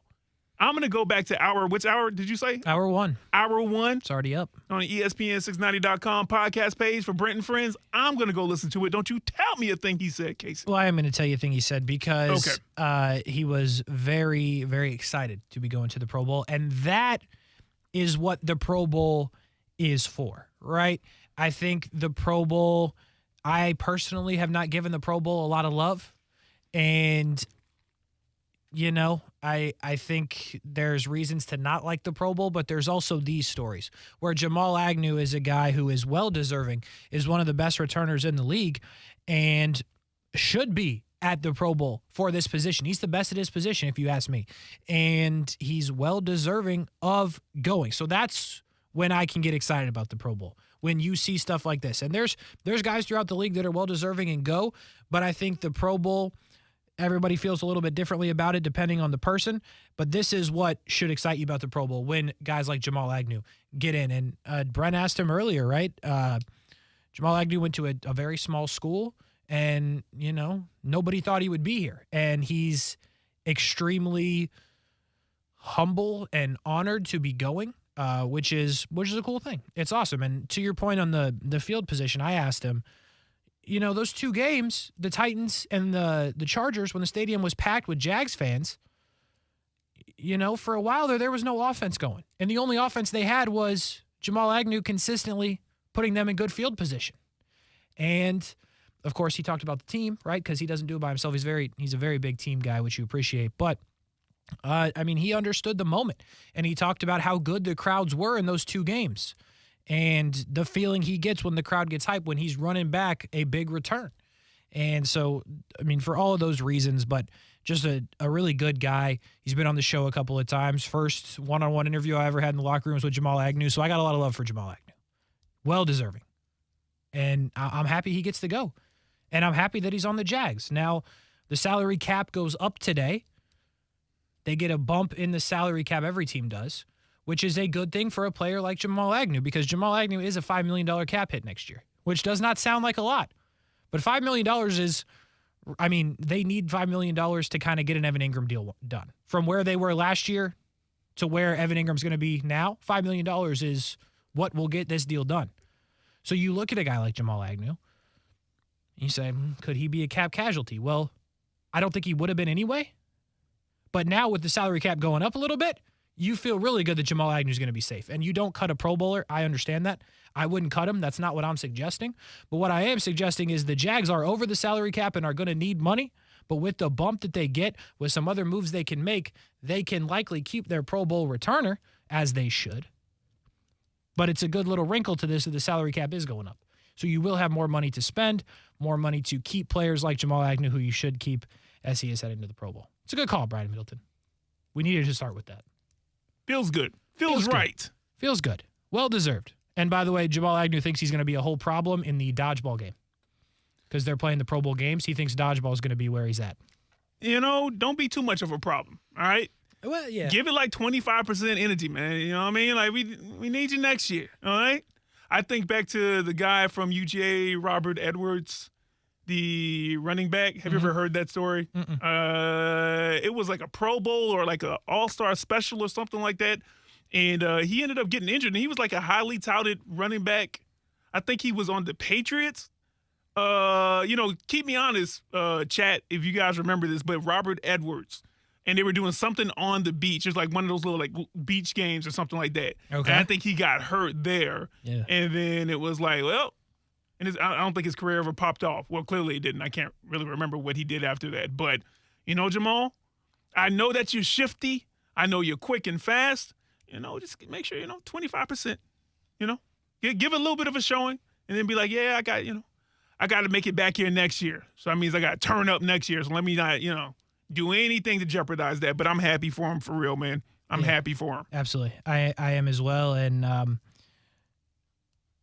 what's interesting about Jamal Agnew and how the season ended for the Jags, and Little Big Man puts it in the chat, I hated to see that Agnew fumble. Sucked for him and us. And yes, true. And I think you saw something similar happen last night with the Bengals. His name escapes me right now. Somebody could help me in the chat. That pushed Mahomes and got the 15-yard penalty when he was out of bounds. 58. I know you're talking about. Though. Yeah. Anyway, and that's similar to what happened with Agnew, right? Same stadium, same thing. And how do you bounce back from that, right? Jamal Agnew, he goes to the Pro Bowl as well deserved, but being able to bounce back from a moment like that is something that it looks like Jamal Agnew has done. Now, another situation plays out like that in the AFC Championship game for the Bengals. So I wonder if Jamal Agnew's a guy who could reach out to that player. You know what I mean? Like, just it's tough, and we talked about it earlier on Brent Friends. Like, I said it to them. That is a moment that if I make the penalty there and I'm getting crucified on Twitter and by, every fan that's a fan of the Bengals, I don't know how I'm handling that mentally. And now you have this guy that's going to have to deal with that for the whole offseason, if not longer. And I just wonder what kind of toll that takes on somebody. And that's where I look at Jamal Agnew. I'm like, he was feeling that type of way. They didn't lose a football game because of what happened with Jamal Agnew. The Jags didn't lose because of that. Was it a contributing factor? Yes. But they didn't lose because of it. Yeah. And I just wonder, and I appreciate getting to talk to him today and seeing that he hadn't forgot about it. He brought it up. We didn't ask him. He brought it up to us, right? So he remembers the moment. But mentally, he has made peace with the moment, because I don't want to say moved on because he's still thinking about it, obviously, but made peace with it. I think that's a tough thing to do and underrated that, a week later, this huge moment could have still been weighing on him. He could have still been brought down. Maybe he is behind closed doors. But it feels like he has made peace with that. I appreciate that from a mental standpoint. You see what I'm saying? Yeah, no, absolutely. Absolutely, man. Just to piggyback off of that, I can't imagine being the focal point of everybody's ire and not being and not bringing it on myself. Like the Eli Apple stuff, which we may or may not ever get into, even though I delighted in Eli Apple Twitter for about 90 minutes yesterday after the AFC Championship game. You were into it. Oh, man, it was amazing. People are so creative with their disrespect. But my point is this. Eli Apple brought that on himself. Mm-hmm. The guy, the linebacker that, look, Kasey, he's 250, 260, running full speed. He pushes Mahomes. It's a foul. It's a flag. Joseph Asai. But you're just like, you can't do that, but and now that is the thing that basically sets up Kansas City to win this game that you were in. That honestly, even after that Mahomes run, that got them into, I think it got them right on the edge of field goal position. You know how they do the little lines on TV and whatnot where they were out of it before. Yes, absolutely. But man, I can't imagine what that is like mentally. And it's probably not the first time he's had a letdown where he probably had a hand in it. I mean, as much football that you play, I'm sure that it happens more than once in a career when you start talking about middle school, high school on up. But on a stage that big. So I understand what you're saying. I don't know how they deal with that. I don't know how Jamal dealt with that. I know how people on Twitter dealt with that. There were a lot more people who were like, hey, man, watch your mouth when they would get on Jamal Agnew or say something, kind of left about that fumble. Mm-hmm. There were a lot more Jags fans that came to the defense of Jamal Agnew and pointed out all the things that he did in order to help the Jags get to where they were at, as opposed to, trying to jump down his throat. So maybe that's happening in Cincinnati as well. Maybe the initial outcry was a lot of naysayers for a side, but maybe there are more people now with level heads that said, hey, the guy wasn't on the field because he was a bum. He did this, he did this, he did this, he did that. We missed this, we missed this, we missed this, and we missed that. So, let's calm down. Yeah, you can point the finger at him, but we're not just going to do that over and over again, because you're going to need this guy next season. You're going to need this guy to be able to shake this off and move forward and play to whatever level he can play at for your team next season. Mm-hmm. So, fans, get it out of your system. You weren't on the field. If you paid a ticket to go there, I may give you an extra 24 hours to gripe, but, all right, chill out. We've moved on now.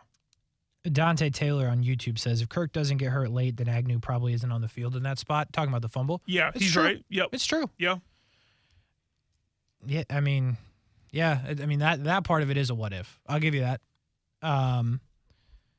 And next year, hopefully they're back in that position. But you are right. That's probably how that play plays out if Christian Kirk is on the field and not injured. But I'll tell you one thing about the Chiefs. They injured. The Chiefs are hurt. Yeah. Patrick Mahomes is hurt. Lil Big Man says Mahomes got that dog in him out there on one leg getting it done. That was something. You see he didn't shoot up? I did see that. Now, that's crazy. I can't imagine what he was feeling after the run when he got up and kind of the emotion of it wore off and he was trying to get back across the field. Like, someone help me. My hey, man, goodness. Someone just help me out a little bit. And listen, I am amazed by some of the stuff Patrick Mahomes does. This was incredible. I'm also not the biggest Patrick Mahomes truther out here, right? I'm not going to sit over here and gush about what he does because I feel like everybody else does that and it's not needed from me. That was impressive, what he did. And was it the best game of football Patrick Mahomes ever played? Absolutely not. And he still threw for 330 or 320 and 2 and made that play at the end. Damn. And he was, hey, listen, you could see even when he would do his little jog, it was ginger. You could just tell. He's hurt, 100%. So, it was, hey, Kasey, I got to be real with you, man. One day you'll have to talk about whether or not you're still putting Burrow over Mahomes the way that you've done time and time again, disrespectfully, even though, this game right here just shows that I don't know. Yeah, Joe Burrow didn't play great. Joe Burrow did not play great. Now, in fairness, Cincinnati's offensive line finally. They hate Joe Burrow. Finally gave up. I'm convinced they hate Joe Burrow. Joe Burrow did something.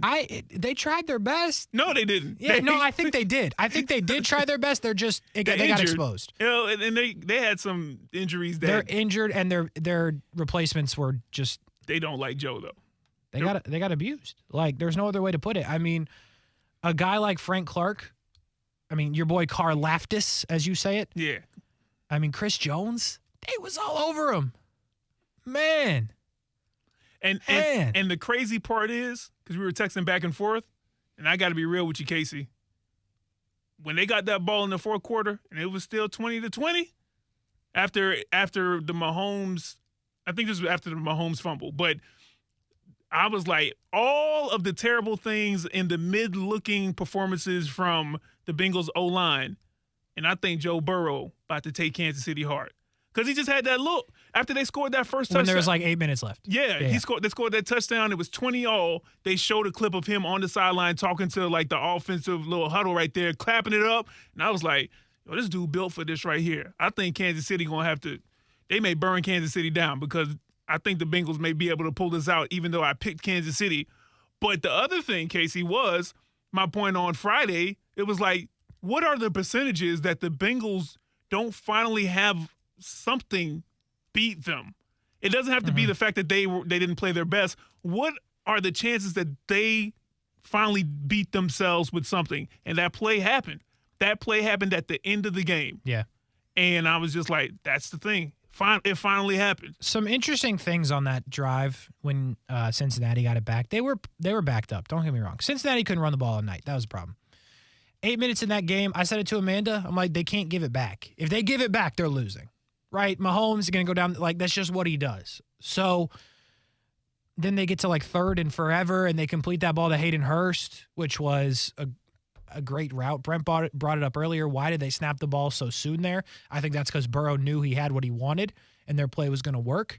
But they just never, like, killed the, they couldn't run it, so that hurt them. But they never looked like they got in a rhythm at any point, the Cincinnati offense. Like, they made plays. That ball to T. Higgins was a dime. Jamar Chase made some plays. Yeah. But I felt like they never got in a rhythm. Like, they were never consistently cooking on offense. And every time it seemed like they were about to, honestly, it was something on the Chiefs' defense that did it, more so than, Burrow or that offense not executing outside of those sacks, right? Mm-hmm. Like, you think about the one interception where they were playing volleyball. He set him up. That was wild. And then the dude just came by and caught it. I was like, wow. I don't know why he threw it. That was weird. Yeah. That was not a Joe Burrow play. He just wasn't good. He was not good enough. And to your point, what did it finally take? I mean, yes, the last play is what it was. They didn't lose because of that play. You know what I mean? They just didn't play well enough to win. Like, yes, that play set up the field goal. I understand. Physically, is that the play that lost the game? Yes. But did they lose because of that? No. They lost because they couldn't consistently move the ball. They lost because they couldn't, for the life of them, protect Joe Burrow for longer than 2 Mississippis. I mean, that's why they lost. Okay, Case, I got one more question. What are you more impressed by? I know Patrick Mahomes won, so more people would lean that way, but let me give you these two options. Mm-hmm. The fact that Joe Burrow and the Bengals were in the game with a chance to win with that great value offensive line in the way that he was getting hit most of the night, or the fact that Patrick Mahomes at one point was passing to, granted, Travis Kelce, I think Valdez-Scantling, Sky Moore, and then it was like me and you out there. Yes. Like, it was looking at like wide receiver number 6 on the depth chart. Yeah, on that last drive, I was like, who are these people? Who is in the game right now? Shout out to the fans. They found him, gave him a jersey and everything. Valdez-Scantling ate, by the way. I called him a bum. You remember that? Yeah, you tend to do that. Yeah, he ate. Shout out to Valdez-Scantling, by the way. He went to USF. Those are my people down there. Anyway, I'm more impressed by what Mahomes did. I think the one leg part of it, the throw into guys that, nobody really knew who they were at the end of the football game. I'm more impressed by what Mahomes did. He's great, man. It doesn't matter. And they've proven that this year. Even if they beat the Eagles or not, which I don't think they do, they proved that they don't need a Tyreek Hill to get to the Super Bowl. They just won the AFC and they got rid of their best receiver. Think about that. That's crazy. That's wild. They won the AFC Championship game when their, I don't want to call him Tyreek's replacement, but the guy that they brought in to be their number 1 receiver, Juju, gets hurt. The guy they traded for midseason to get better, Kadarius Toney, gets hurt. And they were left with Valdez-Scantling and Kelce, who was not 100%. They got it done. And they didn't run the ball. Pacheco made some plays. He looks like he can be a whole problem with some development, but they did it without running the football. It's Brent. He's behind you. And it was impressive. So I'm impressed with what the Chiefs and Mahomes did. But with that being said, they ain't beating the Eagles. We got a couple of weeks to break that one down. I ain't say that one. They All ain't right. beating the Eagles. The All Eagles, that was impressive what the Eagles did. Was it? You were impressed by the Eagles? Scoring 30, without talking about the quarterbacks, scoring 31 points. With short fields? On that defense? Yes. The penalty, look, okay. All right. We got to get to a break because we won't. You can, Eagles by 14 Don't do says that. Dante Taylor. That's Don't a do chat. that. That's a chat. Don't do that, Dante. I tweeted last night. Don't you I said do that. Eagles by 17. Yeah, you did. I know. You sent me that message too. Look. Don't do that, Dante. Coming up next, earlier today, me and Brian Middleton caught up with the one and only Jay Williams. Keyshawn Jay Will and Max, Jay Will. We're talking Super Bowl, and we're talking the NBA next with the legend Jay Will. We'll be right back. Now, the First Alert forecast on ESPN 690. Mostly clear and mild tonight, but with some fog late that'll be dense in spots by morning as temperatures drop to near 60 degrees. Becoming partly cloudy through the day on Tuesday and again very mild with highs around 80. From the CBS 47 and Fox 30 Action News Jack's First Alert Weather Center, I'm Chief Meteorologist Mike Burrish. The Weather Center is brought to you by Beards Diamonds. Before you buy a diamond anywhere, shop Beards Diamonds. It's easy to think all money managers are pretty much the same. But at Fisher Investments, we're clearly different. Different how? You sell high-commission investment products, right? No, Fisher Investments doesn't sell any commission-based investment products. Well, you must earn commissions on trades. Nope, never at Fisher. We're a fiduciary, obligated to act in our client's best interest. It's the highest standard of care for a financial advisor. How do you know what's in their best interest? We get to know our clients and then tailor a portfolio based on their goals and needs. But you probably sneak in some hidden and layered fees. No, we have one transparent management fee, structured so we do better when our clients do better. Wow, you really do look out for your clients. That's because our top priority is helping them achieve a comfortable retirement. It might be why most of our clients come from other money managers. Visit FisherInvestments.com to find out why investors like you switch to us. Fisher Investments. Clearly different money management. Investments and securities involve the risk of loss. Finding great candidates to hire can be like, well, trying to find a needle in a haystack. Sure, you can post your job to some job board, but then all you can do is hope the right person comes along, which is why you should try ZipRecruiter for free at ZipRecruiter.com/free. ZipRecruiter doesn't depend on candidates finding you. Its powerful technology identifies people with the right experience and actively invites them to apply to your job. You get qualified candidates fast. So while other companies might deliver a lot of hay, ZipRecruiter finds you what you're looking for. The needle in the haystack.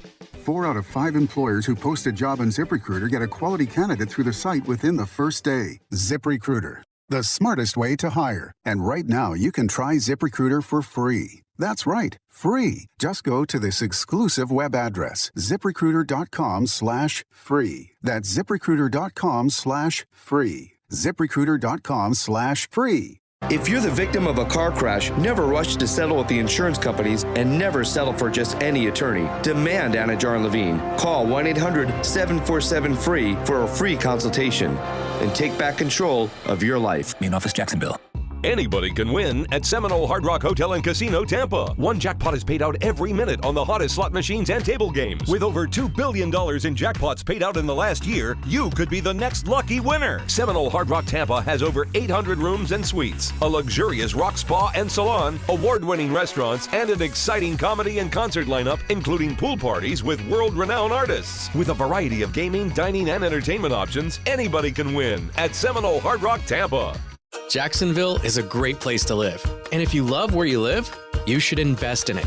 That's why more and more people bank with One-to-One Financial, Jacksonville's hometown credit union. We invest every penny back into North Florida, backing the very best small businesses, nonprofits, and of course, the family home. Why put your money with some big out-of-state bank when you can invest in where you love to live?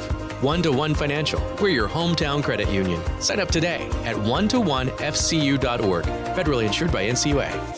It's go time at UNF Arena for the Ospreys as the calendar is flipped to 2023. ASUN action is underway in men's and women's basketball on the campus of the University of North Florida. If you haven't seen a game courtside or from the new suite, it's one of the best seats in Jacksonville. Swoop with the Ospreys as they build toward a run in March. Buy a ticket, see a schedule, get a score at UNFOspreys.com. Be a part of the momentum at the University of North Florida. Hoop it up, swoop it up, UNFOspreys.com. American Window Products offers free low-E coating on select windows at an affordable price that can help reduce your energy usage. With 12 months zero-interest financing, visit AmericanWindowProducts.com for a free estimate.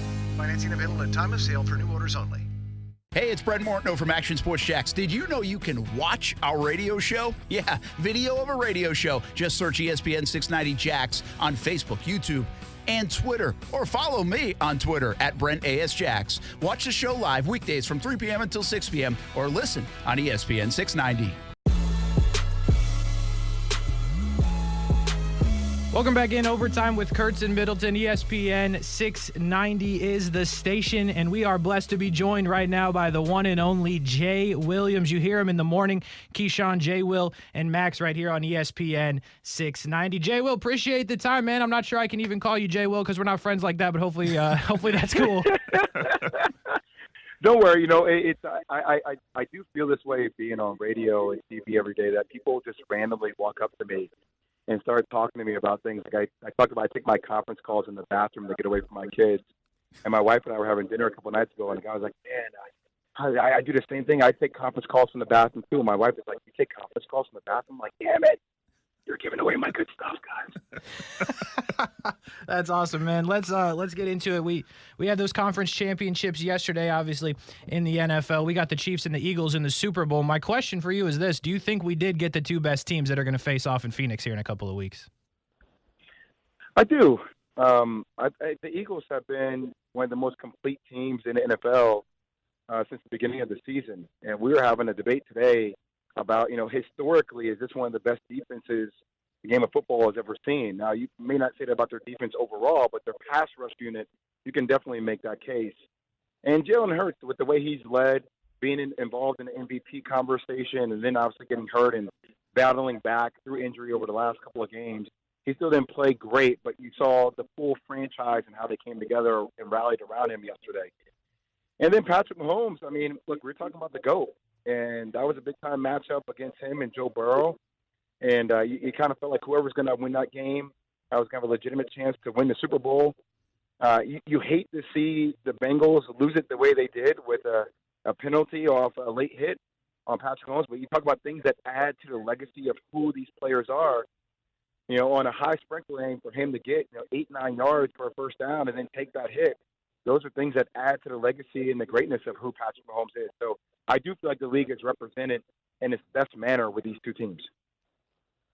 And Jay, Brian here again, man. Again, thanks for joining us. So we hear from athletes and coaches all the time that you can't blame one play. You can't blame the official per se for a loss, for a reason why the team is not pulling out a victory. But I'm looking at that Bengals-Chiefs games. There was some questionable calls. And then even in the NBA, the big hoopla over that final play in the fourth quarter with Jason Tatum and LeBron. And, personally, I think that you can blame the refs and you can blame one play. Like, do you agree with that? Or are you like, nah, you still have other points in the game where you could react better in order to have a better outcome?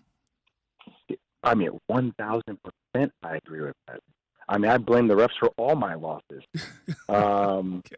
But it's like one of those things that you never say publicly.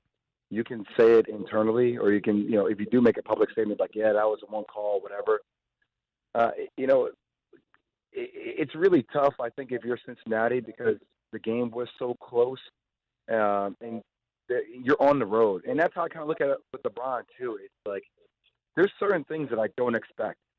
As a player, when I go into an opposing gym, I don't expect to get those calls down the stretch.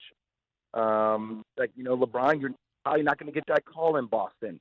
If you're Joe Burrow, you're probably not going to get that call in Kansas City. And you have to be better than what you were before. So, yeah, you can say that amongst your friends, but you also know you have to be better, man.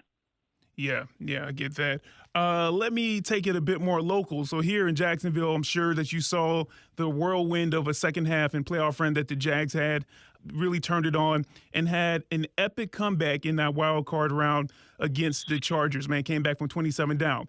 Now, you're no stranger to comebacks. I'm thinking back to, I believe it's the Final Four when it was you guys and Duke versus Maryland. And you guys at one point were down by like 20-something points.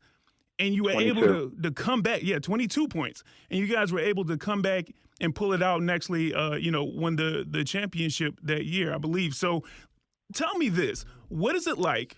Because on that Duke team, you were the guy. I know you're going to be humble and be like, we had great players, and you did. That was an amazing lineup. But what is it like to be the guy on a team and you look up after the first half or the first couple of minutes and you are down by so much?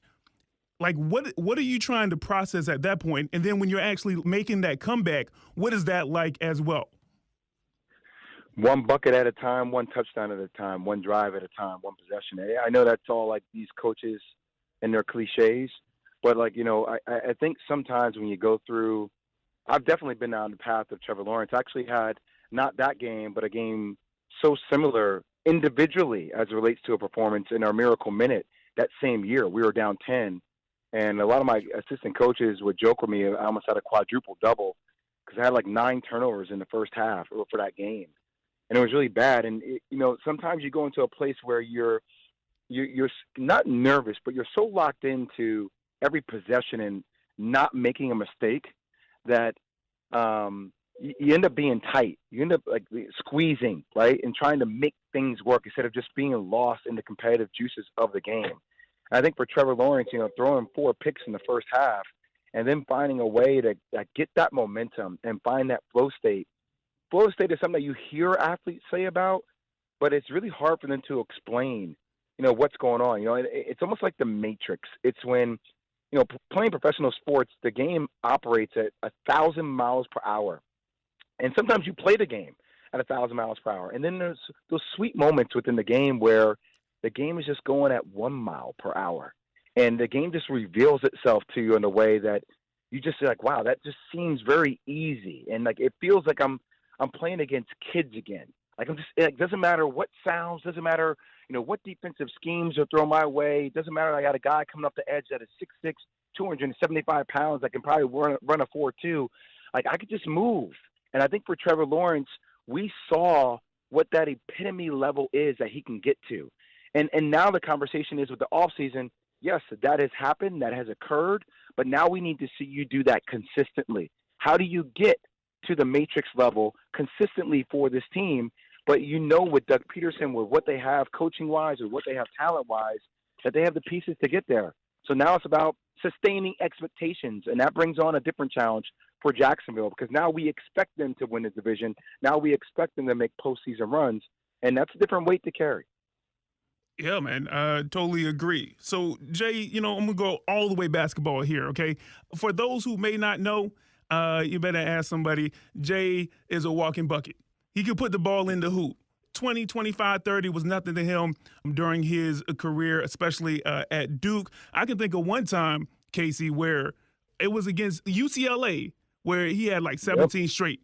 I mean, he was shooting threes. He was shooting mid-range. He was driving. They had to foul him. He was hitting the free throws. It was crazy. I was a kid watching that game. I remember that very well. Jay, speak to how hard it is to get a bucket in the NBA, one, and then how impressive LeBron James's ability to put the ball in the hoop for 20 years has been. So let me ask you, how old are you, if you don't mind me asking? I'm 33. You're 33. Kasey, how about you? I am 25. 25. Man, to be 25 is tough. I am 41 years old. I am a couple of years removed away from LeBron James, and I am just in awe. And anybody who's my age or older, or even if you're 33, you know the feeling of just even what it takes after a game at the YMCA, like the recovery. And I try to help people understand, because I do a lot of work with, and I've worked out individually with Giannis and Kevin Durant. When you're watching guys, you're like, oh, they're 7 feet tall. They were 6'10". Like if you ever watch a game, you get a chance to sit courtside, you'll truly see it. Like Giannis can make it down the court in 2 dribbles. What the hell is that? Like these are aliens. These are aliens, and their ability to cover ground is so quick, is so cat-like that all of a sudden you see space on the floor. That space is gobbled up in a matter of seconds.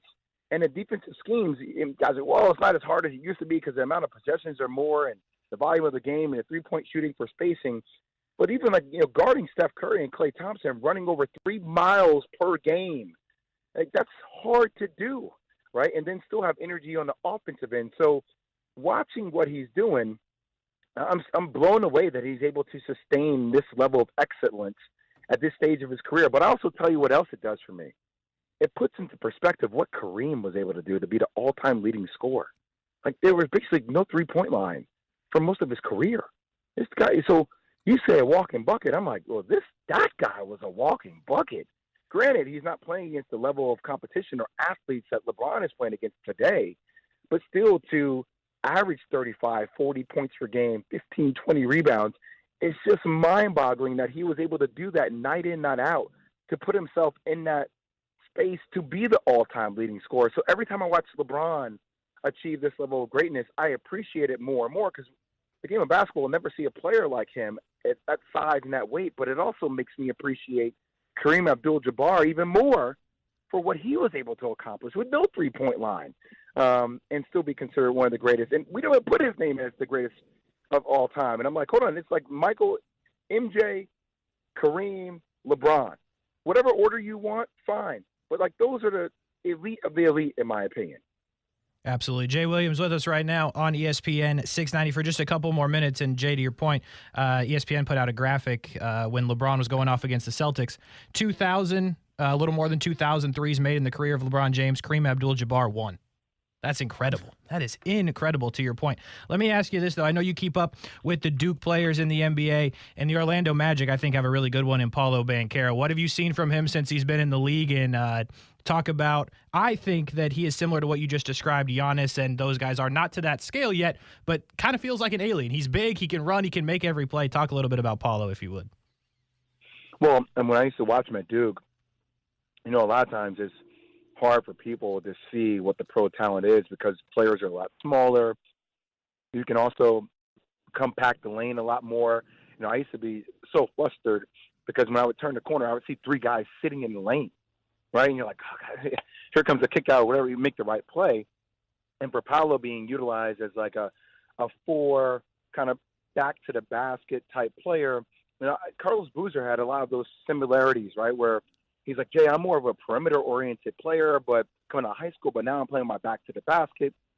But it was a different skill set that I think Paolo learned how to use that he can obviously apply now as an NBA player when switches occur for smaller guys guarding him. But, the skill set that this guy has is off the charts. What he's able to do on the perimeter, the size, the frame, the shot-making ability, his mid-range game. He's worked on his shot. The conditioning is getting there. He's the rookie of the year, in my opinion. And I think the Orlando Magic is one of the most exciting teams. Just think about like the youthful talent, the size they have on the floor. Jonathan Isaac coming back playing now. It's just it's so great to see him start to reach this peak of where he's getting like the Magic is getting national recognition, right? And it starts with Paulo Banchero. So I think he is a superstar in this league for years to come. And I think it's also great that he's not getting national attention as much as he should, so they can work through, because they still have some decisions to make as a roster about where they're going to be before they start knocking on the door in the Eastern Conference. Absolutely. Jay, last one for you. I know you got to run. You just talked about the national recognition.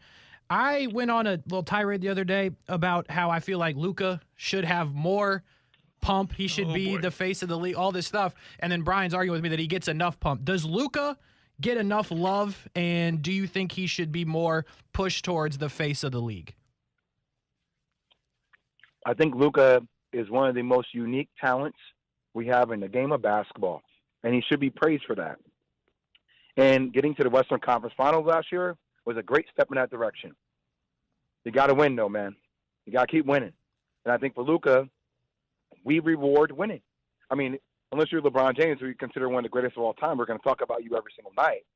But for Luka, I think it's taking like, how does he get his team, and how does Mark Cuban help Luka get their team over the hump by winning the chip, right? And I think that's the next step for Luka to become the face of the NBA.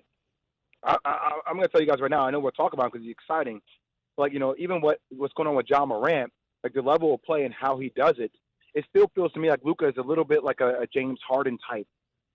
Because he's required to do so much all the time that you wonder if we were to create a different system around you, would you be more successful in the NBA? Because I've seen this movie before with James, where it's like he has to be the passer, he has to be the scorer, he has to do all this stuff. And now I'm seeing James with Philly. I'm like, maybe this should be the James Harden that's actually going to be appreciated for what he brings to the table. And I'm wondering if that same suit happens to Luka, frankly. Real quick follow-up on that with Dallas. I kind of have them as 1 star, half star, if you will, away. And I look at it as like a Kyle Kuzma, DeMar DeRozan. I know DeRozan's a better player and has done it for longer. But is that how you see it, or are they farther away than that? No, I think you're accurate with that. I think Kyle Kuzma is going to get signed to a pretty big deal with Washington now. You saw that with them giving away Rui Hachimura. Right. But I do believe like a player that can fit in his style. But it also can Luka age with this style of play? Can he do that? And I think as he gets a little bit older, you got to find people that can relieve him from some of those responsibilities. Absolutely. Jay Williams, man, I really appreciate it. I know we kept you a couple minutes long, but thank you so much for joining us, and let's do it again sometime. All right, guys. Thanks, guys. Have a good one. Thank you. Men, if you're struggling with erectile dysfunction or PE and frustrated taking pills that don't work, Prime Men's Medical Center offers breakthrough medical treatments that effectively treat your problem. 98% of patients experience immediate results during their first office visit. And for a limited time, your initial consultation and first treatment are completely free. Listen to a specialist in men's health. I'm Dr. Rubinsky. The physicians at Prime Men's Medical Center offer the most advanced treatments that eliminate ED and PE. Now men are lasting 30, 60, 90 minutes or longer, regardless of age or medical history. Guys, to eliminate your frustration in the bedroom, call Prime Men's Medical Center now to take advantage of this exclusive limited-time offer. Your initial consultation and first treatment are totally free, and you'll see instant results right in the office. Call now, 904-664-8214. 904-664-8214. That's 904-664-8214. Without the ones like you, who work tirelessly to keep things running, everything would suddenly stop. Hospitals, factories, schools, and power plants, they all depend on you. No matter the weather, emergency, or time of day, you're the ones who get it done. At Grainger, we're here for you with professional-grade industrial supplies. Count on real-time product availability and fast delivery. Call, click Grainger.com, or just stop by. Grainger, for the ones who get it done. If you're still wondering why you should buy from Arlington Toyota, maybe this will help. How about peace of mind? When you buy any new Toyota from Arlington, their lifetime warranty goes with you. That's unlimited time and miles. Plus, there's Arlington's 30-day exchange program. That's 30 days to love your new purchase or exchange it. And Arlington goes the extra mile by extending your Toyota Care coverage to 3 years or 36,000 miles. Now you know why you should buy from Arlington. Shop in person, 10939 Atlantic Boulevard, and online at arlingtontoyota.com. Attention Dish customers. Dish Network dropped WFOX Fox 30, depriving you of your favorite programs. That means no more football playoffs this weekend or leading up to the big game in February. Call Dish now at 1-800-333-3474 and tell them to put WFOX Fox 30 back on the air. Don't let Dish keep you from the important news, weather, sports, and entertainment programming you love. Call Dish now at 1-800-333-3474 and then switch to another TV provider. The unimaginable became our new reality. Seeing that the world is starting to pick back up from where it was left in 2019, the chip shortage will be no more and manufacturers are going to start sending more cars, skyrocketing inventory. But cars won't be flying off the lots as speedy as they were before. So how often do you really put in the time and effort to continuously make your dealership's website more reliable and credible to your potential buyers? Cox Media Group has the capability to enhance and significantly improve your website's traffic. Let us help and answer any questions you have by heading to cmg.com to find out more. The Dream 18 card used to be a secret, not anymore, and we can tell with the December sales. Happy New Year and Happy New Golfing Year. You can use the Dream 18 card right now, started January 1st, and can be used to save on greens fees on some of the best golf courses in the area all the way until the end of 2023. Golf Club at Southampton, St. John's Golf and Country Club, Hidden Hills, Osprey Cove, The Yards, Amelia River Golf Club, Eagle Landing, Fleming Island Golf Club, and Queens Harbor Yacht and Country Club. Buy it now for just $69 and save hundreds of dollars at Action Sports Shacks, Dream18.com. Action Sports Jacks. Watch, listen, subscribe. You can watch us on CBS 47 and Fox 30. You can listen right here on ESPN 690, and you can subscribe to our YouTube and podcast, Action Sports Jacks on ESPN 690. Action Sports Jacks. Watch, listen, subscribe.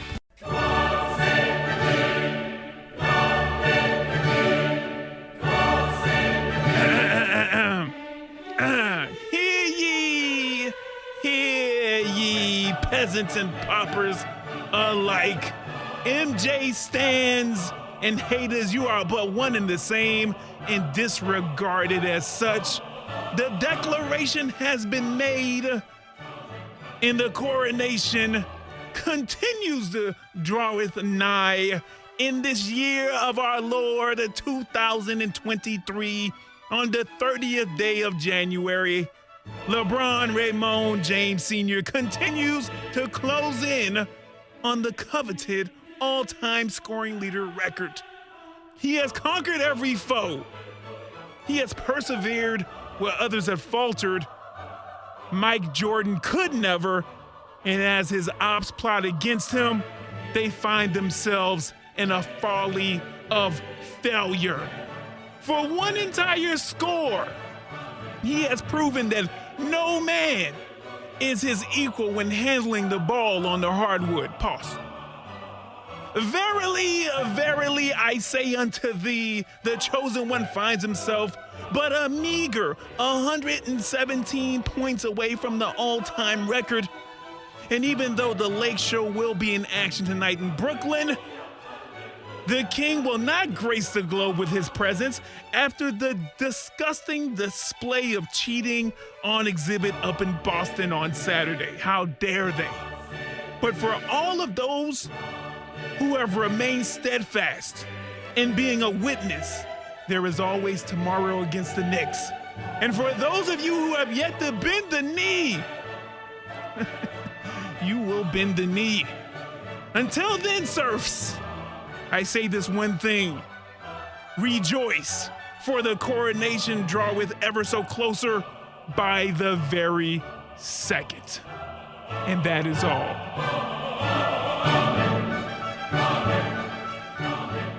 So good. Well done, Brian Middleton. Little Big Man in the chat says Kareem's better than LeBron. I know you just kind of handled that, so I mean, anyway. Hey, we got a couple minutes. Can you get Fat Joe ready? Because I just found some very interesting things on the Ticket Report tonight. So whenever you get a chance. Yesterday's price is not today's price. Thank you, Fat Joe. This is some crazy stuff I'm about to tell you. There are NBA basketball games tonight that you can enter for cheaper than you can get Chick-fil-A. Multiple. I'll tell you what those are. The first is the Washington Wizards, who will head to San Antonio and play the Spurs. Now, I know what you're thinking. Who worth seeing in that game outside of Bradley Beal, who may or may not play? And the answer that I don't have. But what I can tell you is this. Balcony level 203. Okay. Row 14. Okay. I can get you in for $6. I'm talking about Washington. That's what I'm talking about. It's an NBA game. Yeah, it's January. This is where, I know, but like midweek. Anyway, this is where things get crazy. I'm going to take you to Dallas, the American Airlines Center, when the Detroit Pistons come to town. We just talked to Jay Will about the Mavericks and Luka Doncic. Well, you can sit in upper level 303, row H. Okay. I cannot make this up. You can see Luka Doncic play basketball for $10. $10. There we go. That's the right amount to pay for Luka. You wild for that. The Atlanta Hawks will travel across the United States. They paying people? They paying people to come see. And go and see and play the Portland Trailblazers. Oh, boy. Don't Dame Lillard still play? Oh, boy. Man, upper level 326, row B. Like, the best seats in the upper level. Man, they only charging $8. Music to my ears. What is music happening? to my ears. That Good is job. 3 games you can go for single digits. That's wild. That is wild. Anyway, by the way, the Lakers game, Lakers-Brooklyn, cheapest ticket without LeBron and without KD is $82. Yikes. Anyway, that'll do it for us. Our thanks to Jay Will for coming on the program a little bit earlier today. Brian Middleton's the broadcast Don. I'm Kasey Kurtz. This is Overtime with Kurtz and Middleton. We will do it again tomorrow. Up next, Inside Seminole Basketball with Leonard Hamilton. Have a good night, everybody. I want to eat a spicy chicken in my Tesla. Is it too much to ask? By now, you've heard all of our ads. America's largest injury law firm. It means that when you hire us, you get a legal army. When it comes to law, size matters. Morgan & Morgan. Visit forthepeople.com.